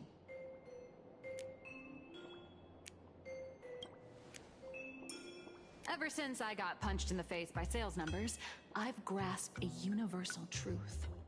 In today's world, fluffy, cute animals are always a crowd pleaser. Seriously? Even I feel like I can't compete with Pom Pom's cuteness. Designing the adult versions took some work. After defeating the monster, Baseball Raccoon accepted an invitation from the other fluffy animals and boarded the Fluffy. Here, the protagonist meets three big animals with distinct personalities. First, the adorable and universally loved conductor, Pom Pom. Beside them is the elegant navigator, Miss Hime-Cat. I know! That's Hime-Cat! Her original inspiration is Himeko. Oh, please don't tell her!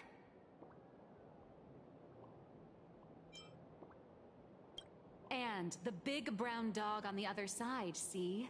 His name will shock you. That's right, he's... Mr. Yang! Just Mr. Yang. Your taste in naming is indeed extraordinary. Anyway, the 6 fluffy little creatures boarded the Fluffy Express and set off on their journey. As for the plot, it's pretty much the same as what you've all experienced, just with a bit of artistic tweaking to suit Plain Arcadia's audience. A tiny bit. In the comic world, which is even more cutthroat than the Phantasmoon games, if you don't cater to the reader's tastes, it's nearly impossible to survive. Once upon a time, great comic artists had the luxury of 100 chapters to build things up. Now, if you don't hook readers within 100 pages, you're done. Readers today are hard to please, and authors have to come up with ever more shocking and sensational material. Doesn't this remind you of the Phantom Moon games? Looks like you're all familiar with the characters from the Fluffy. Now, let me talk about some of the creative challenges I'm facing.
A day of peaceful repose. A will of metal and stone. You strength in numbers!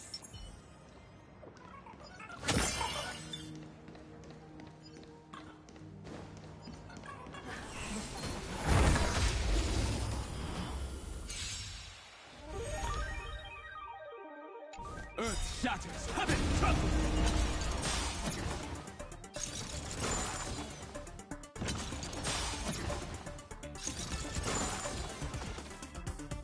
Is it coming? Are you the best win? Let me go! Fight to the death!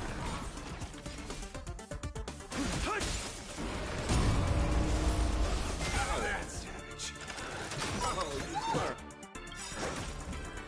Dragons, soaring above the lands. This is permanent! Archer and I. Fight to the death! This old wolf hasn't lost his fangs. Let's see through you.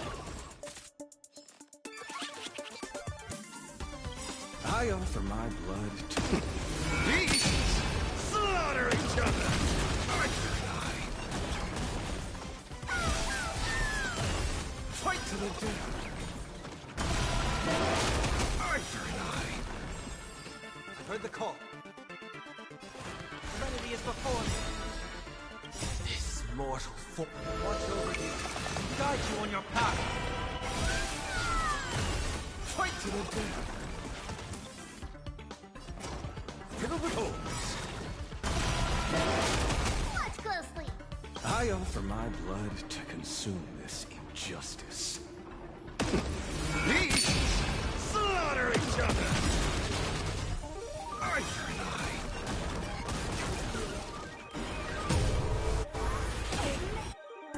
It's coming! Are you the best win? Let me go! Fight to the death! Are they asking to be beaten up? Let's see through you. Archer and I. Dragons, soaring above the lands. This is permanent! Fight to the death!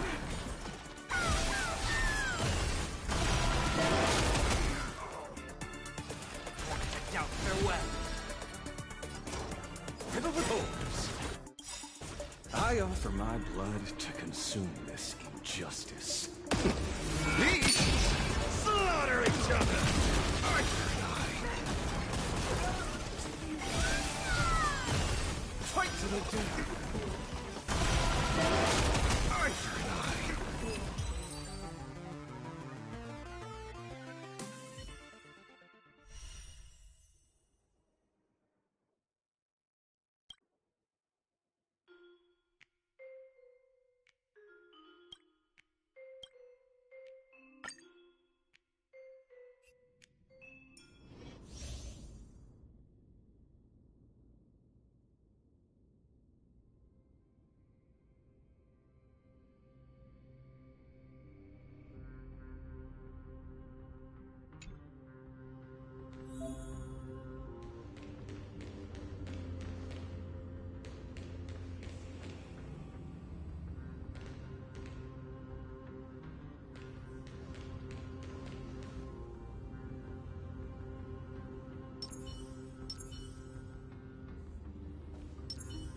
Sound lingers.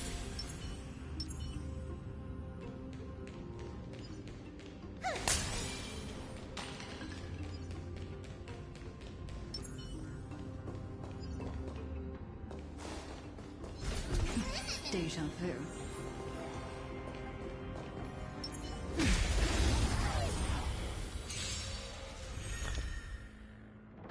Eternal. Let's try it this other way. Every petal in life's garden, all will be swept away by the wind. I choose you.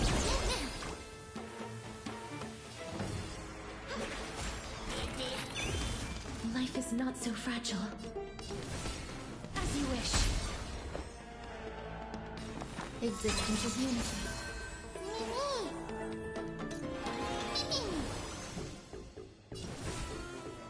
Root here. This is being in sync. Mimi!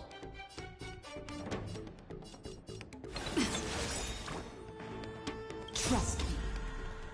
We can do anything! Have some sunshine! Break so May this faint light dispel the gloom, restore the skies! breaks over. Embrace a new life.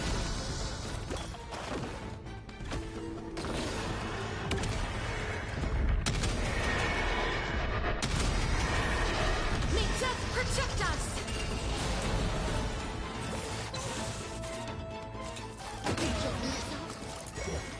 You just don't like it. Guide the Rainbow Bridge.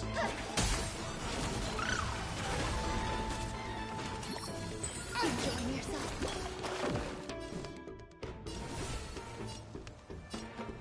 As you wish.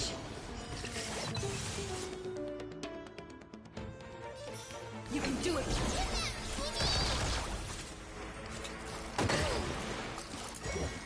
You just don't like it. Embrace a new life. Eternal.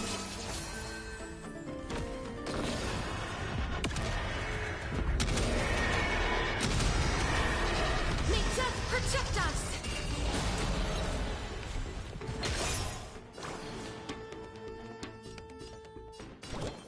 Show me the way. I shall remember this one. I'm on it. Many.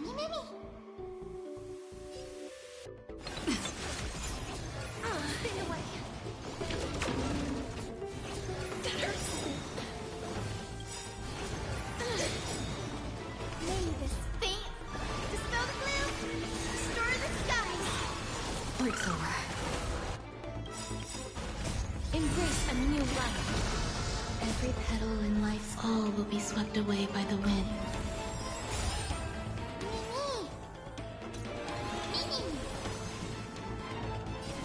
Darkness with me.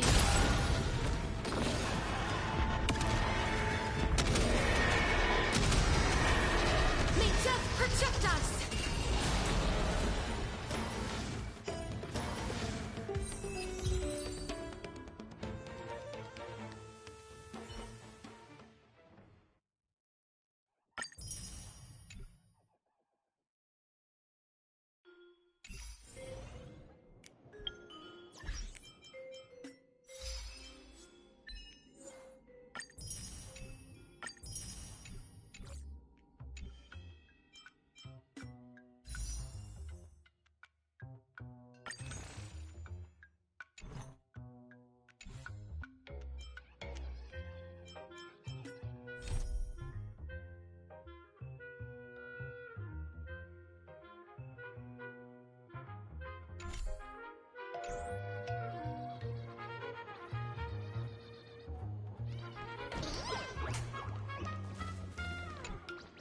So, what do you see on the fluffy stands?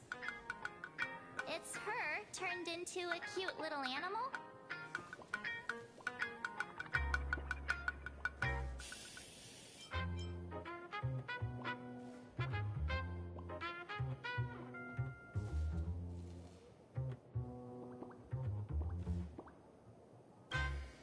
Yes, this is the character, and you're the inspiration behind her. But even for someone as interesting as you, there are many backstories that readers don't care about, don't want to know, or don't feel obliged to understand. A comic artist's job is to capture the most interesting parts and present them to the readers. The cute and clever one is March Bunny. The unruly but reliable one is Baseball Raccoon. This is what we call a concrete archetype paired with an abstract character. And the abstract side of a character will only be further simplified in the eyes of the readers.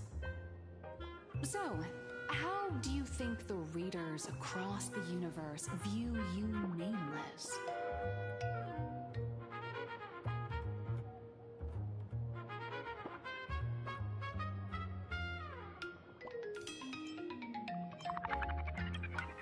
Well said. Your heroic deeds and accomplishments drew my attention, and your demeanor gave me inspiration for the character in the Fluffy. But while the hero identity boosts the character's popularity, it also becomes a limitation. That's why the little animals in the Fluffy have to defeat even more powerful villains and keep upping the ante to get more applause from the audience. In turn, the reader's perceptions and expectations constrain the character's growth. If she acts out of line, the popularity will crash. If she can't come up with new ideas or grow stronger, the audience will soon lose interest in the comic. Unfortunately, the creation of Fluffy Across the Blue is now stuck at this very awkward bottleneck. Honestly, after drawing comics for so long, I've pretty much run out of ideas. Hundreds of Amber eras ago, people would laugh out loud just from seeing a cat do a backflip. Now, to get the same kind of enthusiastic reaction, you'd probably need to have that cat fight a Mechatron in a one-on-one showdown in Perlux Tower. Although the Fluffy specials are selling like crazy, doing side stories without progressing the main plot isn't a long-term solution. Ever since all the gossip memo keepers I hired got wiped out in Amphorius, my source of intel's been drying up fast. But if someone from the Astral Express could quietly feed me a few juicy insider secrets from the Phantasmoon games, imagine the reader's reaction when the next chapter drops. Whoa! Does blurry QR code have a time machine or what? Oh, that'd totally save the Fluffy's future sales. After all, my little Furbo crew already works for you. Just have them slip me a copy of the Phantasmoon Games press release. Let's call it buying your exclusive adaptation rights. We'll do a 50-50 split.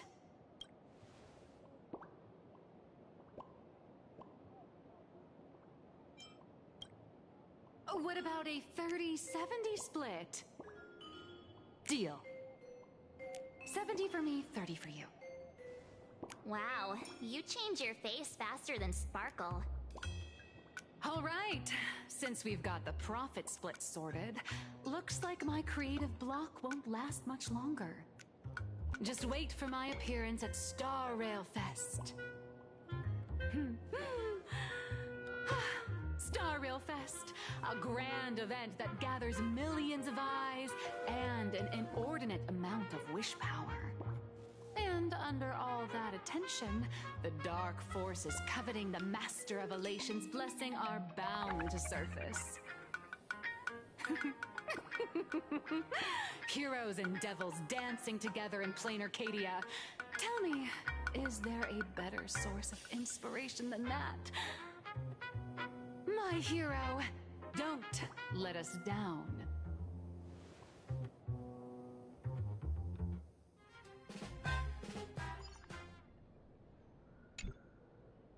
A supplicant is the master of wish power.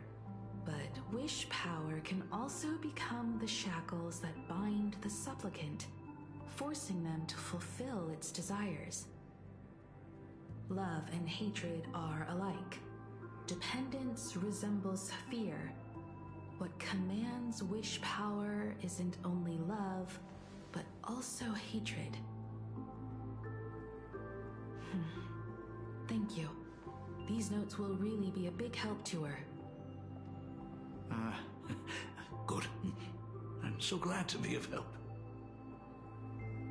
For generations, many members of our family have attempted to enter the Phantasmoon Games, hoping to rely on the Aeon's immense power to lift the curse afflicting the Graphia bloodline. Some came close to the mask, but could only watch as history passed them by. Others wore it, only to fail in the end. That was until 400 years ago, when your great-great-grandfather Hero won the Phantasmoon Games and successfully gained an audience with Aha. But the family's curse was not broken. In his notes he wrote, "Just as the god of destruction cannot cradle a bouquet, so too is the god of elation powerless against a curse, such as the cycle of cause and effect." Father, are you wondering what it was that healed me? I know you're keeping something from me. But I don't care what cured you 15 years ago. As long as you're alive, I can wait until the day you're ready to tell me. Still, as a father, there are things I must say, even if you don't want to hear them. As an artist, I'm fascinated by fleeting lives. They struggle, they suffer, and in doing so, reveal a brilliance worthy of time's memory. But, as a father, I can't stand by and watch my daughter walk into tragedy. I bless you to be a hero, to welcome the same end as Ashveil. Those are words I could never speak. The road ahead is shrouded by uncertainty, and that's why someone must take the first step, to trailblaze a path others can follow.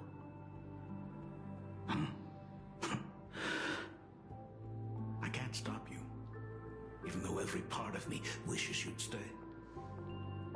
But this is your choice, my daughter's choice.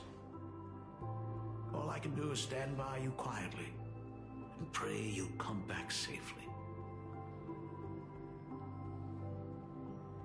Do you still remember the bedtime story I used to tell? They say there was once a princess in the sky. Day and night she painted in her celestial garden, untouched by the joys and sorrows of the mortal world. One night, a thunderous sound echoed from her painting. Curious, she stepped inside. Through seas of flowers, across mountains, until she reached the world's edge. There stood an ancient tower, so tall it pierced the heavens, so vast it seemed to hold the universe itself. Climbing the endless staircase, the princess reached the summit, and from there she saw the world beyond her garden. In the distance, she heard cries, the voices of people burning in raging fire. From that tower of infinity descended the world painter to walk the mortal realm. With a single stroke of her brush, she brought forth 1,000 imaginae, turning the tide against destruction. To go where there are cries, to go where there are flames. That is the meaning of Murata. But beyond the family name, my interpretation of our ancestors' name, Graphia, is also the hope I place in you. Himiko, whatever choice you make, if this is truly what you want, then go. Use those steps blazed upon trails to paint the world as you see it. Thank you, Dad.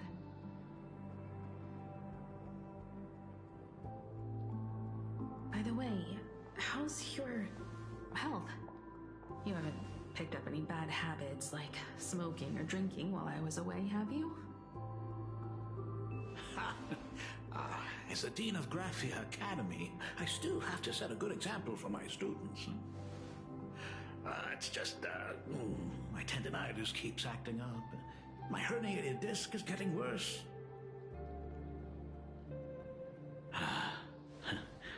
Himeko, how long will you be staying? At least until the lunar cycle shifts. I'll stay here in plain Arcadia until then.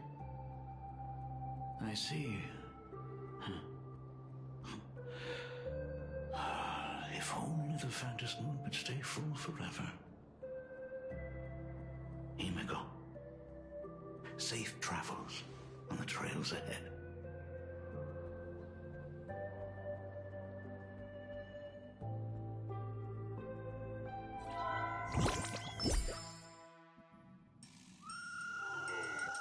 Hello, everyone! Welcome to Foolish TV's special news segment, Arcadian Morning Report. I'm your host, Poofy. Hi everyone, I'm your host, Snowy! The Star Rail Fest exhibition venue funded by Pearlux Corp and constructed by Turbogen Heavy Industries has officially been completed!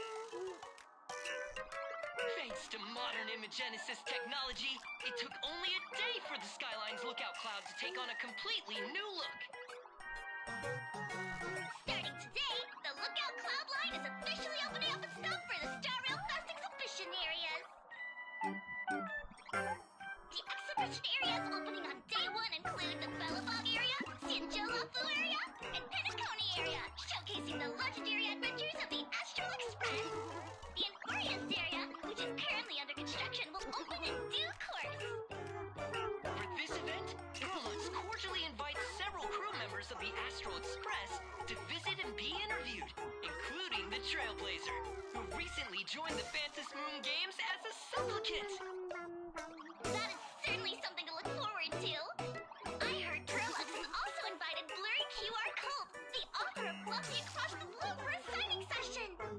It'll be the first time the author reveals their true face in public. An exhibition to gather wish power. Now that's an interesting scheme. Leave it to Pearl to come up with such a bizarre idea.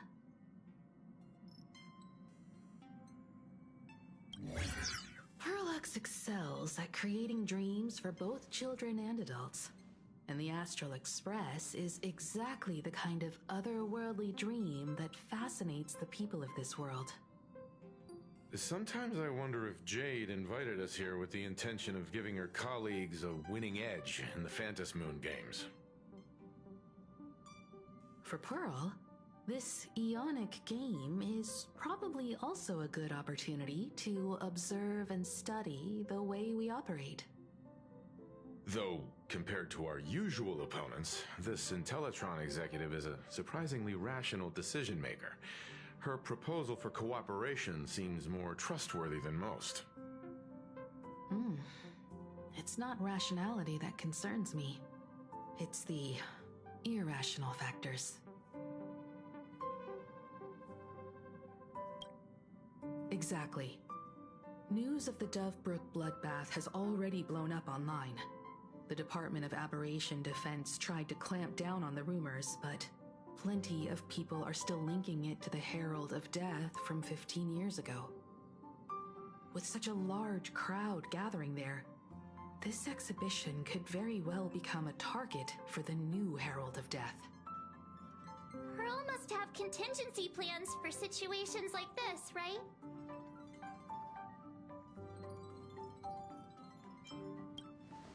That old guy? No way! Whatever Pearl has planned, we must consider the possibility that the Herald of Death might attack the venue. We won't just be there to showcase the Astral Express to the people of this world. We'll also need to stay on high alert for any suspicious activity. it's about time. You should get going.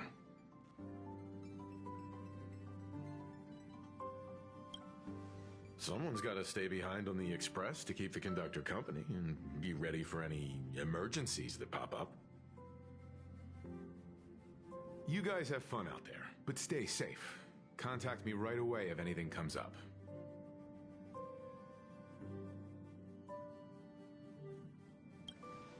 They're both out on a mission with General Yao Guang. Dan Heng is tracking Blade's whereabouts, while Sunday is working with Miss Ting Yun. Both of them are tied up. Looks like they won't be able to make it to the exhibition this time.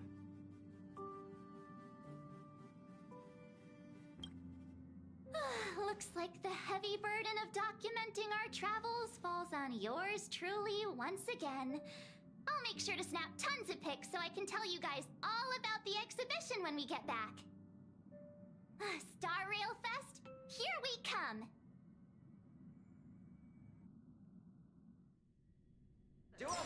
Be grateful for all this clamor. That is the sound of thoughts clashing.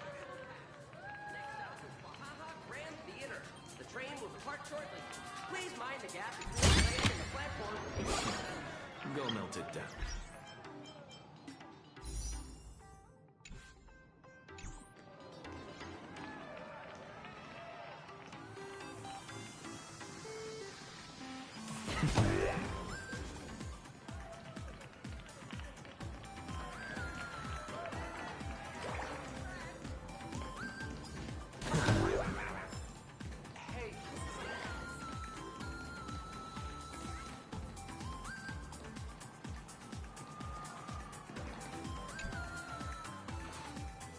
Passengers heading to Star Rail Fest, please prepare to board.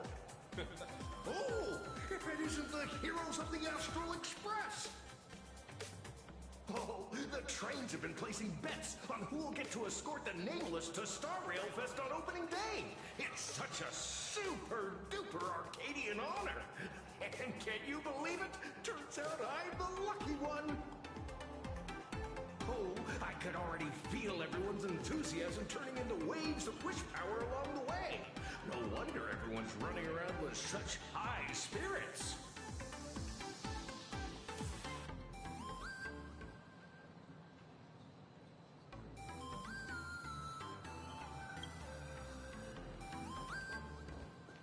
Ding, ding, dong, dong. The express is about to depart. Heroes, please stay seated and hold on tight.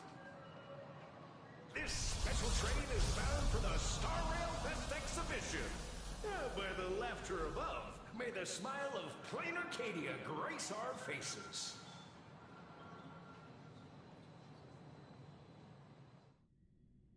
Out Cloudline. Thank you for riding with us today. May the luck... Hurry up! Hurry up!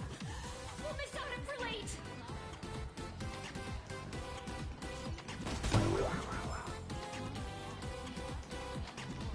And take care of your personal belongings. Thank you.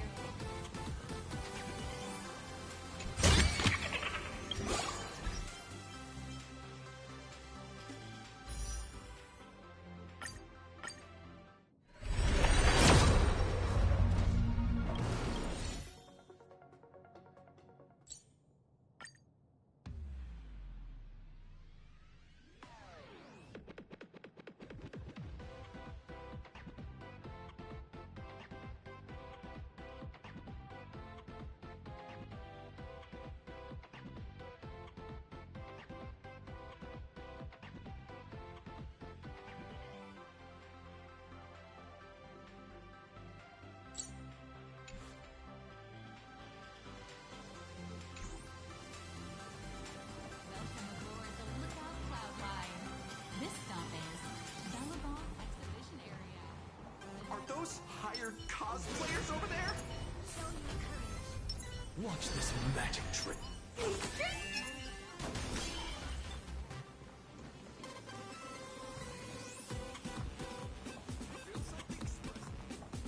Chat! I've made it in safely! For those who couldn't get tickets, you can catch the entire fest through my live stream today! Next to me is my partner... Oh, wait! What are you and young, done hung. Where'd you get that mask from? It looks so weird. Such trifles matter not. What doth matter most is securing the autograph of Master Blurry QR Cult upon this book of mine. The signing event hasn't even started yet. Besides, Sancho people don't talk like that. What's our motto?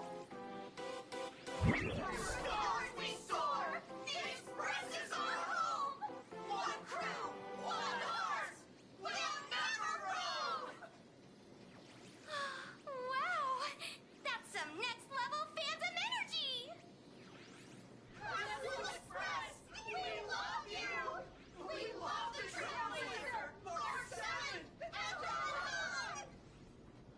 Ashveil Express! We love you! We love the conductor! Himiko and Wells!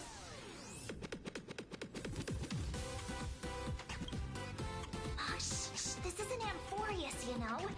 Watch what you say. The family's got ears everywhere. It's best if we keep quiet about Mr. Sunday while we're out in public. Want to take a photo together, Himiko? No, thanks. I'd take tense negotiations with Pearl over getting mocked by my own fans any day.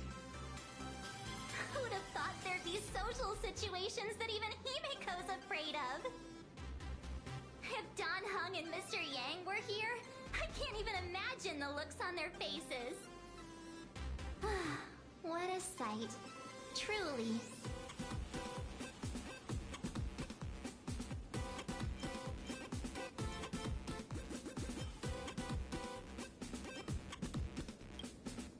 Exactly. That's just how we roll. So many fans out there. Even more than the crowd that came to welcome us at the station when we landed. It's kinda going to my head. Oh, hold on. That's not good. We need to be on high alert. Who knows if that supplicant is hiding in the crowd, plotting something against us and our fans. So, I'm gonna brave the danger and check things out myself.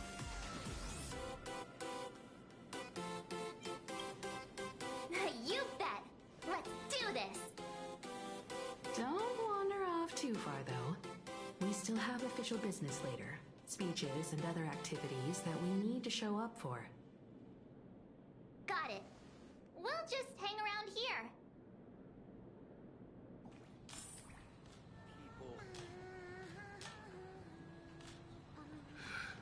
Three, 2, 1.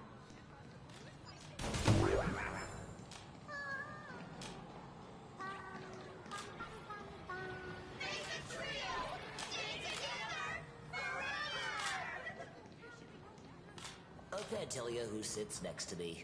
Hi! Trailblazer. Sorry to bother you. We're with Full Wish TV. It's our lucky day running into you here. Do you have a moment? Mind doing a short interview with us? It won't take long. Our audience is absolutely dying to hear about the new supplicant in town and your adventures aboard the Ashveil Express. No problem. But let's keep the interview brief, since the organizers might have other plans for us. First question. Seeing as Plain Arcadia was the starting point of the Express's new voyage, how would you describe your impressions of this place?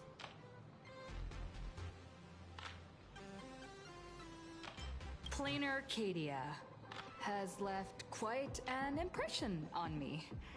An ancient world that somehow feels so modern, so vibrant and colorful. Everyone's chasing the latest trends, looking for fun. I'd say this place is more like a never-ending carnival. Interesting! Throughout the history of the Phantasmoon games, it's been extremely rare to have such a renowned cosmic figure as yourself participating. As the Astral Express's supplicant, what kind of changes do you hope to bring to this world in these games? I'm just a passerby. Who am I to change this world? But if I can, I hope to show everyone the spiritual strength of what the Trailblaze represents. That's an impressive answer. Speaking of which, after joining the games, you immediately went to defeat Miss Sparksy, who represented the Masked Fools. What are your thoughts on potentially facing native supplicants in the future?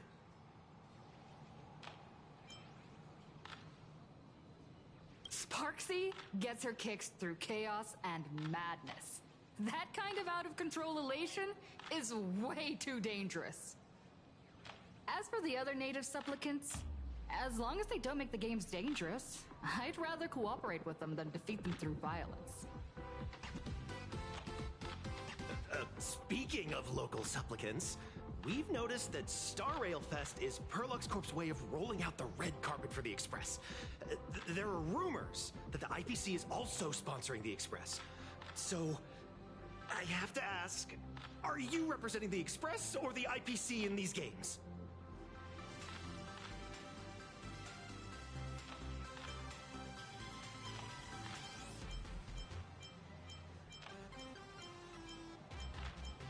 The IPC's interests? Nah.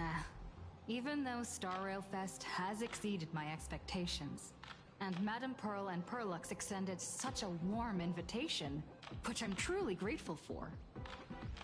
At the end of the day, this is a festival for everyone, and I'm just one of the guests. I'm not the master of this place.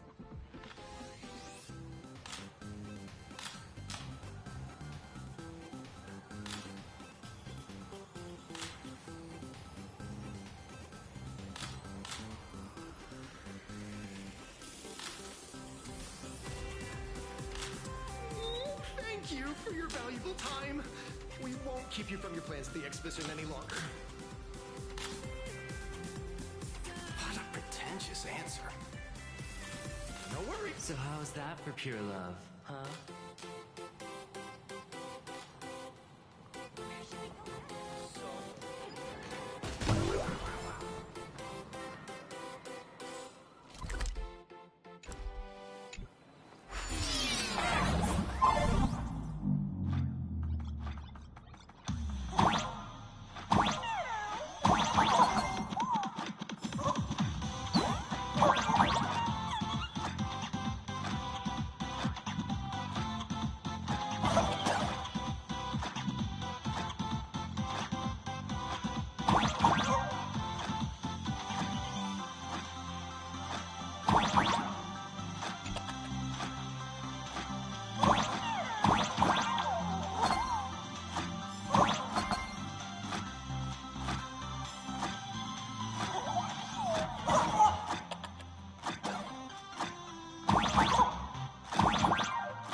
cocoon.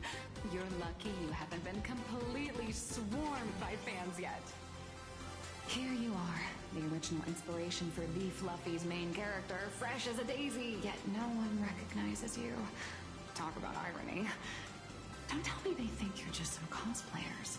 Come to think of it, that's actually quite possible. Well, none of my readers have seen my real face yet. But that's all gonna change once the book signing starts. It's honestly heartbreaking that the organizers only gave me this dinky little booth. I was hoping for something more prominent, like a spot on the main stage or something.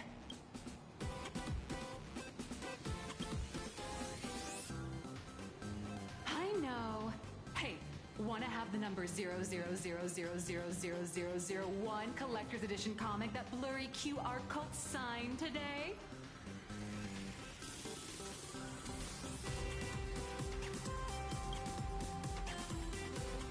Ever heard of wishful thinking? Besides, what's wrong with selling a ton of copies? You're getting royalties too, you know. Hold up. What's this extra thing? Light sticks. The organizers gave me thousands of them and told me to hand one out to each fan who gets a book signed. They really know how to push someone around. I wanted to give them a piece of my mind. Am I not the world-renowned author of Fluffy Across the Blue, the great blurry QR cult? Who exactly do they think I am? Chopped liver? But you're right. This is Star Rail Fest. Today, I'm just a side character. Anyway, it's about time to head to the booth and meet up with the staff to start the signing session. I won't keep you from enjoying yourself any longer. Bye-bye.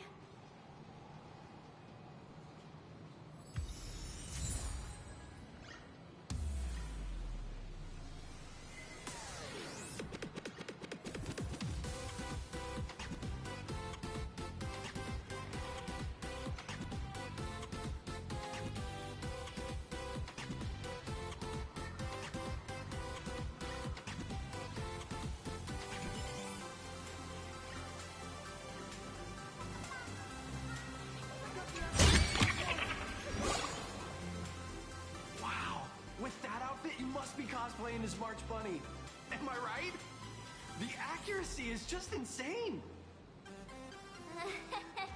Yeah, just like the original. Since we're all fans here, let's skip the sales pitch.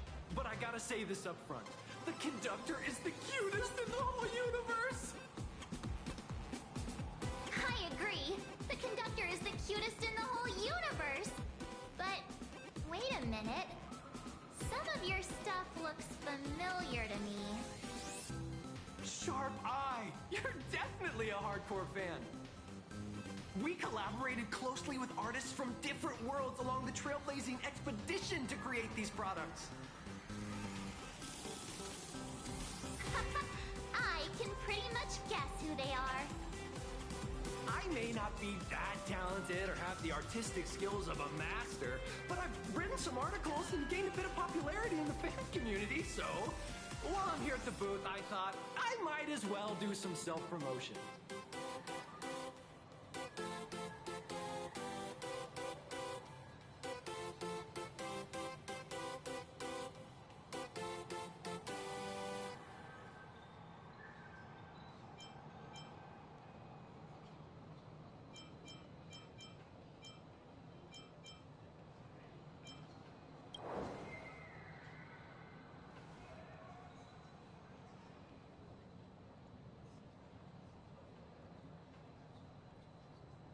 If any of you happen to be super hackers, space warriors, spirit whisperers, or those cursed by eons, come find me.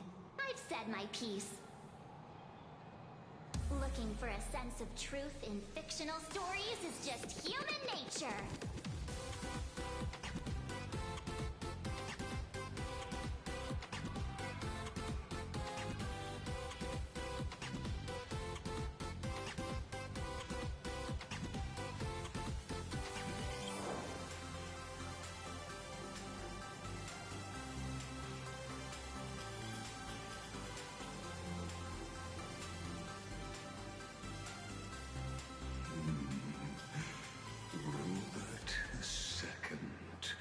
wise throughout the universe, profound in his insights, was bestowed the title Profound One by Noose. If it pleases you, my king, we shall storm the throne and snatch that bloody seat from Rupert the First. Among the countless stars are whispered the secret chronicles of Rupert.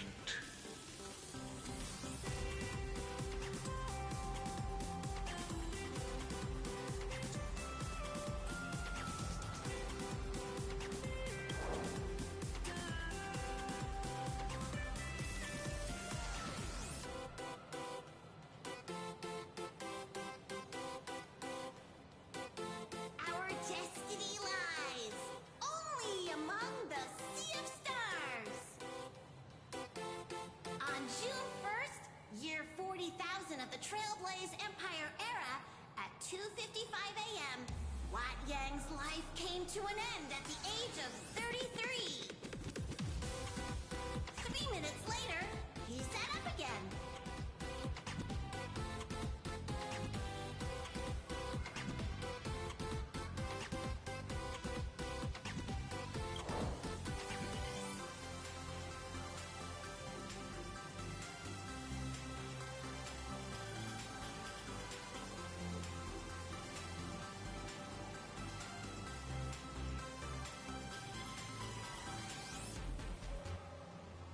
I'm sorry, Kafka.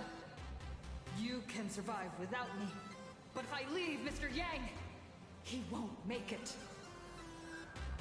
Well, what about Silverwolf? Are you planning to release her back into the wild?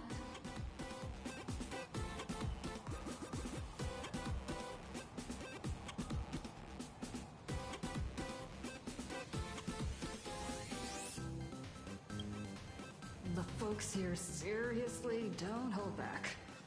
Nothing's off limits to them. Buy one item, get a free novel. It's a venue exclusive deal. First come, first serve. Better act fast or you might regret it forever. When the floppy figurines hit the shelves the other day, this mysterious old guy snatched them all up, saying something about using them as art references for students. He loaded up a whole cart like he was stocking inventory. Even the scalpers were no match for him, I'd say. Not long after he left, a girl with bunny ears came to buy figurines too. She was clearly a collector, buying complete sets of everything. Then she discovered that in every collection she wanted, there was one Hemacat missing. That old man bought all the Hemacats. Oh, that's horrifying! I can't let this happen to me!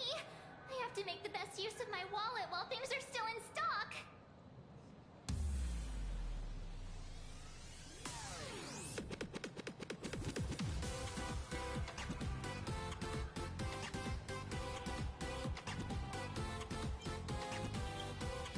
You know that feeling when you see some weird little gadgets and you just can't help but buy them? And before you know it, your whole room is full of stuff, so you have to secretly hide them under your best friend's big bed. Aww, this is not good. My wallet is trembling. My pocket money is crying out in pain. I need to battle against my own instincts for a bit. Go look around without me for a while. I'll come find you once I'm done with this battle. Just don't wander too far, okay?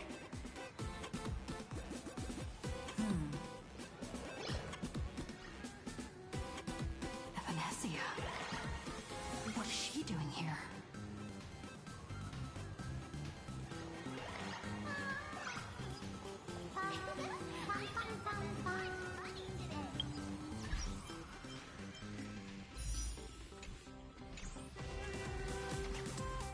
Target confirmed. Mine's ready. Toast on the face. Evanesia, rolling out!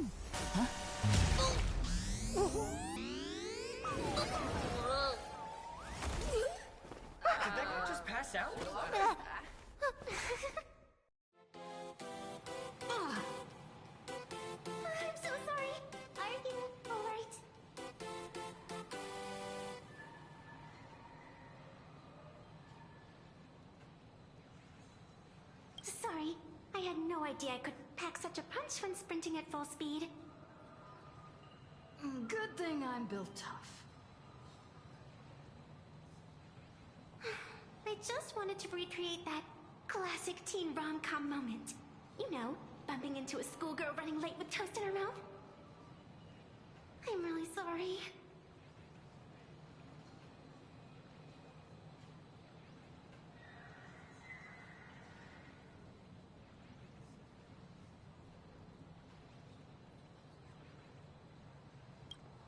Why am I here? Well, probably because the plot demands it. That's got to be the lamest excuse I've ever heard.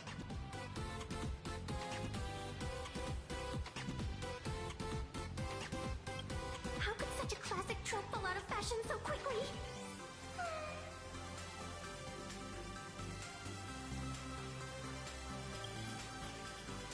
Hey, I helped you out during the Phantasmoon Games, didn't I? Is it really fair to glare at me like I'm some kind of villain?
Your whole fight at Graphia Academy.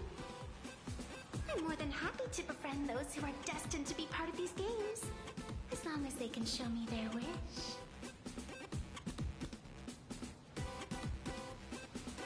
Of course not. That mask has already been imprinted with the shape of your soul. Even if I took it back, it wouldn't be of any use to me. An old friend of mine once taught me how to draw. And as it turns out, I'm a natural. If you call those bad doodles you made when drawing the mask talent... I'd always wondered if something I imaginated could actually fool the Phantasmoon's eyes. See? This temporary ticket I gave you shows great promise. Proof that my artistic skills have leveled up. Speaking of which, shouldn't you show me some gratitude?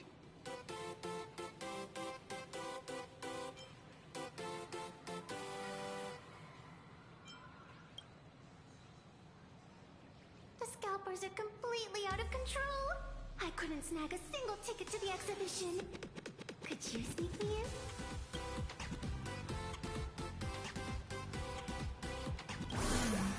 She did help us out before, but as a dignified nameless, how could I do something as unethical as helping someone sneak in without a ticket? All she's done for us. You're gonna be stingy about a tiny favor? Besides, since when were we such paragons of virtue? I sure don't remember any of that. Huh? Didn't expect you to be so principled. Guess I'll have to use this trick.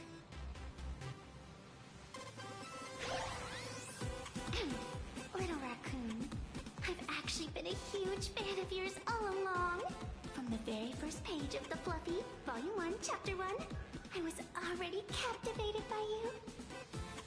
That afternoon, as I passed by the Graphia Academy building, I caught a glimpse of you by the window.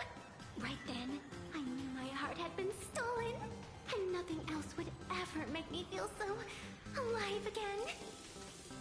Getting to share a few happy moments with you at this exhibition, that's all I could ever ask for in this lifetime.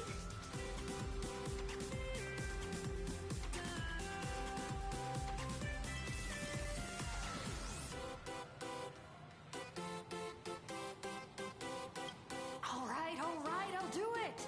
Stop nagging already.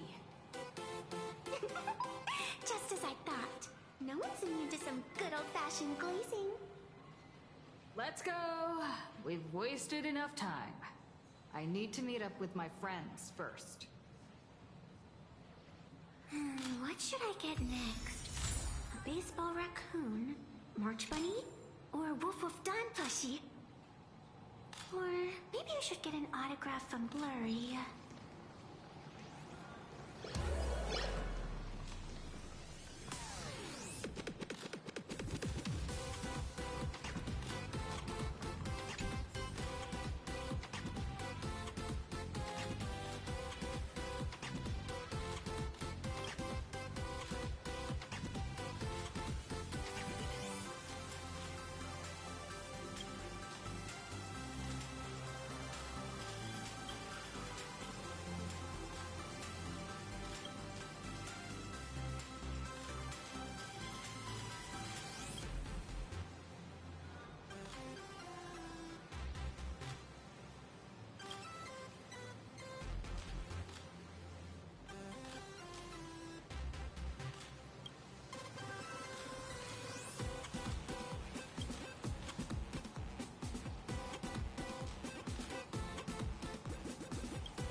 I tried, but I still just couldn't keep my wallet shut.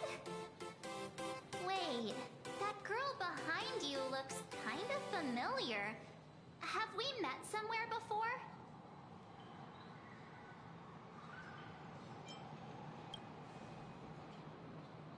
I feel like you're throwing shade at me. Anyway, I've definitely seen her. I think it was at Graphia Academy? Whatever. It's not important. Wait a sec. Isn't this March Bunny from the Fluffy? Oh, the attention to detail is insane! Especially those ears! I'm a fox. A fox. Let me introduce myself. I'm Evanesia. Just a normal fan of the Fluffy. You must be the inspiration for March Bunny. You're way prettier in person than in the news. March Bunny, I've actually been a huge fan of yours all along. From the very first page of Volume 1, Chapter 1, I was already captivated by you. Getting to share a few happy moments with you at this exhibition, that's all I could ever ask for in this lifetime. But I can't even get a single ticket, so I can only stand here, gazing up at that world from afar.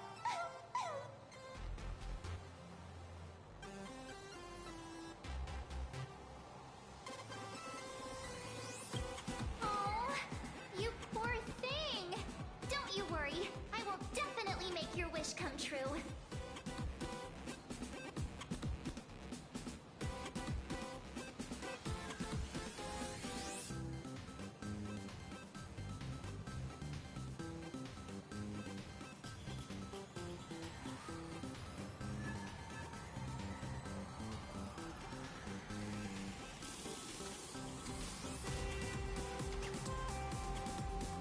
March, don't let yourself be fooled by such a seasoned swindler. Such an adorable little fox girl could never have any bad intentions. It's not like she's another Fantilia, right? Besides, this place doesn't even have any Stellaron or Ambrosial Arbor. Don't worry, Nessia. Just leave it to me. That's great! Thank you so much, Miss March.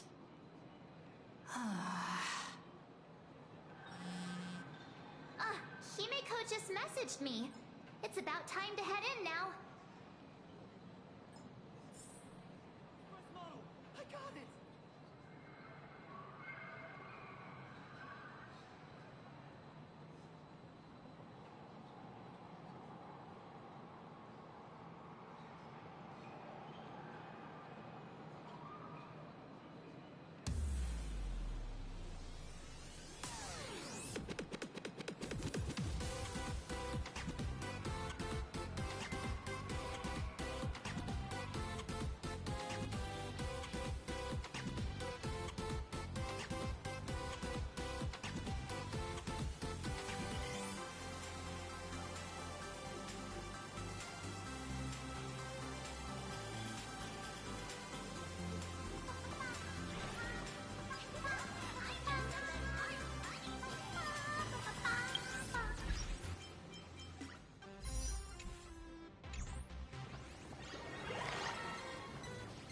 Wow, if it isn't Trailblazer and March 7th!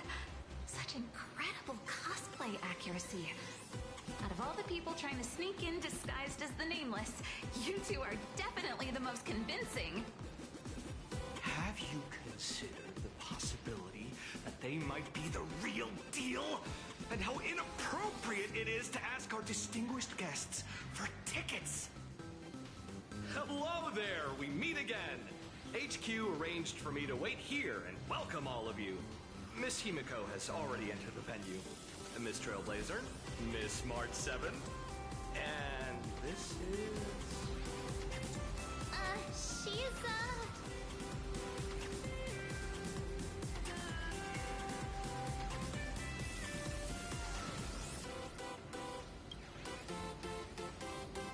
Hi, I'm Evanessia, her good friend.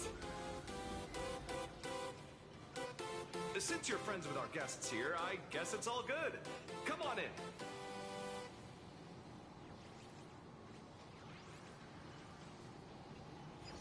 Ladies and gentlemen, the guests from the Astral Express are about to make their entrance. Get ready to make some noise!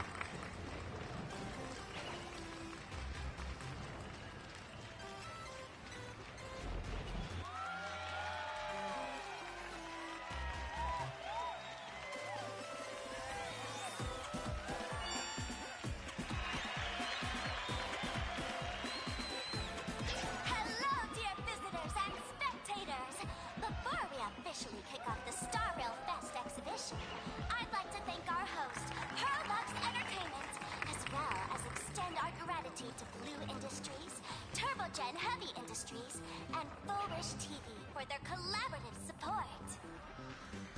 The exhibition area is now open will transport you straight into the Astral Express's incredible journey across the sea of stars. And right now, ladies and gentlemen, you're standing in none other than Bellowbog! Now, let me hear you call out the name of our hero from the ice and snow!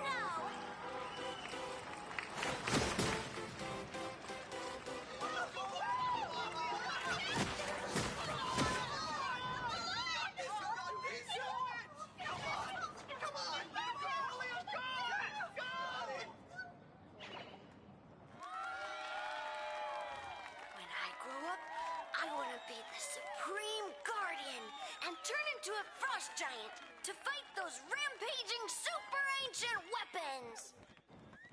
In my next life, I want to be the Supreme Guardian and turn into a magical girl to protect Plain Arcadia.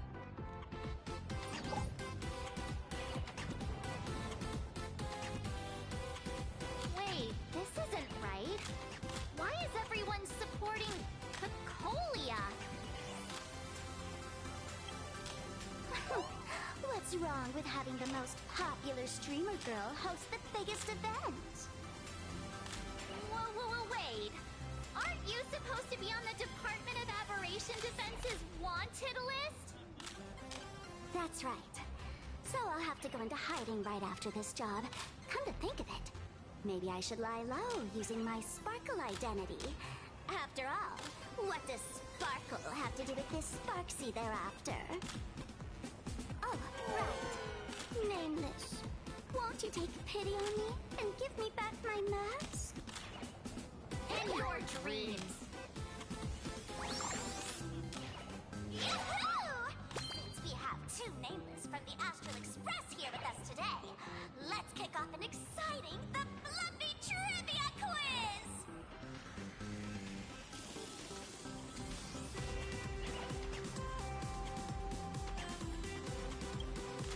Here's your question. In the final chapter of the Fluffy's Bellowbog arc, the Supreme Guardian's Bond, what did Cocolia summon to fight by her side?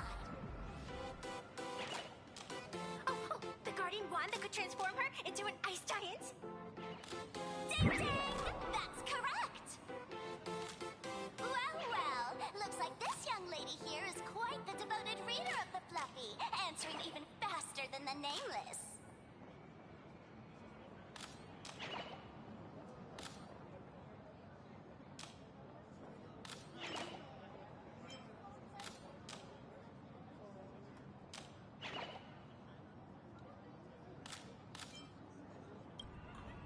Those two huge chunks of ice were definitely quite impressive.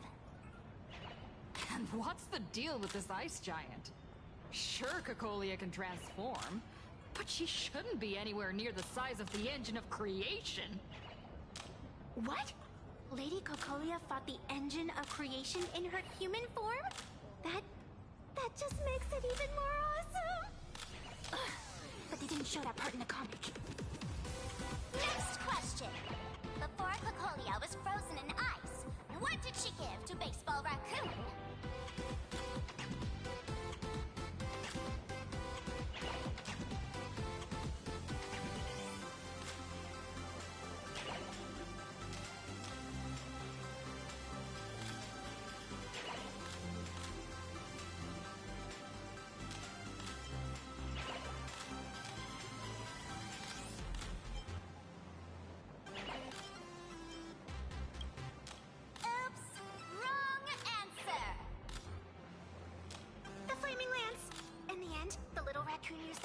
Channel everyone's light to Cocolia, restoring her power so she can descend in her wildfire form.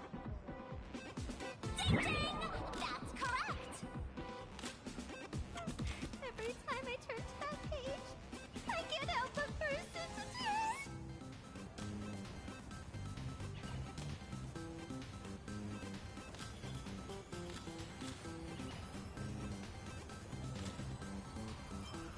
Actually, I inherited this flaming lance from the previous Supreme Guardians when I got stabbed right through the heart.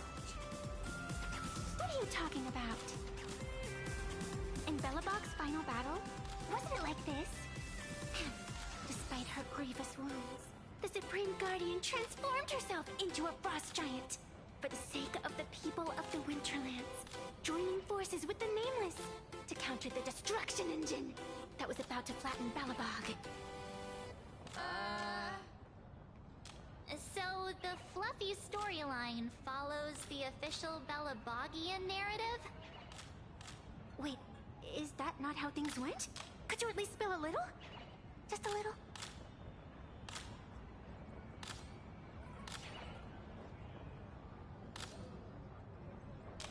I see.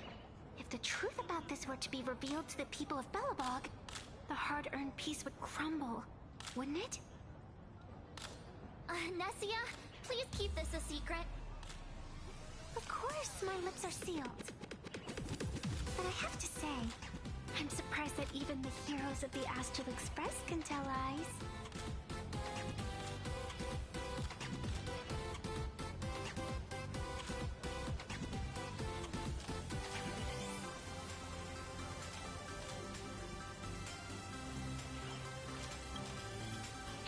Not really.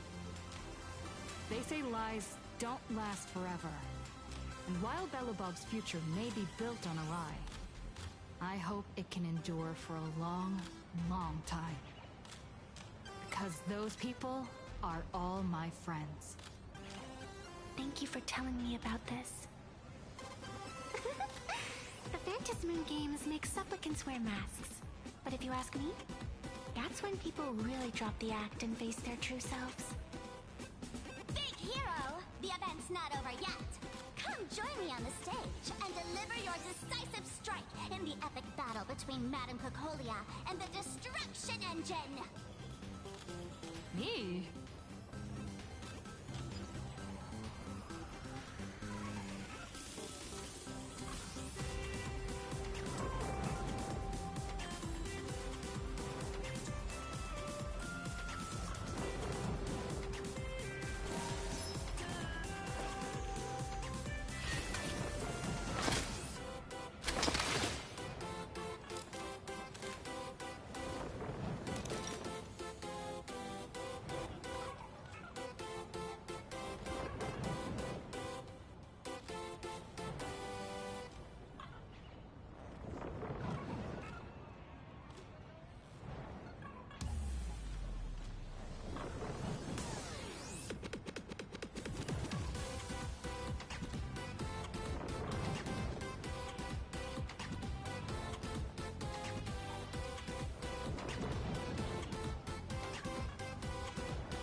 Survived the Battle of Belobog, the Trailblazer!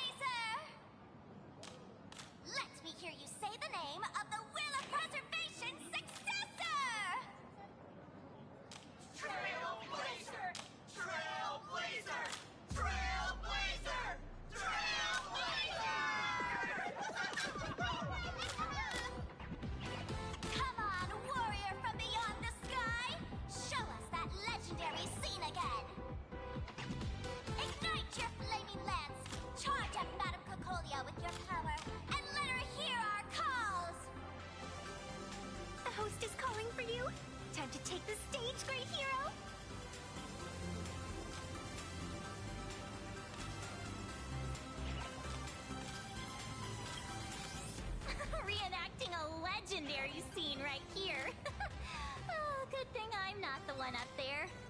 Big hero. You're gonna shout that line when you ignite it, right?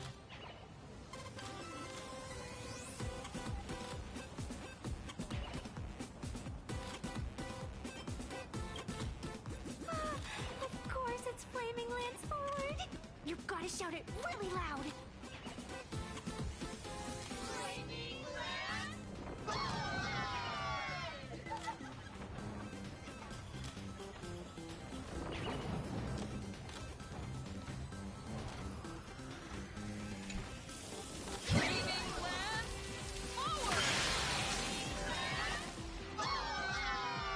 The sphere tip has been ignited.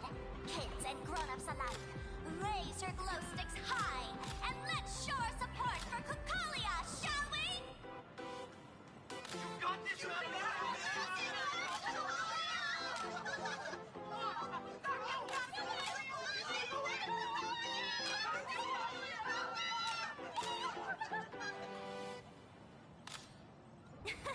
Seeing everyone so fired up makes me want to join in on the cheering too. You've got this, Madam Kukolia! Don't give up, Madam Kukolia!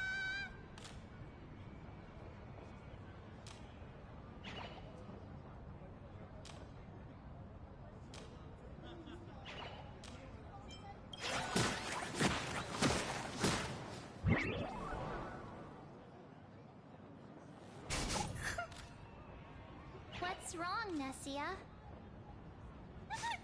I'm getting all emotional. This scene takes me back to the moment I first cracked open the Fluffy Across the Blue comics. The Speeding Express, Dazzling Cosmos, and a bunch of quirky yet adventurous companions. I know the story is fiction, but I really want to be part of it and travel with you guys. But leaving home, that's not exactly easy for me. Thanks for the love. And hey, traveling with the little animals aboard the Fluffy still counts as traveling with us in my book.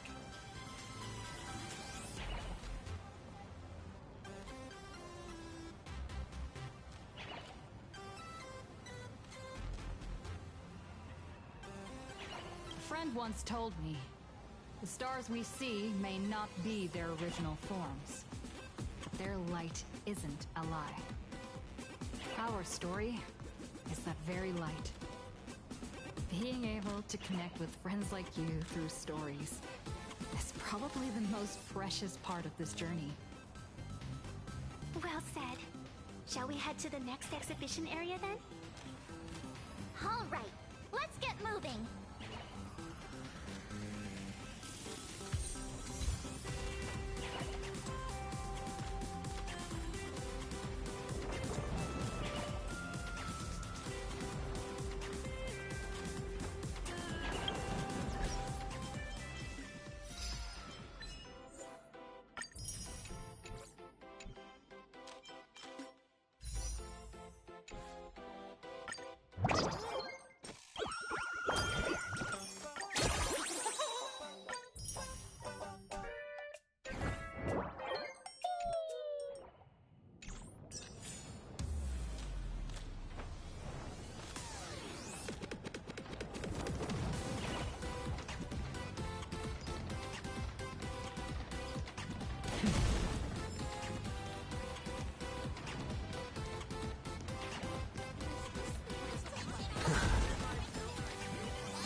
Welcome aboard the Fluffy Shuttle Express! Together we'll trailblaze into the future! Next... Welcome aboard the Fluffy Shuttle Express! Are you ready to head to our next stop? The Xianzhou Lafu exhibition area? I have to say, Herlux really put care into organizing this exhibition. I wonder what attractions await us in the Xianzhou Lafu exhibition area.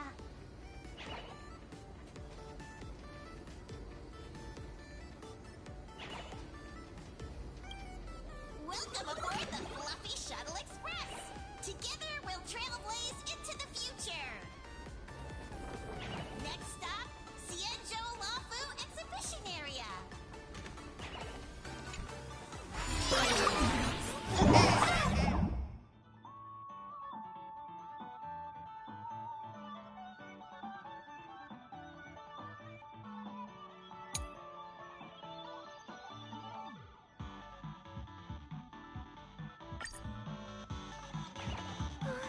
The audience is brimming with excitement. Their wish power is even crystallizing into the shape of light buttons.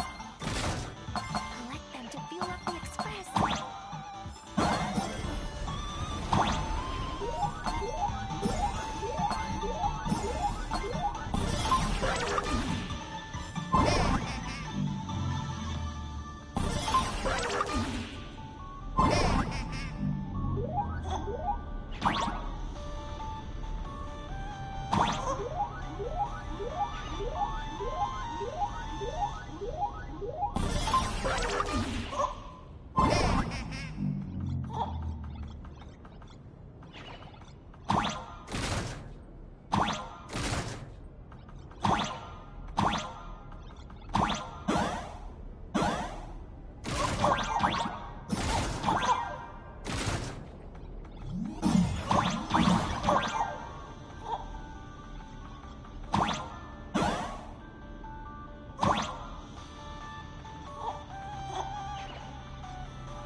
frigid waters of Scale Gorge Waterscape are chilling me to the bone!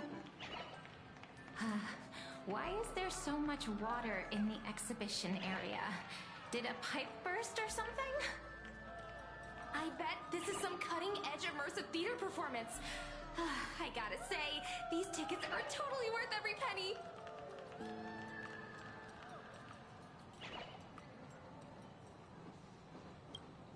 Based on what we saw in the Bellabog area, the Fluffy's adventure on the Cienjo should be... Ah, I got it!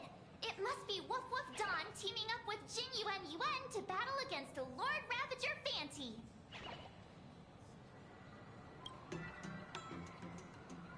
I'm so jealous that you guys still get to experience the joy of seeing the Fluffy for the first time.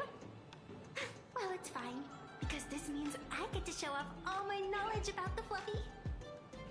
When people talk about the Astral Express's most memorable moments in the Cienjo War, it can only be the epic fight, the triumphant return of the High Cloud Squadron!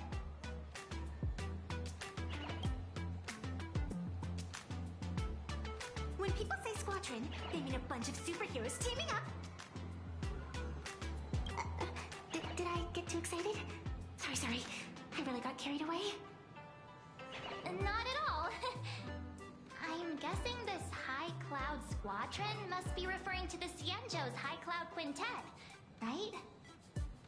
Did a Memo Snatcher steal my memories? When we fought Fantilia, did we really have that many people helping us? 5 at once?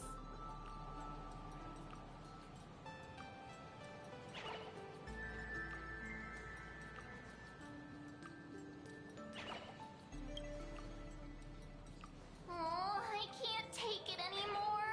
I'm bursting with curiosity. Quick, let's go inside and take a look.